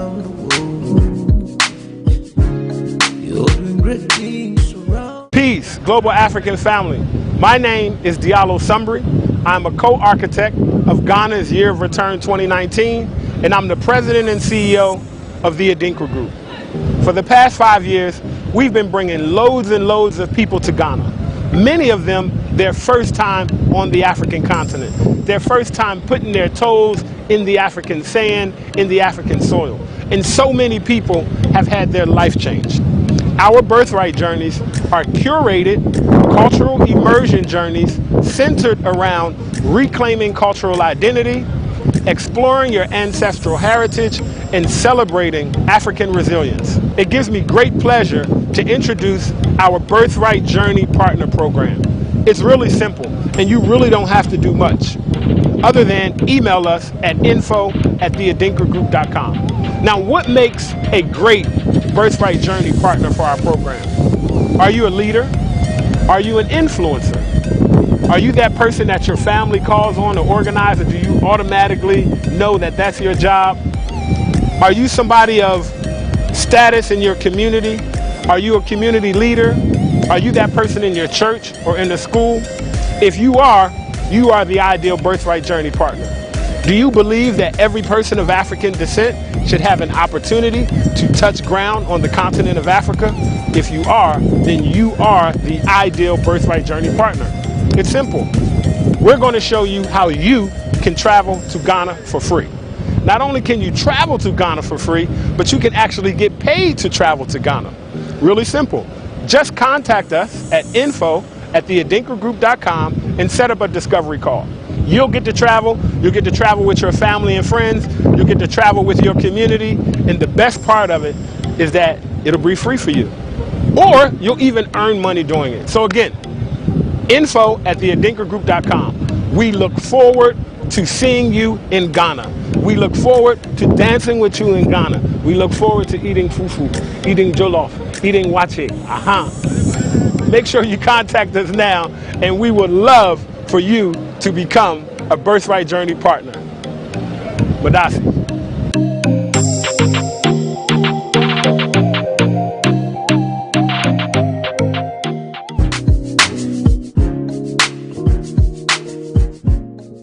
And we are back with Nadu Plaka from the Brooklyn Zoo. Anyway, from the Zoo XYZ. You know, I had to I had to do my best ODB impersonation. All right, so Nadu, your company that you've rebranded and that's spread out in African countries, in the UK, the Zoo XYZ. Talk to us about the name. Like, it's such a different name. I'm really interested to know how you came up with that. So it's funny because I wanted, so the company I had before was NP Presents. Okay. So Nadu Plaka Presents. The one before that was Madame Blah, because that's all I feel like I ever do in the industry. Blah, blah, blah, blah. Just, you know, trying to make deals work here and there. Right. And I was ready after having a negative experience with a business partner. I wanted to, you know, transition the business. And then from NP Presents, I was like, I didn't want something that you could maybe know what it was. I wanted it to be very spontaneous and be like, well, what is that? Right. If someone says, you know, the zoo was that. So we initially came up with the zoo. Don't ask me why. It was actually in Ghana when my colleague and I came up with it, and we were on the back end of a Ghana night, an Accra night, which I think explains even more. And we were just like throwing words and like the zoo, like, oh my gosh, that works. And so, you know, did some research online. Obviously, thezoo.com was gone, so and .co.uk, and I was just like, oh. And then it was like, oh, .xyz. So I was like, oh, this is a new domain that actually hasn't been established yet. And often when we're talking in events, we're saying, okay, XYZ, this is how we're going to structure things. And so it worked. And thus the Zoo XYZ was born. You know, that's interesting because, you know, I had my own theory. All right, let me add on to the theory a bit more. I had my own theory about the zoo and where it came from. But go ahead. It's also the multitude of like personalities and people that we deal with in any given like project. There's always things that are moving. You have to learn how to, you know, nurture people's egos, how to get them to do business the way you do. So it's having an understanding of there are so many different things taking place under one roof. Right. So yeah, the zoo. And I always loved the word menagerie, but I didn't know how to use it. So the zoo just came forward. So I want to know your theory. That was it. Oh. Well, my theory was I've been on the front side of events and the back side. And most people, when they see the event in its finished form, a well-done event, they just see they see what you want them to see, right? Especially for your customers, you don't want them to see what goes into it. But I know on the back end of that, it's a zoo. Yeah, basically. Sometimes it's a zoo, just exactly what you said, the number of personalities, the number of people, and it's like managing a zoo. You got this section over here, you got this, everybody eats something different at a different time, or you know, and putting all of that together to make it an attraction for somebody to come pay an entry fee and get the whole experience. So for me, I was just like, yo, that was mad creative. Like, it's really a zoo. You know, people who are not into events really do not know. They really have no idea.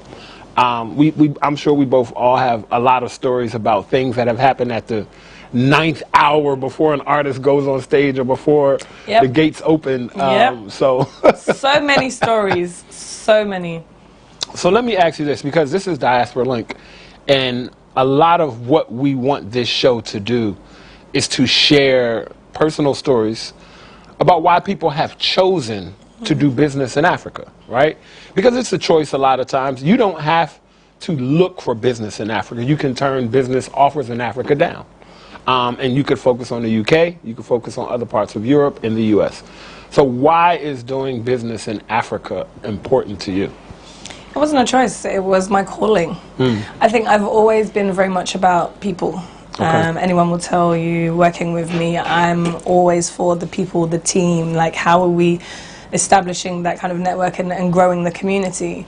And schooling on the continent, having my roots back here, like it made sense for me to come back and also to spread the knowledge far and wide that I have. I don't feel like my knowledge and information should be left with me. Part of that legacy is being able to impart more knowledge onto other people and allow that knowledge for myself. It helps me to grow in territories, to understand how events are done in Ghana, how they're done in Nigeria, how they're done in South Africa, what works, what doesn't. Can any of my knowledge or experience contribute to that? So yeah, it was destined. It was destiny. But you had to hear that calling, right? Because they say, what they say, many are called, but few are chosen, right? So a lot of people are called, but not everybody answers that call. So how have you found doing business in Africa for events different from UK and the US? And you know, I always say that it's okay for us to talk about challenges because we're not really focusing on the challenges, but there's somebody watching who wants to do business here, who's into events management and maybe wants to come here to do that. So what's some of the differences between the various countries in Africa you work with South Africa, Nigeria, Ghana, other places in the UK or the US? So many differences. I think I definitely have had to make sacrifices over the years in order to fulfill this.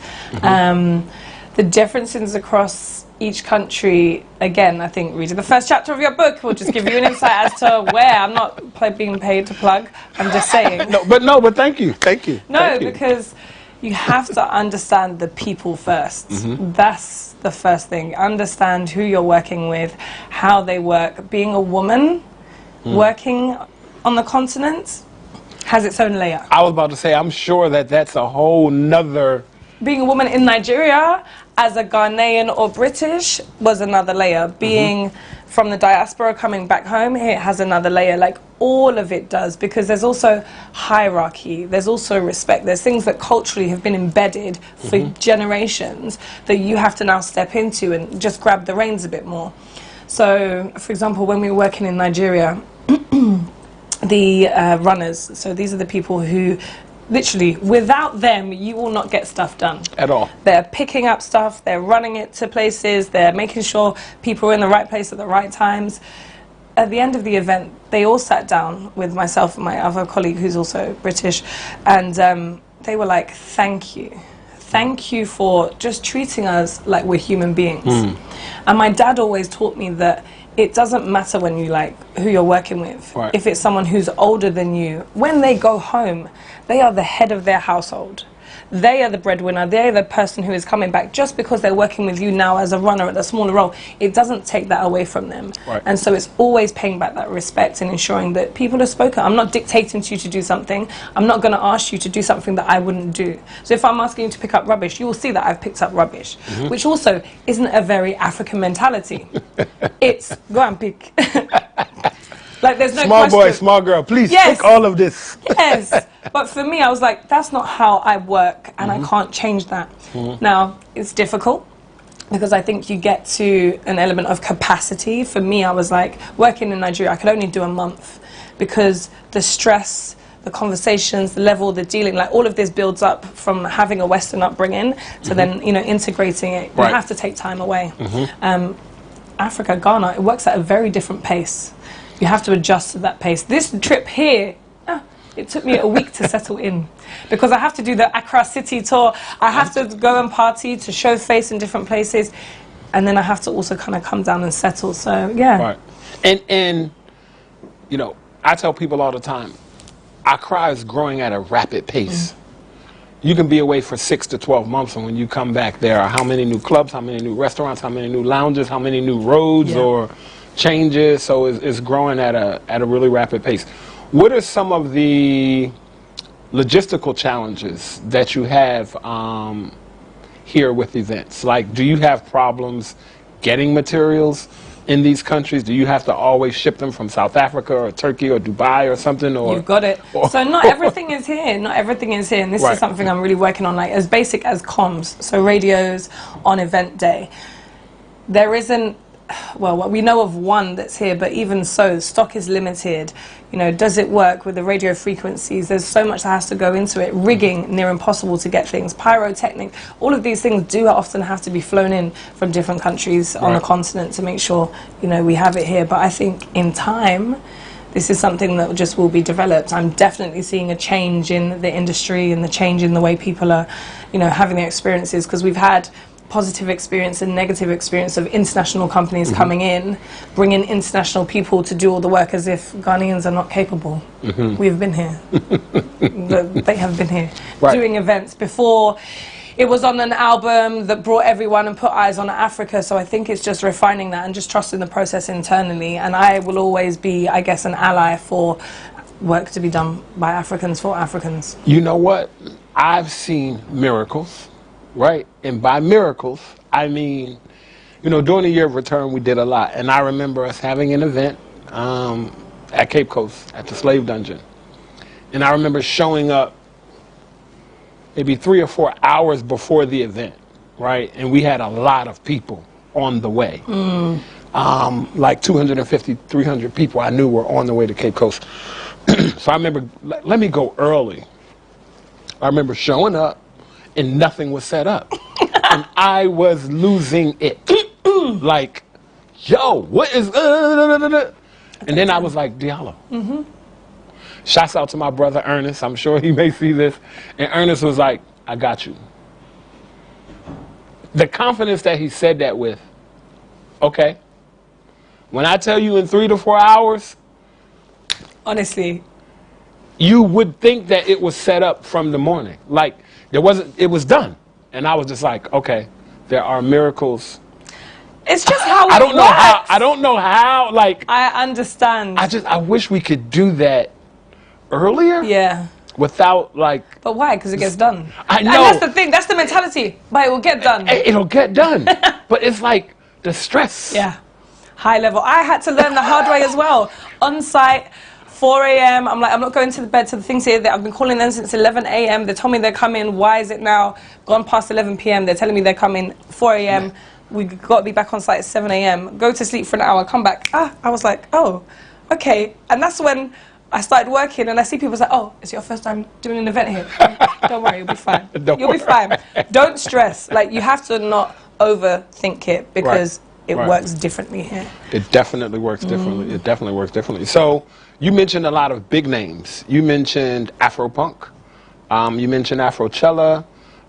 And so talk to us about Afropunk. You've done that in South Africa? So Afropunk takes place in Bahia, New York, in Atlanta, Paris, London, and South Africa, so 6. So I was a live event consultant for them for a year, and now supporting them in terms of entering new territories, developing on the continent as well. And Afropunk is a pretty large event. Like, each Afropunk event brings, what, thousands and thousands of people to a particular city or place, and people are flying in from all over the world, no matter where it is. Yeah. Talk to us about the economic impact of some of these festivals and events that you work with, and how African tourism departments can do better to support some of these events because of the economic impact that it brings. The economic footprint from these events is massive. I think even from Year of Return you would have seen here, and like using Afropunk as a case study, I guess looking at South Africa, massive. So December's normally a time of year where everything closed down and shuts, so we're able to provide job, provide opportunities, provide, you know, more for the country. And I think governments can use these as beacons, you know, utilize this opportunity to be able to have new people, new money coming into a country, to be able to see actually how can we make this work for us to benefit us longer than this period of a month that, you know, maybe someone's in town. Like, where can we tap into tourism and what does that look like?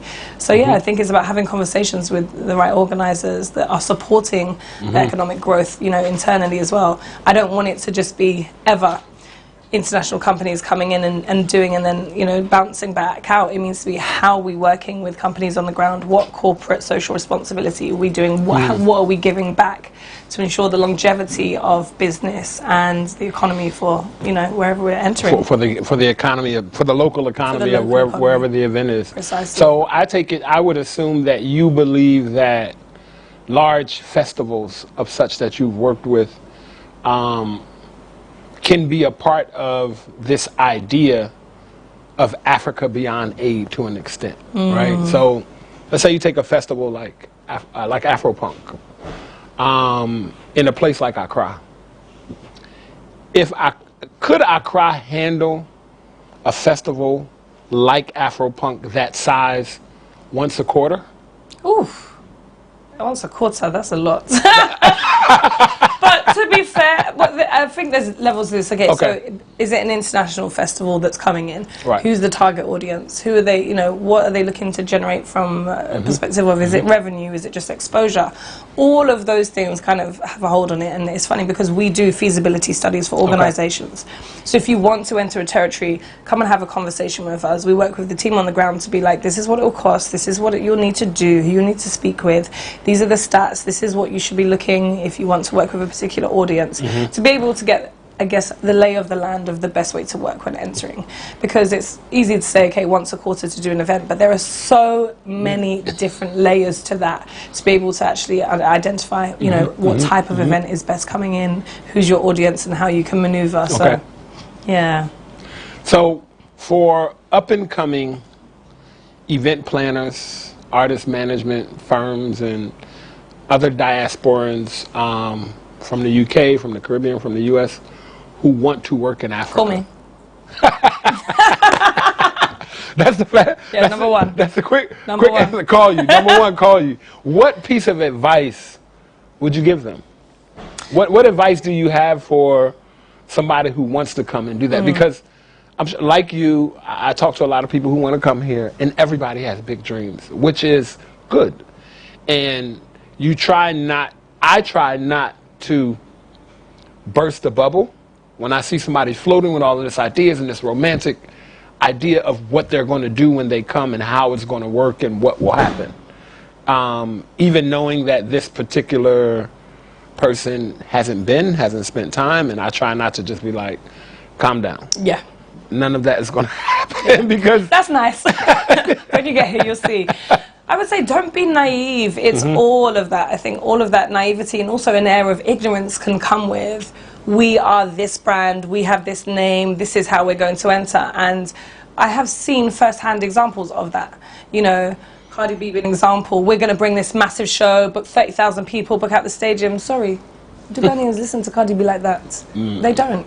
Just because you maybe have a certain audience in another country on the continent doesn't mean it can easily be replicated here.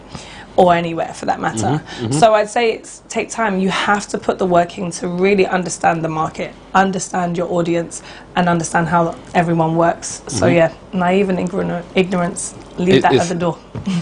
Okay, now what piece of advice would you give Ghanaian suppliers, vendors, and potential workers or staff that people like you would want to hire here?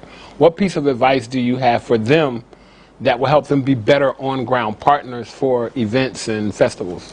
Transparency and continuity. Okay. Like, so one of the things I've found is also, you know, just communicating what you really want to happen. So your expectations. I always try to move as transparent as possible. If I'm going to tell you that I need barricades, for example, and I know there's only one supplier that does barricades, then tell me when I need to come to you, when I need to have a certain money ready by, so at least I can plan ahead.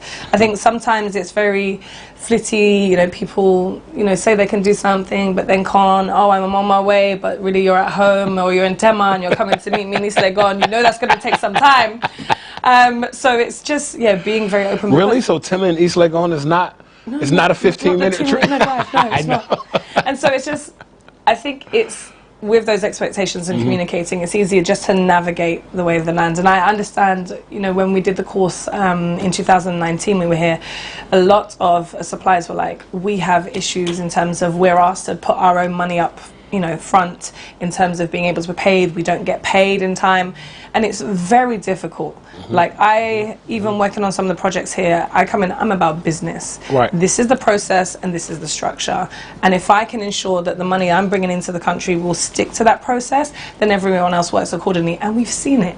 It works, it's flawless, it's easy. We have great relationships, so when we come back to these suppliers, they know, oh, we're working with them, don't worry, it's going to be done. It'll be there. But it's a two-way thing. You have to show that respect in the same way. So yeah, just be honest, be transparent, and let me know the expectations. There we go. Nadu, I want to thank you so much for coming to share your time, because I got you. Like, listen, all of y'all out there who've been trying to get Nadu, I was able to get her. That means that we're special at Diaspora Link. She took out time for us. So I want to thank you again for joining us on the show, for sharing a little bit about yourself, about your company, and just for giving some insight for all of our listeners so we can see what event management really looks like a little bit from the inside. I look good today. Normally sweaty and stressed, everything. But today is different. We're okay. All right. Nadu, again, thank you. Thanks for having me. Ladies and gentlemen, thank you for tuning in, and we want to thank our guest, Nadu Plaka, for joining us and sharing just a little bit about herself and her journey. Only here on Diaspora Link, exclusively on GhanaWeb TV.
With Afrofusion and dancehall artist Adi Self, a former member of the Shatter Movement militant, will talk more about his musical career and what it takes to survive in the Ghana music industry.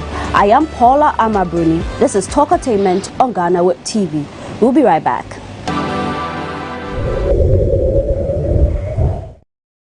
Welcome back. You're watching Talkatainment on GhanaWeb TV. Today I have with me a dancehall, Afrofusion, some say you do rap, Adi Self. Welcome to Talkatainment. Thank you, Paula. Good to have you. Some mention your name, Adi Self, Adi Self. For a moment, I thought it was Adi Self until I checked the spelling, Adi Self. I really hate it when people say Adi Self. Adi It doesn't have a meaning, you see. When it's Adi Self, when you say Adi Self, it means addicted to myself, you understand? Oh, okay. Yeah, so I just had to abbreviate it so that people can be able to mention it. And I find Ghanaians Adi Self, Adi Self. Can you imagine? Try to put the L for the Adi Self, so that it will be more meaningful. Yeah, so let's do well and address our musician as Adi Self, addicted to myself. That's it. Yeah. Great. So we're going to talk music, journey in the industry, how you're surviving, the impact. There's a lot about you that I really wish that we'll delve more into it as an education, and also yeah, you can swim into it. You can swim. Yeah. We're ready for it. Oh yeah, fully. I'm always ready. Let's get started, but we'll save the violence for later. Yeah. I know you're working on a new EP, and one of the singles that you said is going to be released in some few days. Yeah, Loyalty. on the 9th, yeah. So what inspired that? Well, what inspired that is me feeling like I give in loyalty and love and not receiving that back, from my friends and most of my colleagues that I move with. So I just feel like putting it into my music and then let people, because I believe people also relate to that. You just made mention of the loyalty and the dedication you give to people, but it's not reciprocated. Exactly. How do you feel about such situation? Well, sometimes I feel bad about it, but you can't blame people for how they live. You understand? Everybody and how God created them. So sometimes I just put my feelings into music. I don't have to, really, what would I say? Maybe I don't want to say I would put my blames on them. So I just have to, put my feelings in music and then put it out in music and also educate other people, because I believe people are also feeling like that sometimes. Talk of putting whatever you feel in music. You are one person, and when I look you up, I didn't really get controversy like you button someone or you do it. Well, how have you kept that brand? How have you kept that vibe? Because everybody thinks you're Rasta and they're going to do something, but everybody thinks that's all that is there. Yeah, well, that's my brand. I'm way different, I just want to be different. Like how I sound is different, so how I also live is different. So the industry, everybody has a lane where they follow. So I believe my lane is just doing the music and making the art talk for me. You understand? You're doing great. You let the music do the talking. Exactly. Do you love beef, or you think it's not a thing you want to do? Oh, I love it so much, but I just want to do it at the right time, And then the person who is, worth it. Yeah, you get me? Right. So who you going to keep battle? Like, they target people. They target like someone that that you can. Yeah. Anybody that step on my toes, I'll beat him. I'll beat him first before I battle it. Less violence, we beg. Less violence. Now, I follow you on social media, and I've seen the number of tours that you've done. One video that really excites me is how senior high school students they sing your song back to back, word for word. How did you tap into that market? Well, shout out to my senior high students. I really love them so much because I believe their energy is different, and they are really supporting. Because myself, I always look at my catalog and I look at people that follow me, and I feel like I have the younger generations more. So it was a great vibe, and we just decided and started the self-love school tour, and I went to a couple of schools, and it was a great vibe. Like, it was crazy. So would you say that you are a new youth president? Yeah. Well, some people call me the youth president because I am the one who always try to speak out for the youth, and especially the Zongos where I'm coming from. I try to speak out of stuff that I see around me and make sure that people hear it, and also try to take in consideration to make things great. So yeah. So which school gave you the craziest vibe? I've seen that you did the SHS tour. Which one gave me craziest vibe? Is it Bileo? Accra boys. Accra. Okay. Accra was crazy. Like, it was crazy, but this place too, Accra Polytechnic. Accra Polytechnic. Okay. Was also crazy. Like, it was, they just love the vibe. They love myself and whatever I'm bringing to the table. So I just really appreciate them. I would love to continue, giving them more entertainment and education and everything around music. Okay, great. And in July, you made a post on Instagram talking about you're going to have a meet and greet session. Yeah. How far was that? Yeah, I did it. I did a meet and greet, and it was a great one because I think I saw a couple of people, share it out. I did it first in my hood, that's where I'm coming from. Your hood, Marburg. Yeah, Marburg. Shout out to Marburg. Shout out to Marburg. I don't know, the movie boys here, right, for support the team. Support the movement. So it was a great vibe. Most of the time, people on social media, not everybody really engages. Like, they comment and everything, but they don't really show face when it comes to, some stuff. But I really had to. It was a short notice, but we put it together, and the fans came up. Okay, so was it free or you charged those? No, it was free, Because I know some personalities charge for meet and greet. Yeah, but my meet and greet, I don't charge because I love my fans so much that I feel like all the time they comment on my stuff, they didn't get to see me, so when they see me, I just give them a chance to take pictures and ask questions and stuff like that. So it's a free thing. On the back of the SHS tour, which senior high school did you attend? Education level? Education level, I went to Danak Senior High. It's a private school. Okay. Yeah, that's where I completed, and I couldn't continue due to financial problems those days. So yeah. Okay, great. When I was in, simple and short, I'll put it to you. You're a ladies' man. It's not news to you, right? Oh, it's news to me. I just said it from GhanaWeb, Paulina. You're not telling me. You never knew, you never heard? Well, I have a song, Girl Them Daddy, you know, on my album. Last year I dropped my album, Zongo to BBC, which also really did great. And, you know, I have that kind of vibe, so I just did a song, Girl Them Daddy. Girl Them Daddy. Yeah, some of them just love my company, some of them just love my money. Something like that, you know. So, you know, girls are just girls, you know. They love the music and the lifestyle, so. Girl Them Daddy, how many kids you got? I got 2. 2 kids? 1 boy, 1 girl. You married? Yeah, fully. I'm taken. Taken? Yeah. Charlie, they know in the corrections. Yeah, but I'll let them know, you understand. So what do you do for fun? Your leisure time, what do you love to do? Taking care of the kids and, you know, taking them to playgrounds and recordings. That's all I do. Recording? Yeah. Are you a girl dad? I don't know if your kids, are your kids, which sex? 1 gender? boy, 1 girl. 1 boy. Yeah. So do you take, because someone would say daddy is a busy man, he's always in the studio. Do you cook for them? How do you bond? I put you on the spot. This one if you lie, your wife will watch out. I do a lot of stuff, you understand me? I do a lot of stuff. Talking about when they wake up in the night. You know, some kids wake up in the middle of the night. I do wake up and change them and do all those kind of stuff. So I do a lot. Try to cook for them sometimes. You know. Cook for them. Which meal is that? Talia. Spaghetti. You try. You pause. Oh, I didn't try. Give me the credit. I see. But you seem like a very nice person. Well, I like your energy. I like your vibe. Thank you very much. What gets on your nerve? What would you say that this is a no-no for me? This is what I do not tolerate. Well, I don't tolerate disrespect and intimidation, you know. Okay, disrespect and intimidation. Yeah, okay, all right. Adisef. Paulina. How rich is Adisef?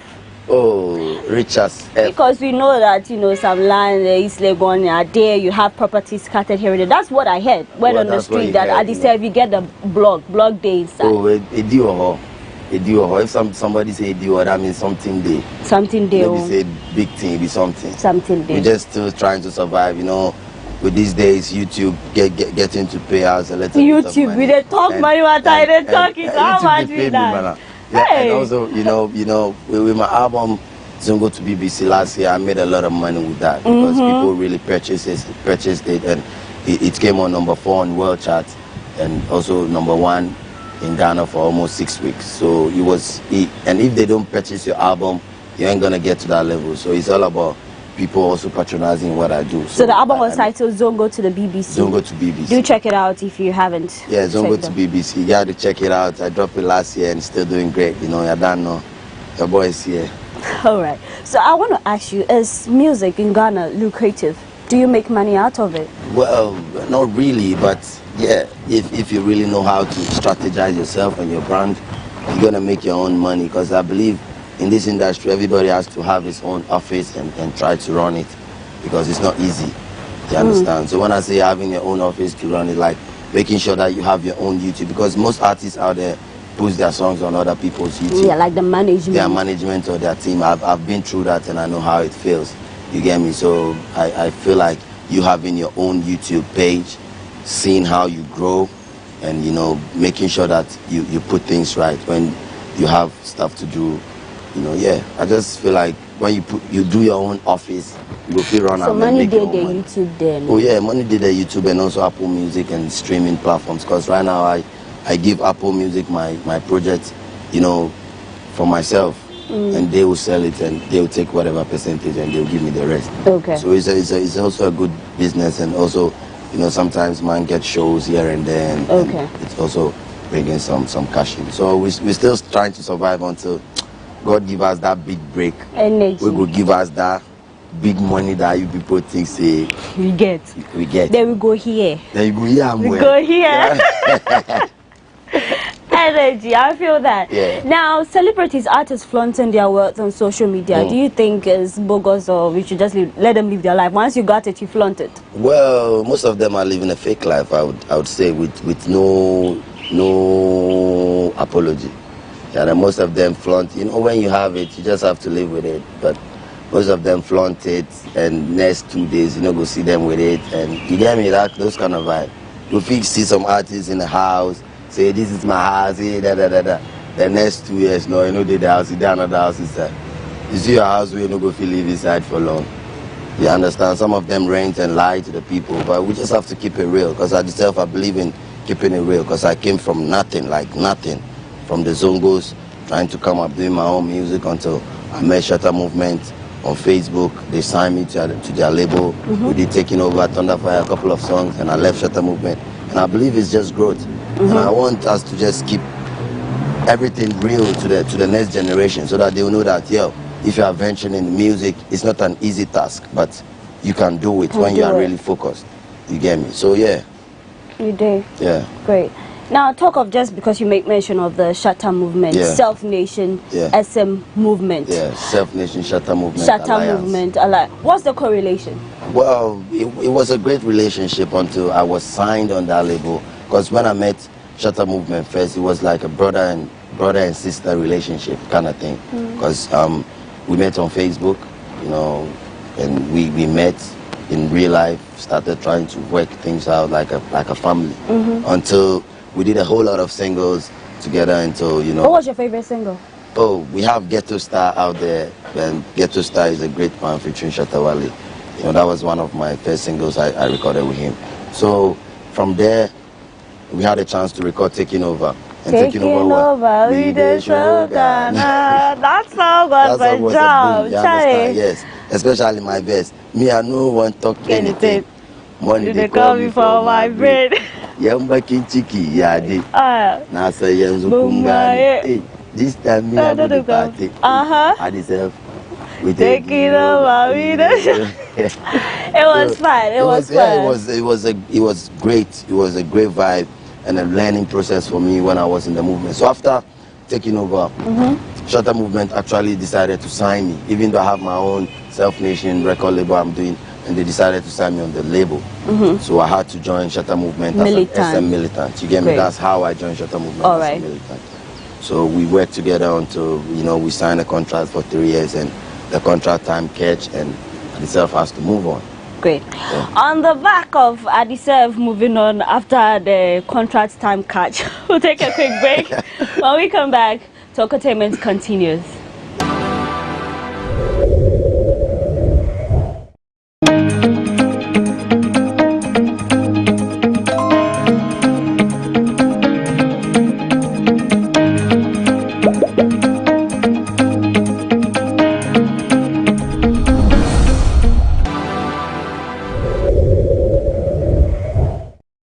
We're back from that quick break. I'm seated with Adiself, one of my favorite dancehall Afrofusion musicians. We've talked a lot, right from his career to his relationship with Shatta Wale.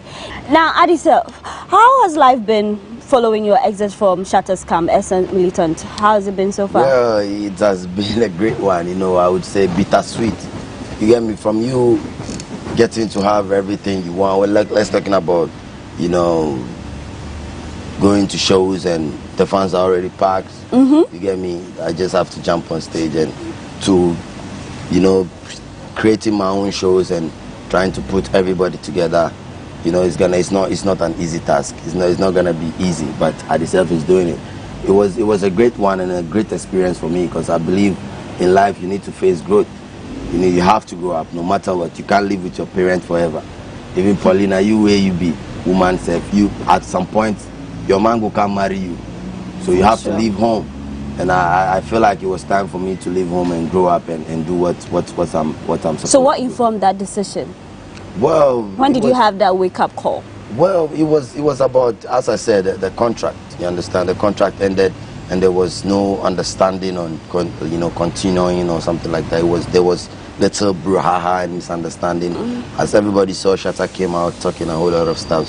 So I just felt like it's just the right time. Destiny has to tell herself, yeah, you got to stand up and do it for yourself.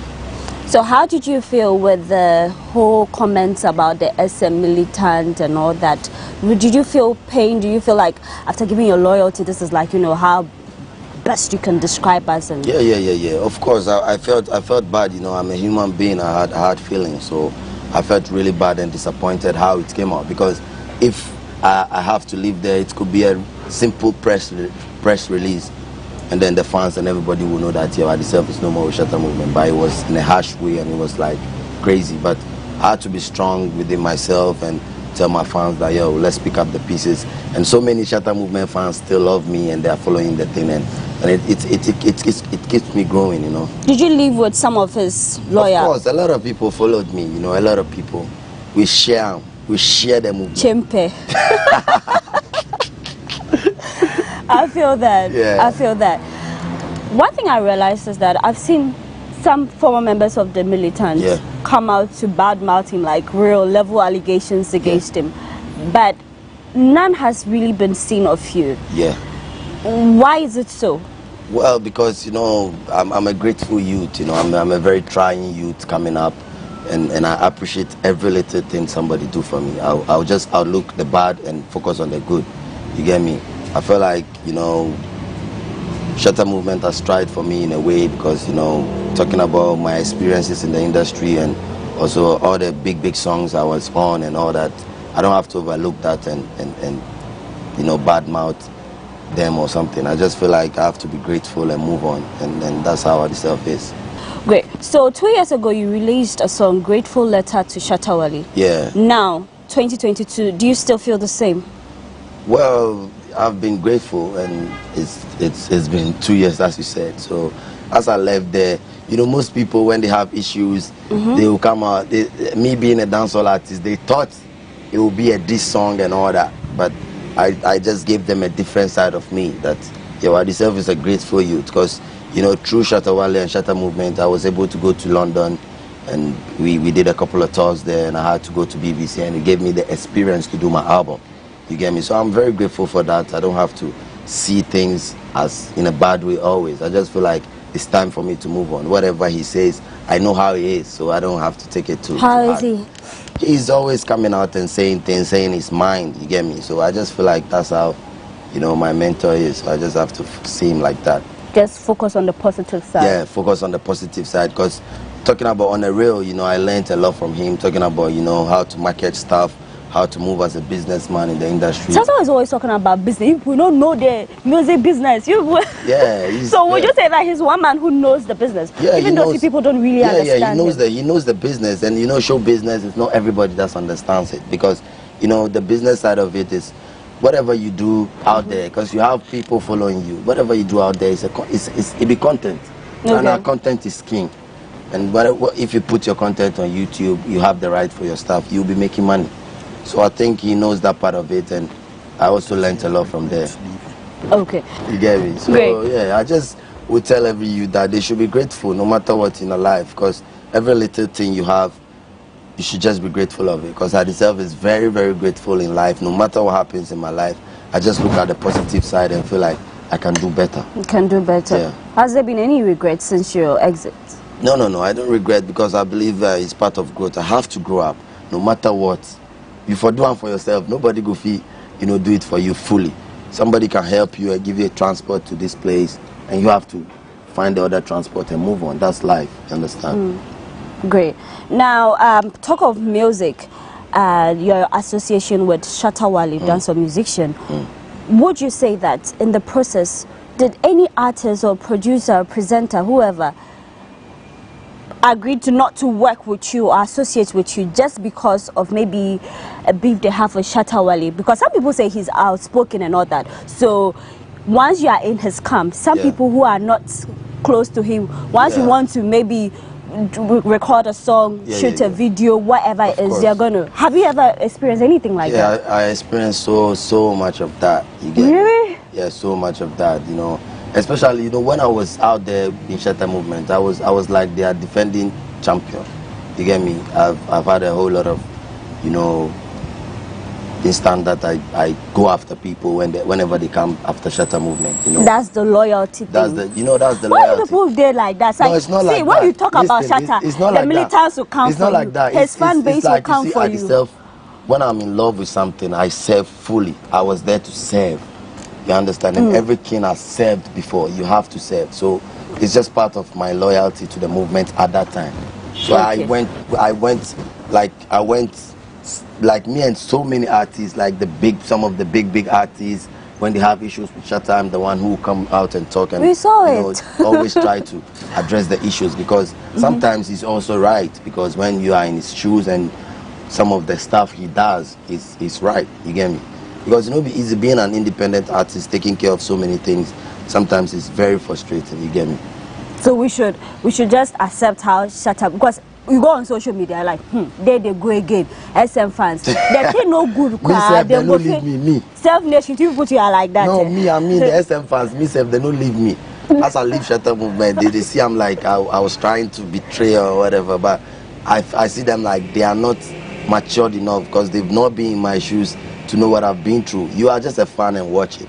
You get me? So I've been. So what's your message to the Shatta movement who are always at you? Because I'll tell them they should focus on themselves, because Charlie, at the end of the day, you got yourself to look up to.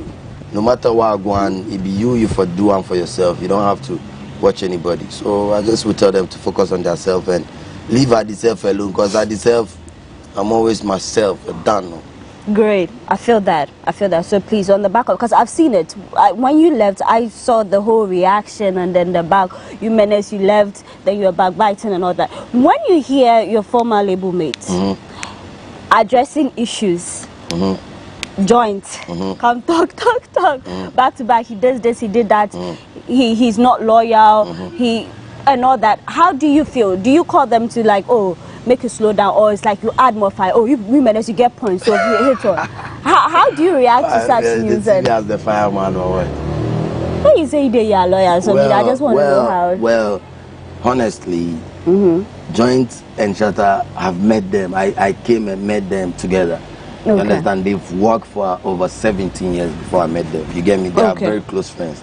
So sometimes when Joint is saying his feelings, I don't really want to come into it. You get me? Because me and Shatta relationship are also different than Joint and Shatta. So wherever he feels, I feel like that's how he feels. I can't tell him how he feels or how to react. I react according to me all the time. Yeah. I can count a number of people or lawyers who used to be in Shatta's camp having to come out to level so much allegations against him. One, he's selfish. Other, he doesn't care about them. During hard times, that's where you really see him turn out against you. It's a lot. What one word will you use to describe Shatta Wale? Unpredictable. Unpredictable. That's the word.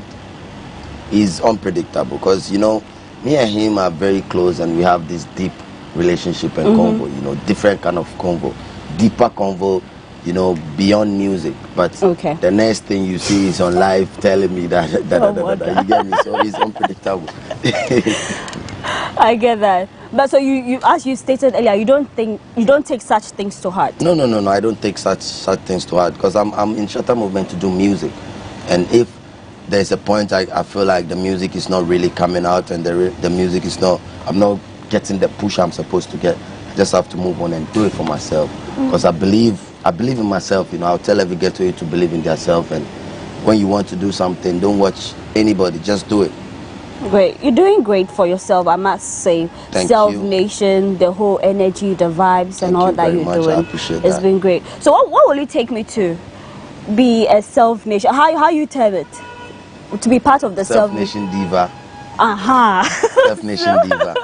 Okay, we have one diva here, Paulina. Yeah. That now should be playing some 5 for us. You understand? Self Nation, they need defense, so we'll play 5. I accept that challenge. I go fee play. So now your colors, some say is similar to the whole SM logo thing. You see the red, you see the yellow in there. But SM it be green and something. Yellow, green. No, me my own is red, gold, green. I just represent Ghana. You understand me? My own, I just feel like, you know, I have to represent where I come from in everything I do. Like the way I represent the Zongo, and on my flag I try to represent Ghana as well. So it's just positive vibe. Okay. I see you got a number of tattoos. Yeah, man. What's that one there? Well, it's just, you know, same self, you know. Self. I'm me self. I'm me self. I'm me see, there's self. 1, 2, 2. I can see like the one on my chest. How many tattoos have you got in general? Well, I got like 10. 10? Yeah. I've not really counted them, but it's 10. It's 10, yeah. I feel this one is Self Nation. The one you see right here is Self Nation. The badge, the crest. The one it's you right see here. is the yellow. Okay. One. That's it right here, because it's on my heart. How long have you kept your dreads to? I think 7 years. 7 years. Yeah. Even though I've been cutting some of it and things. So. All right. You like it? I love men who have dreads on, but then we'll talk about that. Self. Yeah, we did. Great. Now let's talk projects. What have you got coming up, cooking up? Well, right now I have Slam to Hills, because if it's not a story I myself don't really like to tell. You understand me? It's Zongo to BBC, which has done very great on all digital platforms, and I thank my fans and everybody out there who's supporting. And now I'm back with another project, which is just telling another story of my life. Like, from part of my life, I was here and now I'm here. So I'm just continuing my journey. So this one, I have 7 songs on it, which is Slam to Hills mixtape. 7 solid songs, which also shows my growth within the music. I have different kind of genres in there. You know, I'm just opening my wings and flying away. Loyalty is on Slams to Hills. Yeah, great. Loyalty. I just wait for that one. Any final message to your fans? That one too, we will come on the 9th of September. Loyalty is going to be out. Okay. And then on the 19th of September, the whole project is going to be out. 19th. And it's out now for pre-order. Slam to Hills on Apple Music and all digital platforms. You can go out there and purchase and stream. And also, 19th September is my birthday. So, you know, that's one of the days that I really get social media, you know, love and all that. So that's why I decided to release it on that day, so that when you are wishing me, put the album for there. Go stream. Then wish me and stream. If you know, if you give me money, stream my album. It will help me. You understand me? So I just feel like we are doing something positive to help the youth in the music industry. So people should just support. Self. Paulina. I love your personality. I love everything you do. I respect that. I wish you the very best. You also got our support, because Ghana, once the music is good, we resonate with the youth. Respect. We fly with it. I appreciate that. Shout out to GhanaWeb for having me. Shout out to my cameraman and everybody, Charlie, for making this possible. I don't know. Shout out to my team, Self Nation. Believe in yourself, and we're going to do it, and we're going to get there. Thank you very much for coming. You're welcome. Yeah, so I did this with Self, a dancer, musician, Afrofusion artist who's doing great for himself, a former member of Shatawale's Militant. It was nice doing this with you on GhanaWeb TV. I am Paula Amabroni. See you on the next edition.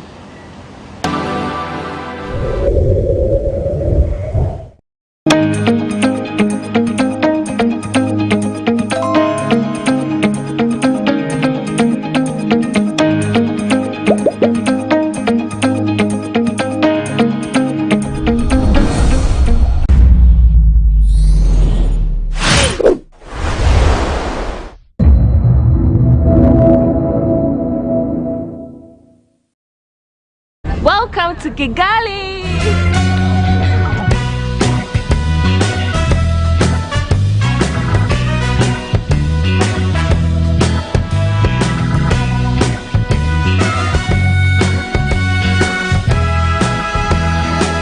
This is Rwanda, which is properly called the Land of Thousand Hills.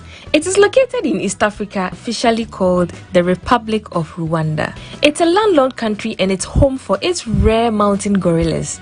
In this vlog, I'll be sharing you my first impression about Rwanda. Don't forget to subscribe, like and share. I was invited to explore Rwanda from the Rwandan Development Board, and I can't wait to share all my experiences here in Rwanda. I hope you enjoy this vlog.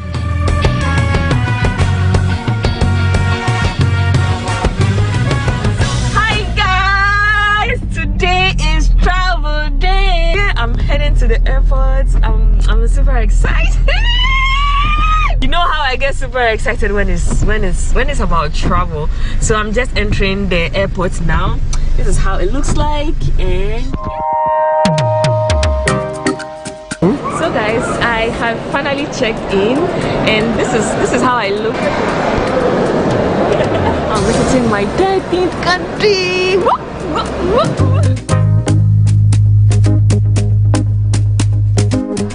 Did you guys know there's a prayer room? This is how it looks like. This is is my first time observing that there's a prayer room here at the Kotoka International Airport, so I decided to stop by to see how the place looks like. This is available for Christians and other religions. There's also a Bible available for you to just read and Christian books.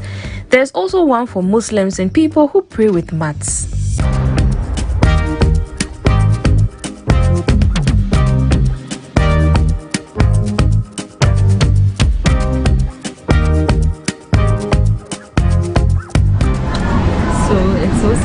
I didn't get the window seats, number one.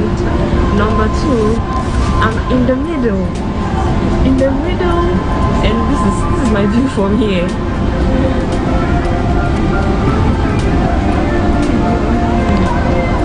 So I just told the air hostess that I'm hoping that somebody decides to change their seats so that I can opt for that. So yeah, this is how it looks like.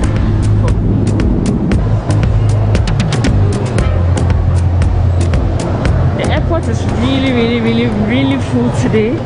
There's literally no seats here. Go to my gate, and I just realized that I got here right in time.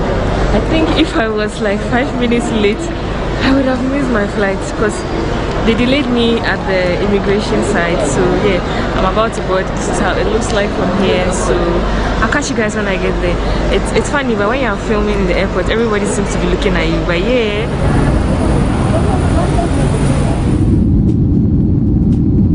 it's currently after 1 a.m. and I am in Kigali. I am Kigali. It's my first time here in Kigali. This is a good welcome. The weather hasn't really been cold like I thought, because the last time I passed through Ethiopia it was so cold, but today it's okay. Like I took a cardigan and I didn't wear the cardigan the entire flight, and it's wow.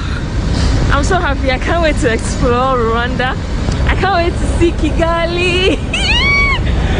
If I had come on a Thursday, I would have come with Rwanda Air, but then I came on a Saturday. So yeah, let's go. This is how their international arrivals look like.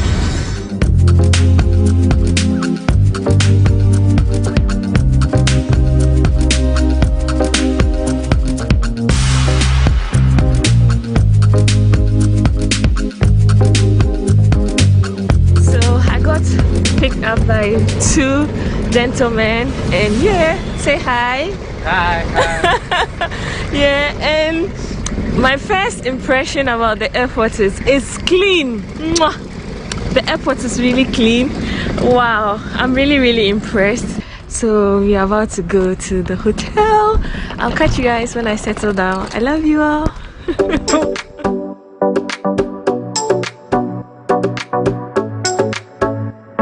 So guys, this brings us to the end of this vlog. I just arrived at my hotel. It is called the Serena Hotel. The plan was to come here on Thursday with the team, but I had other arrangements in Accra, so I'm joining them on the Saturday. But since it's 2 a.m. now, it's the Sunday, so I can't wait to meet the team. So I'm going to town. I'm going to meet my friend.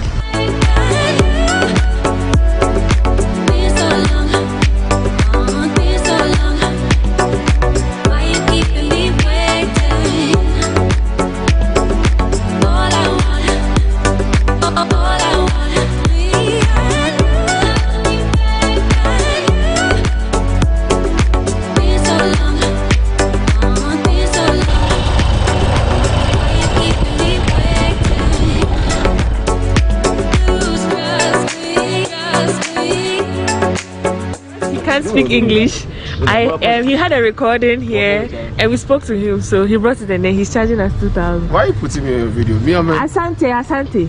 This is Murakoze, no? Murakoze. Yeah, that's thank you. Murakoze channel. Murakoze what? Murakoze channel. Okay. That's thank you very much. So guys, meet my friend Senna.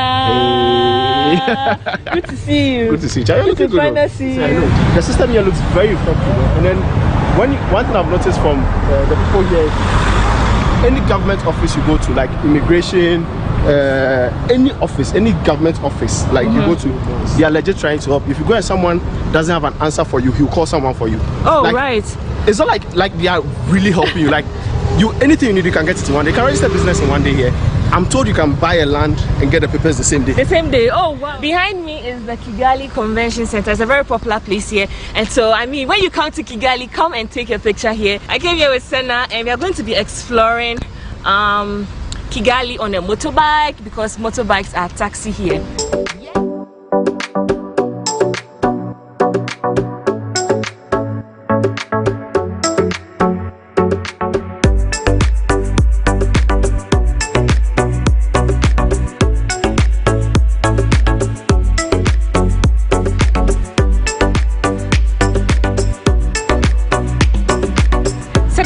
That they don't fly drones here. Is it illegal? No, it's not. It's regulated. So there are a few drone companies you can use. Okay. And you need a drone license, but before you can get a drone permit from here, you have to be one Rwandan citizen or have work permit here, and then you have your drone license. Is it expensive? Yeah, drone licenses are expensive. To get it here, it's about $1,500. I think it's just like Kenya. When I went to Kenya too, they told me the same thing. So I think it can be an East African thing. This is the electric car charging station. Oh. So as you can see, somebody's charging his electric car. And the place is so clean. The place is so clean.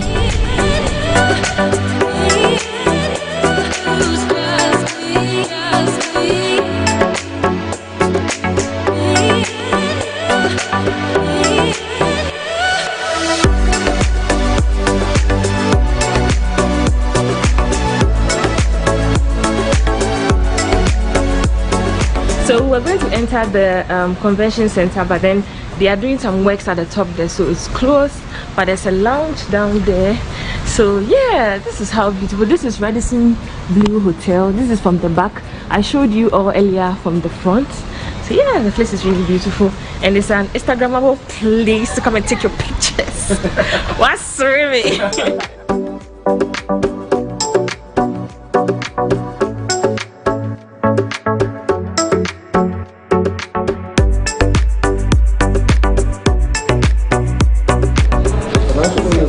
Change $100 here. Good evening. How are you? How much is $100? 112 So this is how their currency looks like. Okay, so this is how much I am receiving. So we are currently going to where we can take a picture at the I Love Kigali.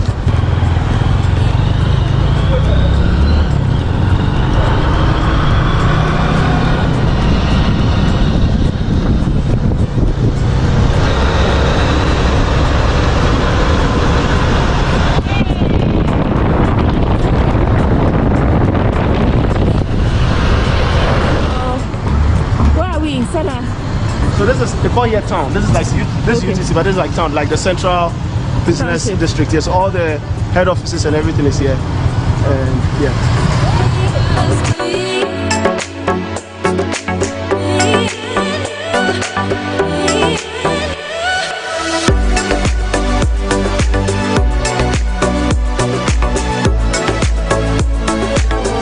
We wanted to use the city bike to the top there, but there seems to be no one here. So we have to walk by ourselves. How much is it? It's let's say like 100 francs. That's $0.1 for 1 hour. Oh, okay. This is the Kigali sign. I'm here to take a picture. I'm going to wait till all of them leave. Everybody is around, chilling. And one thing I have noticed is there are seats at every vantage point. People, there's free Wi-Fi at every given point, so people are just sitting there enjoying Wi-Fi. I think it's good. And look at the mountain ahead.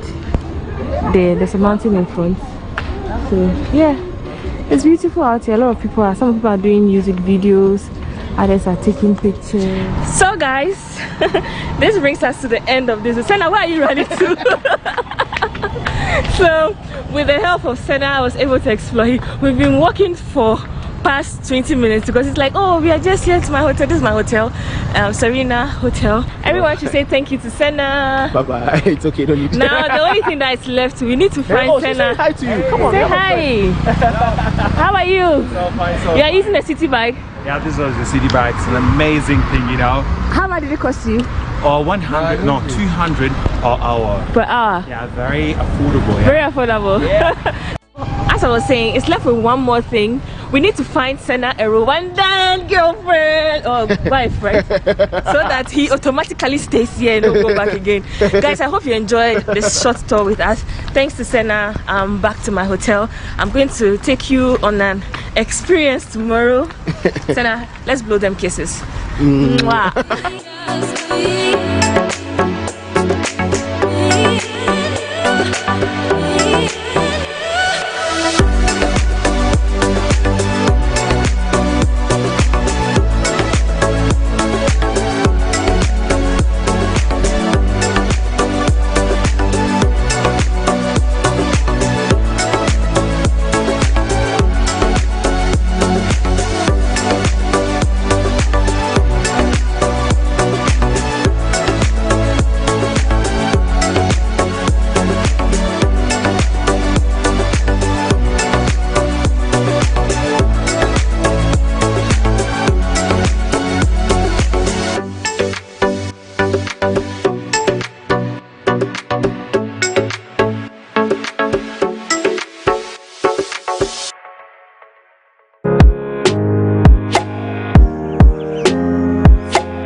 This video is in partnership with the Rwanda Development Board. I was invited together with other African creators.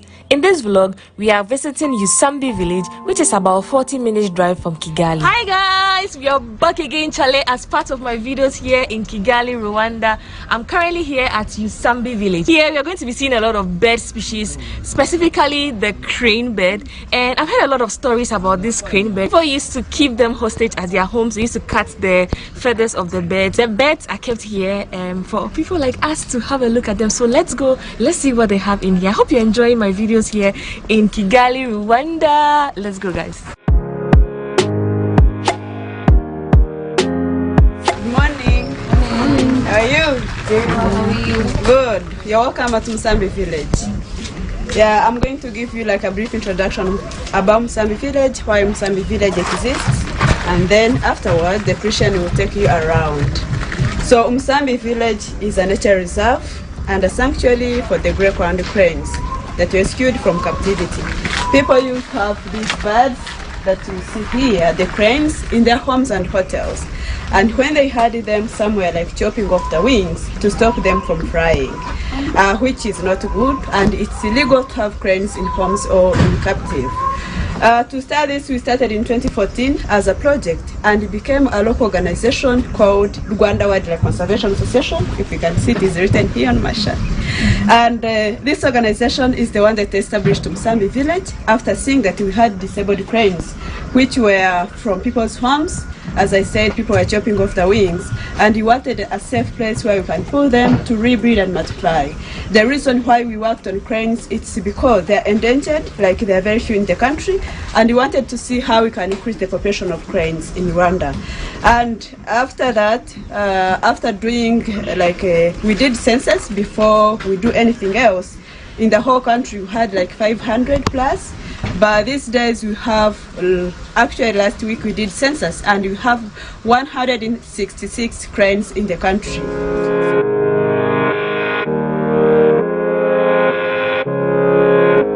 This tree is called, in English, the fire frame.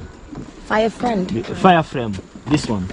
The reason is, when it's in the dry season, it sheds off all the leaves, and then it remains with the red flowers. Oh, yes. We will probably see some. Around the world, the tree is endangered. But in Rwanda, it comes up with the power of a story. So in Rwanda, like a long time ago, there was a king, and he had gone to hunt with some, I don't know if they're called soldiers, and a buffalo charged at them, and it hit the king, and the king fell on the tree and he climbed.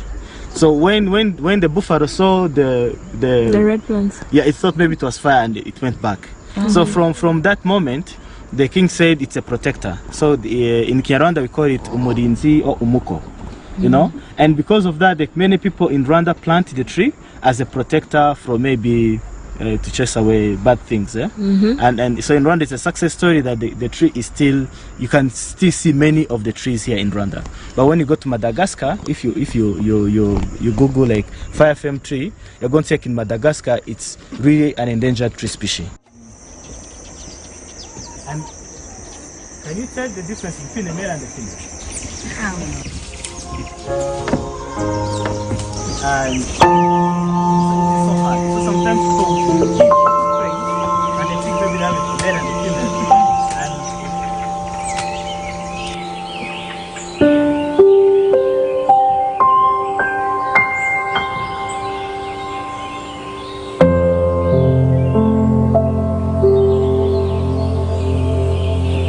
The flight feathers, you know, and in that some birds were hurt, they could not fly anymore, you know. Maybe you harm the whole wing. So when we started the like this process of rescuing them from the homes where they were kept as captives, to like rehabilitate them, and then for them to be able to fly. The birds that were not able to fly, they would face a great danger when you take them to the national park, because of the place, you know. So we decided to have a village for them. So that's why we call it Usambi village. Like it's a village for the cranes. Yes. So do people still have some of the cranes at their various homes? No. Now there's a policy that all the wild birds and all the wild animals should go back to the national park. So it would be very illegal. Yes. As of now. Yes. Yeah. Wow, we are learning a lot. Which are you learning? I'm learning. I can't get a crane, but a crane means I'm rich. Yeah, exactly.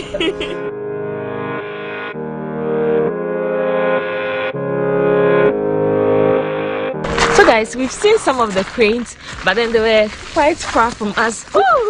So we are getting closer to them for you all to see. This is my first time seeing a crane, and yeah. So yeah, let's go, guys.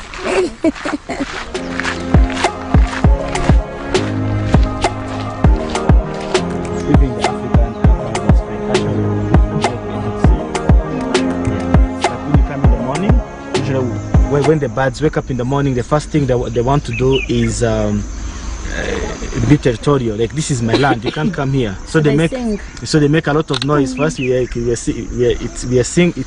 as if it's singing, but it's trying to tell the other person this is my place.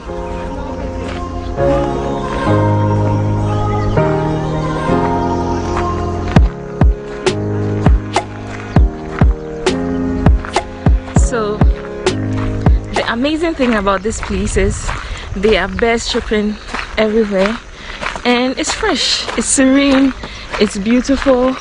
And guess what, the sun is out now. Listen closely. Do you guys hear them? It's beautiful. Christian, how long has this this place been in existence? So it was opened in 2020. Okay. The COVID-19 times. Oh, it's a young place. It is? Yeah. Yeah, this is the very first time actually we're having many visitors. Oh, all right. Okay.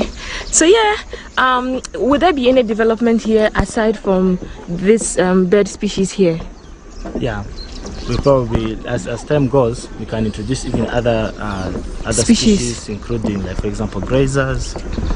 It's a long-term plan. Okay. Also, this is like a model of what can be done from a marsh. Maybe we can replicate this to other parts of the country. Okay. Yeah. So I want to show you an example. One of the importance of a marsh.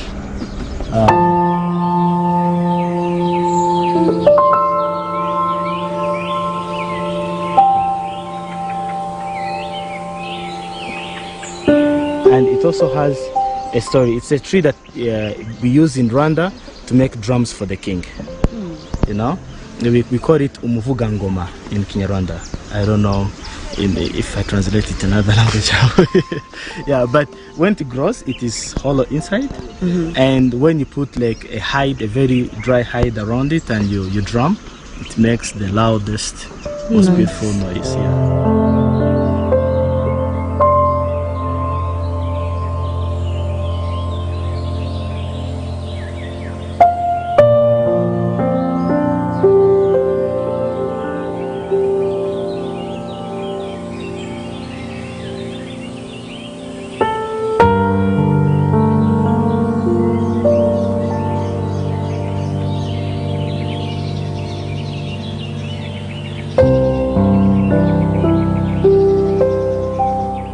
Hi, Josephine. Hi.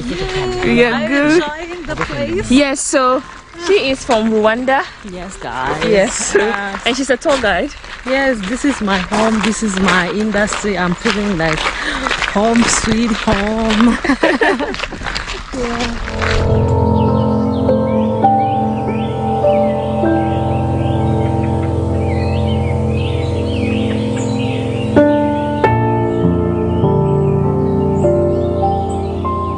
So we are currently entering into the butterfly house. If you love butterflies like I do, you will probably love it here. So can we go inside with our bags? How are you? I'm fine. Thank you. So how many butterflies are we going to see? I have more than 70 and 4 species. Oh. There's 70 individual and 4 species. Oh, look at him. Oh. Welcome in the butterfly house. Thank you. So this place is full of butterflies. Let's look at him.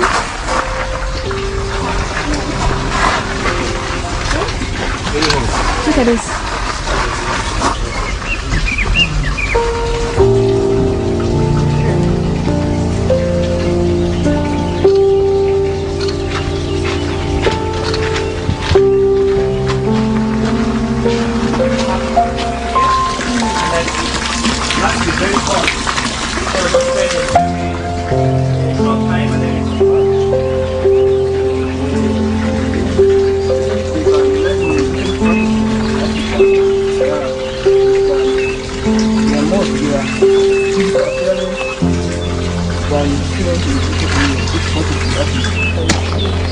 What plants are these? So these are native trees. We get the seeds from one of the rainforests in Rwanda called Kinyungo.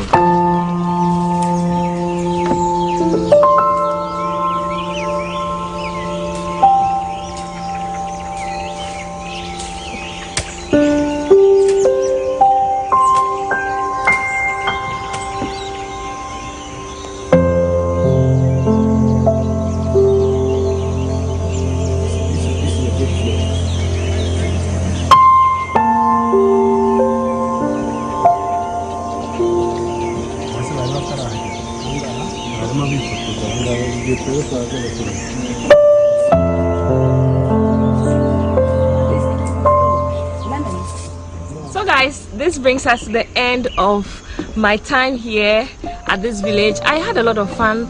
The place is beautiful, it's green, it's nice, it's refreshing. Hearing the birds chirping is good. I mean, this is a place, it's a popular place for you to visit whenever you find yourself in Rwanda, whenever you find yourself here in Kigali. So until next time on my next video, here from Kigali, Rwanda. Bye. I love you all. There is also a restaurant here. You can come have some food. So you need to call them in advance so they could get your food available for you. So yeah, this is it's very beautiful.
day 2 of our special coverage of the President's regional tours. This time we're focusing on the Volta region. The President yesterday began a 2-day working tour of the Volta region. It was a packed day for President Akufo-Addo.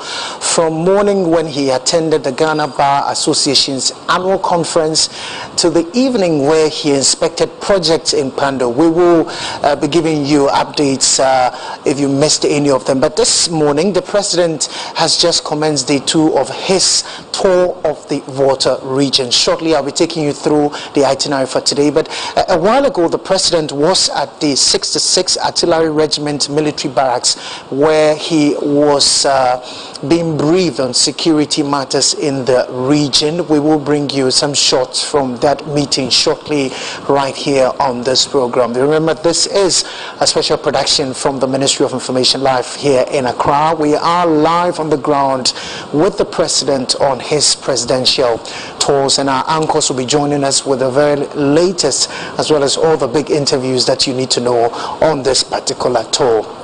Today, the President will be heading to the whole central market where he will be inspecting the Ghana Secondary City Support Program. But even before that, earlier this morning, he was at the 66 Artillery Regiment Military Barracks where he was being received by security chiefs there. As you can see on your screens, the President arriving this morning for that meeting.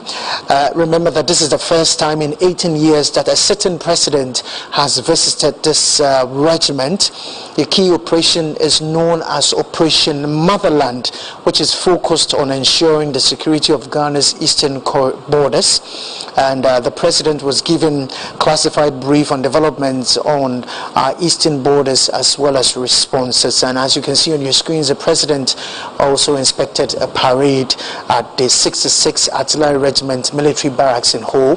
That was his first itinerary for this morning as he commences day 2 of his regional tours in the Volta region. We're live here bringing you all that you need to know from each of the locations. Shortly, we'll take you to the whole central market where the President will be inspecting the Ghana Secondary City Support Program. I'll tell you what the program is about shortly. But before that, let's take you to Pando, where the President last night inspected a steel bridge there. Hold on now, because we're taking you to Ho right now, where Amana Kwesinsia will join us shortly. The President has arrived there. As I did mention, he will be inspecting the Ghana Secondary City Support Program. What is this program all about? The President has arrived there, and Aman Akwesinsia is joining us. He will join us shortly while we bring you all that you need to know as the President begins his second day of his official tour of the Volta region. Remember, we're live on a number of media platforms, including City TV, GTV, Adum TV. We're also live on Wuntumi TV, ETV, Metro TV, Wezo TV. And if you're listening to us live on radio, you are listening to us on Asasi Radio, as well as Tansan Radio, also in WOW. We're also streaming live on the Ministry of Information Facebook page, so watch us live there, and you can also share the link on other platforms. Right now, though, we are getting ready to take you to Ho Central, where the President, we're told, has arrived. He will be inspecting the Ghana Secondary City Support Program. Aman Akwesinsia, in fact, Amen Akwesinsia and Samaria Faye are joining us. They will join us shortly as we speak to them on that. But before that, let's go for a quick break. Let's welcome you to I'll tell you more about what is happening at Ho Central. You're watching our special coverage of the President to inspect progress of works on the construction of about 237 store market in the Volta region. So, as I'm speaking to you now, President Adodan Akufo-Addo just arrived at the market where he's expected to be taken around in a tour. Now, we're inspecting how our construction at the EFA. The construction of the whole central market, is in 3 phases. First part containing about 88 stores. The second part also contain 58 stores, and the other one also contain 37 stores. And I'm here not do this alone as Akwesinsia, but I'm here with my colleague Sami Viafe of City TV. Sami, about to voter once again. Thank you very much, Kwesi. Thank you very much. Okay, so you have been taking a tour stores, no, Ankasa, and we share with us what have you been witnessing before Sami engage traders no who will be direct beneficiaries of this stores. No, tell us, how are the shops like? Okay, so me compare or give a bit of a comparison. Similar to the WA Central stores now, President inspected when he visited the Upper West region. It's a similar design and a similar structure. But what's more is we also this is about 200 and something, 37 in all, compared to what which was I think 100 or so. Emun is spacious enough for the traders to more or less pack their wares and have their wares in there to sell. And according to Assembly, they are left with some few touches to be done, and then by close of this year, they will give it out to the market women. Now, normal catching, and they said they've given every trader one session or one store to keep. And they started the registration before almost started construction. And so by the time I'm handy in, it will be an easy one. Will be in the shop number. And our shop, there's your number. All of them have their numbers. Who trade and your number that. And the time you say you're moving in, you're just moving straight to the shop allocated to you. And there won't be any confusion or any basa in terms of allocation to the traders. Okay, so Kwaku, are there back also one of the shops? Shops it comes with a light and a ceiling fan. Provided and your own prepaid meter. And your own prepaid meter. In a very short time, technical some of the videos now you capture our Adam no. But so the shop you are talking about at the whole central market. But let's also keep our viewers and listeners informed. Say this is an old market. Yeah, and for redeveloping a old market. Yeah, now what the traders were telling us it was clustered. It was difficult for it to even get a space to trade because Santa will be a nipa back or the best 3 tables and across it. And but with this one coming on board, it tells you that every trader will be entitled to a shop. And in fact, there's also another one coming up. Because this is a phase 1, phase 2. There's another phase. That also almost 3 phases. 3 phases, yeah. Phase 1 is done already. Sure. So this is the second phase, and they are now by next year they'll do the third phase. The third phase of the project. So 1, 2, 3, and they are hoping that by the time they are done with the phases, on back clear market to more to get a shop there. So it's free for vehicles to move and human activities also take place there. Okay, so for only a year and for interaction, it has not come to base. Every trader Biana or Hanum and Sana development taking place Biano will be assigned to a shop as the names were written some years back. Yes, definitely. And a momo shop numbers okay. It is a trader, Yamami shop number 1 dada. It is assembly baby BMA. I know me call number 1 mo. Mini Bianco player Mkazo me pay will be allocated with the number. So when the assembly officially says, oh, we are done, now take over the shop now. Say I'm going to shop 1, I'm going to shop 2, I'm going to shop 3 without any confusion going to happen at all in terms of the arrangement. Okay, so Kwakunti, if you can hear the loud sound at our background, is the arrival of the president. Yeah, traders up. Say President Nana Addo Dankwa Akufo-Addo NPP government has done enough for Omo traders because over the years the traders I cry for this shop to get a decent place or more able to me actually in. Now when you come here, so the shops in the one also consist with of a toilet, a washroom, then a police post, there's a fire service station here, and it's all because over the years one of the complaints from our traders say eja eto edwenu epe before fire service ebe attend to omo na omne man dodo na action. We can make a record of a year Abubulashi. We can make a record of a year Makola, then Kumasi Central Market. Of late, Honorable Danko Kuboche, the Minister for Rural Development, Akachain, of late said the new market now government is a new market that is coming on board with all these involved. A fire service station here Kobase Eja Etope it does not have to take a fire service for to travel about 1 hour or 30 minutes to get to Babia Ejano Atono. But the janitor, and there is a station there, quickly they will respond to it. And there's also a fire hydrant. Yeah, every day, every time, we have been told, say, it's working 24/7. Now, Babia Yedri, after engaging some other officials, I say, or more a banner or more ababeje, say, or more the keys, ebema assembly, Now it just left with say on connected light area to babia ye ebi one more on connected light no edada. For example, the one that contained the chamber here contained about 88 shops is only left with electrification, of which I've heard say Energy Commission and paid for around in collaboration with Electricity Company of Ghana to do that electrification. So Uber at our back here 37 shops here is already connected to light here to Bemwa also lighter a year juma ceiling fan and so elbow shop BM and so elbow a hanum. So you can see say this is a fully well built shops are the Emma Yamama 24 year whole central in the Volta region, because this has been their cry over the years. Because you know, kind of way if you saw the mocks back on, there's a mocks. Yeah, mocks are market women so traders know, you know, until here your left hand your right hand side there's a mocks available for them as well. Until you can move on the time no so they'll go in there and go and do their prayers and the lives. All like on major almost shop or no mark or quantity, baby, I call prayers where the mocks not be on here. It's up on park. I know to me in the shop on the slope. I'm a fire. Every whole Central Market Mosque.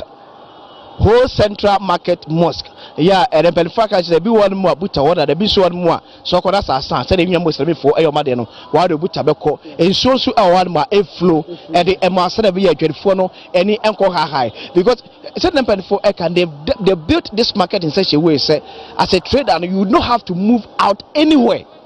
Anywhere, there's a restaurant also here. At the here, we see a kwaku only say over Accra. We're also going to enjoy ourselves at the restaurant. We have been told that we are going to be the best beneficiaries. So restaurant here may be a no edit. So this is a shopper. Ya buried Yama 24 year a whole Central Market in the Volta region, because over the years they've been calling for it, and the call and their cry Areche Mampenina Adodanko Akufo, and through his Minister for Rural Development, Decentralization and Local Government, Honorable Daniel Kokuboche, they've adhered to the appeal and the cry of the traders here whole Central Bank. There's also a parking space as well. There's also a lorry station. Yeah, there's also a lorry station here, and so Awalamba Bebwa a year phone. So you know time engage Yamaman Edgefobi and so Awadum no more, and so actually or money so when they called for this, any abide intervention here, and so we are being told say construction started, one part started in September 2020, and the other part here containing about 37 shops in the store started in June 2021. So during the COVID era, the government of Nana Addo Akufo-Addo was also responding to the needs and call of traders here whole Central Market in the Volta region. So Kwaku, I have with me here the Municipal Chief Executive of whole municipality. Honorable, thank you and welcome. This is a live coverage by the Ministry of Information, and you are live on about 8 TV stations across the length and breadth of this country. Wow, that is wonderful. So Honorable, tell us, Ejeyi Ebane say, what about this market? So do you want me to go the tree, or I should go? You can go in. When it's after 12, my tree normally go to sleep. Let's do English. So, yes, as you can see, first and foremost, I am happy to be the MC at this time, when the president, through the government, His Excellency Nana Addo Akufo-Addo, has built this big market that is never found anywhere in this country. What we know, there's a KJTR and all others. You can see yourself. It is in lots. These are 4 different lots put together, 152, 102, almost getting to 260, 270 shops with other auxiliary facilities, 36 toilets, a mosque, offices for the transport union. As you can see, you will see that the transport union offices are given. So it is a modern facility, and the people of whole municipality are so grateful to His Excellency Nana Addo Dankwa Akufo-Addo and his able leadership that he is giving to this country. You see, they are shouting, the government is taking too many loans, too many loans. I want to put it on record that the loan we have taken, the people of Ho and the Volta region has benefited from it. It is not a loan meant for Chichinga and tea. It is not loan meant for the president to go and build a house to live in. This is the evidence that you can see for yourself. And I can tell you, the market women are happy, the people of the municipality are happy, and this is not continuation of the GAM project that was built by the NDC government. And the GAM project, I am happy also to tell you, I am fixing electricity into those facilities. It was just a shop or offices built without electricity. And me fixing electricity. So we are the government of the people. We are the government of the day. We carry the people at heart, and without MPP, I don't see any other government that can do this kind of project in an area that we don't derive any political benefit from. But he has considered us as people of the country and also part of Ghana, and in his even distribution of facilities, this is what we have gotten. Okay, as a municipal chief executive of this municipality, now take us through, how was this place like before putting up these structures? I wish I should be in my office to show you how this place looked like before these facilities, and I will also urge you to move a little into the market. There are some slums still in the market. When you are able to view or walk through the slum, then you can tell how this place look like. And we are not only doing this for any reason.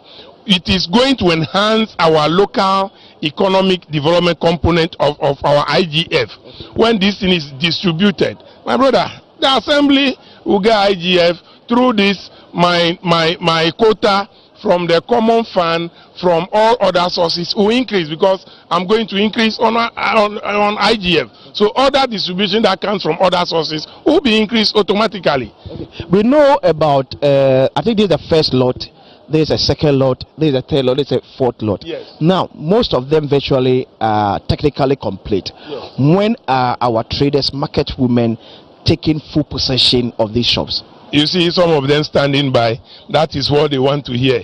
We are more than ready to begin allocation to these people, but we have some few external work to be done. Looking on the right here, we're going to clear that facility, that toilet facility there, because we have embedded a lot of toilet facilities in this one, and we have to do some drainage system which has already started. We had advertised the pavement, we have awarded it. It will be done in a matter of a month. When this is done, my brother, we will begin allocation. And I want to assure the people, I will not look at faces, I will not look at people, I will not look at colors, but those who are project affected beneficiary will be considered first. Thank you very much. So Kwaku, I've been speaking to the municipal chief executive of Ho municipality in the Volta region. Yana Okachre say some of the projects started by Mampenda John Ramani Mahama and the NDC government no ebains wa banis ha project no watwe enkania akom senebeya adwedfo ahodo no a yebeche shops ye wa ne omuntimi enye bi no omso breed na se yeche shops no me ne ometimi enya shops enso ewo ho no manya e maame bako a onso ye dwadini maame akwaba. Thank you. Boko de Achani. Yedanyame ase. Alen say my for one moka empenfon pa. I'll speak English. Okay, so now as a trader here, tell us, how was this place before the putting up of these structures? Thank you. It was in a mess. I'm Vivian Vuvo, Whole Central Market Management Committee and a beneficiary. At first, this place was not nice at all. We thank the government for the good work that it has done to the whole township. And the shops that he has built for us, we are happy. It will enhance business.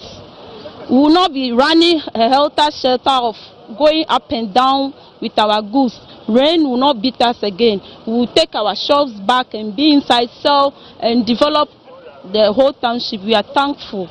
We are very grateful to the government. So now the MC was talking about allocation, and basically that is what I know your other colleague traders here are also waiting for. How were you selected, the traders, and are you sure that all those whose name were penned down are going to be allocated a shop? Yes, those affected shop owners, MC promises that he will give us first before looking to other people. So thank you very much. So Kwaku will also be engaging other traders here to also tell us more. But before that, let me also engage the consultant. Yeah, or no, and as I one of our longest serving engineers and war on my Ghana Hadam. Engineer Bokodi. Yamiadum Boko, Opa Bunti, no Yapa.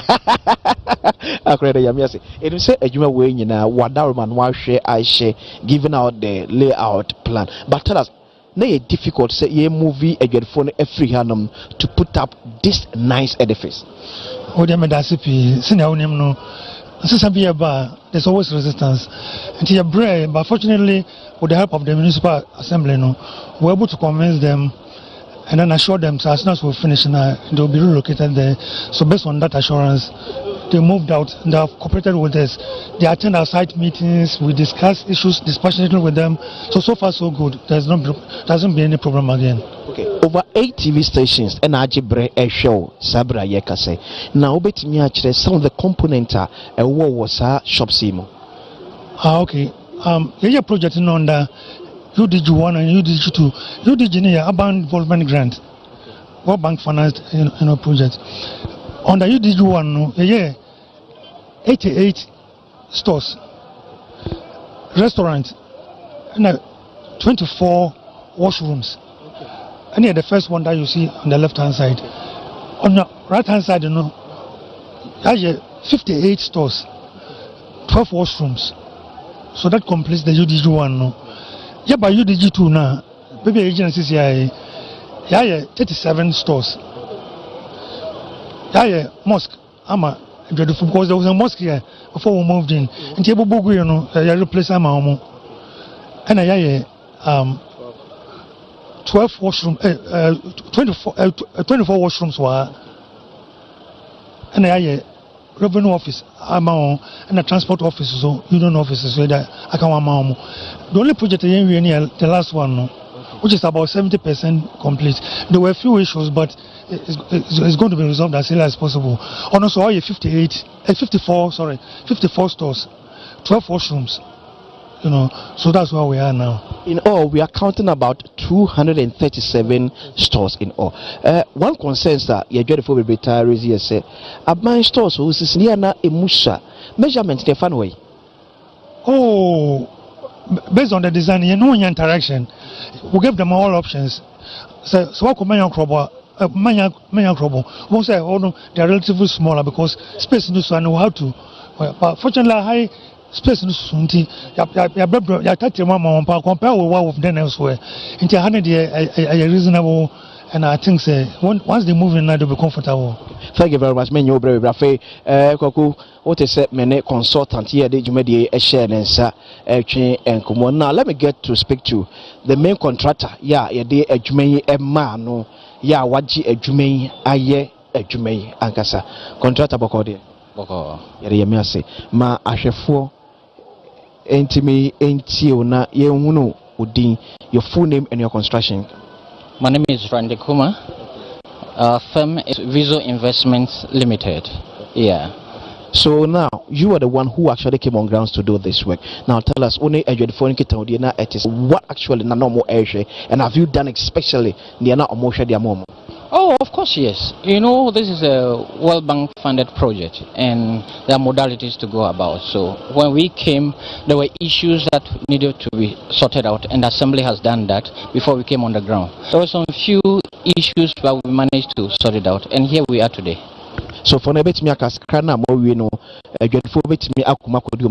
of course, yes. Where we are currently, 37 units completed. with meters fixed.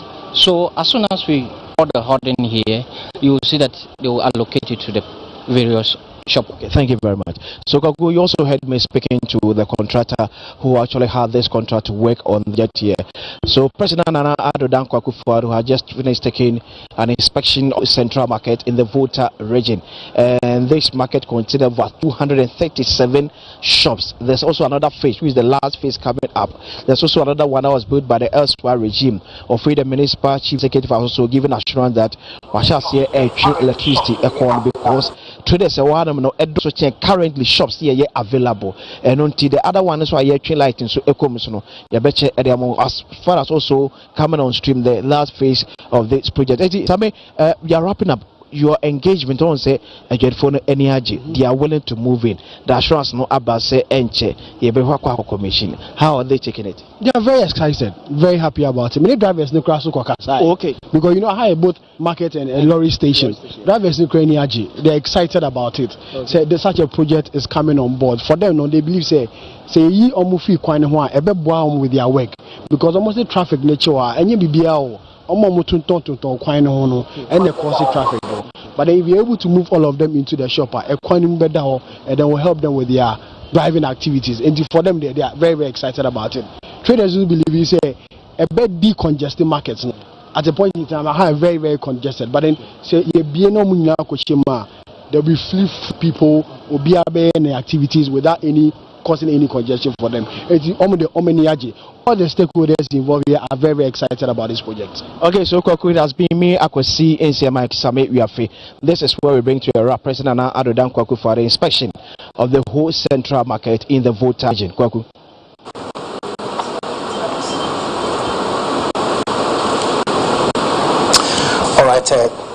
All right, thank you very much. Akwasinsia and Samiriafe joining us live from the whole central market, where President Akufo-Addo has just inspected the Ghana Secondary City Support Program, which is a facility that will benefit traders and a lot of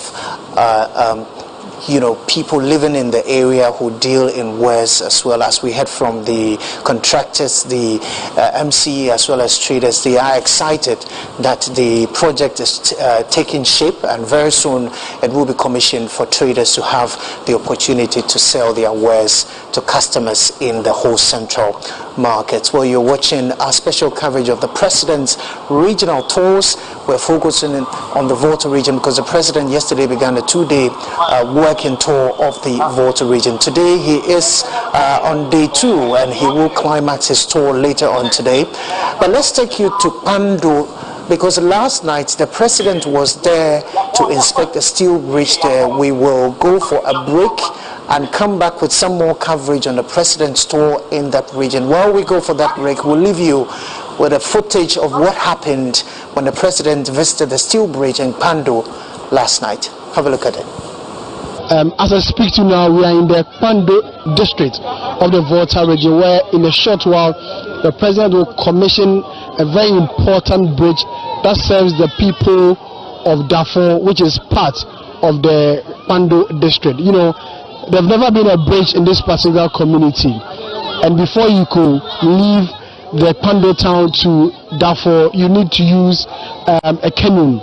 And the residents here have complained for years that anytime there is heavy rains, which result in flooding, they are unable to cross to the other side of the various towns. Construction started in 2018, according to the contractor. It was supposed to take 2 years, but due to a few issues, it dragged on and it went on for close to 4 years. That's how we are having the commission as of now. It's 175 meters steel bridge, that links the Pando township to towns like Darfur, Nkonya, Wawa, Abotiasi, and the rest. If you can see the background of what's happening, but the President just arrived to commission this particular bridge. The women here or the residents here are singing the President's praise, because for the first time they've had a bridge that will link them from the Pando town to the Darfur town. It has never happened before. They've never had a bridge here. Anytime they want to cross to the other part or the other town or communities, they have to do that through canoe. And when it rains heavily, they are unable to do that. And so for them having this bridge, it's really good news for them. Not only the bridge for them to work on, a bridge for vehicles to use as well, motorbikes to use as well to the other side of the community.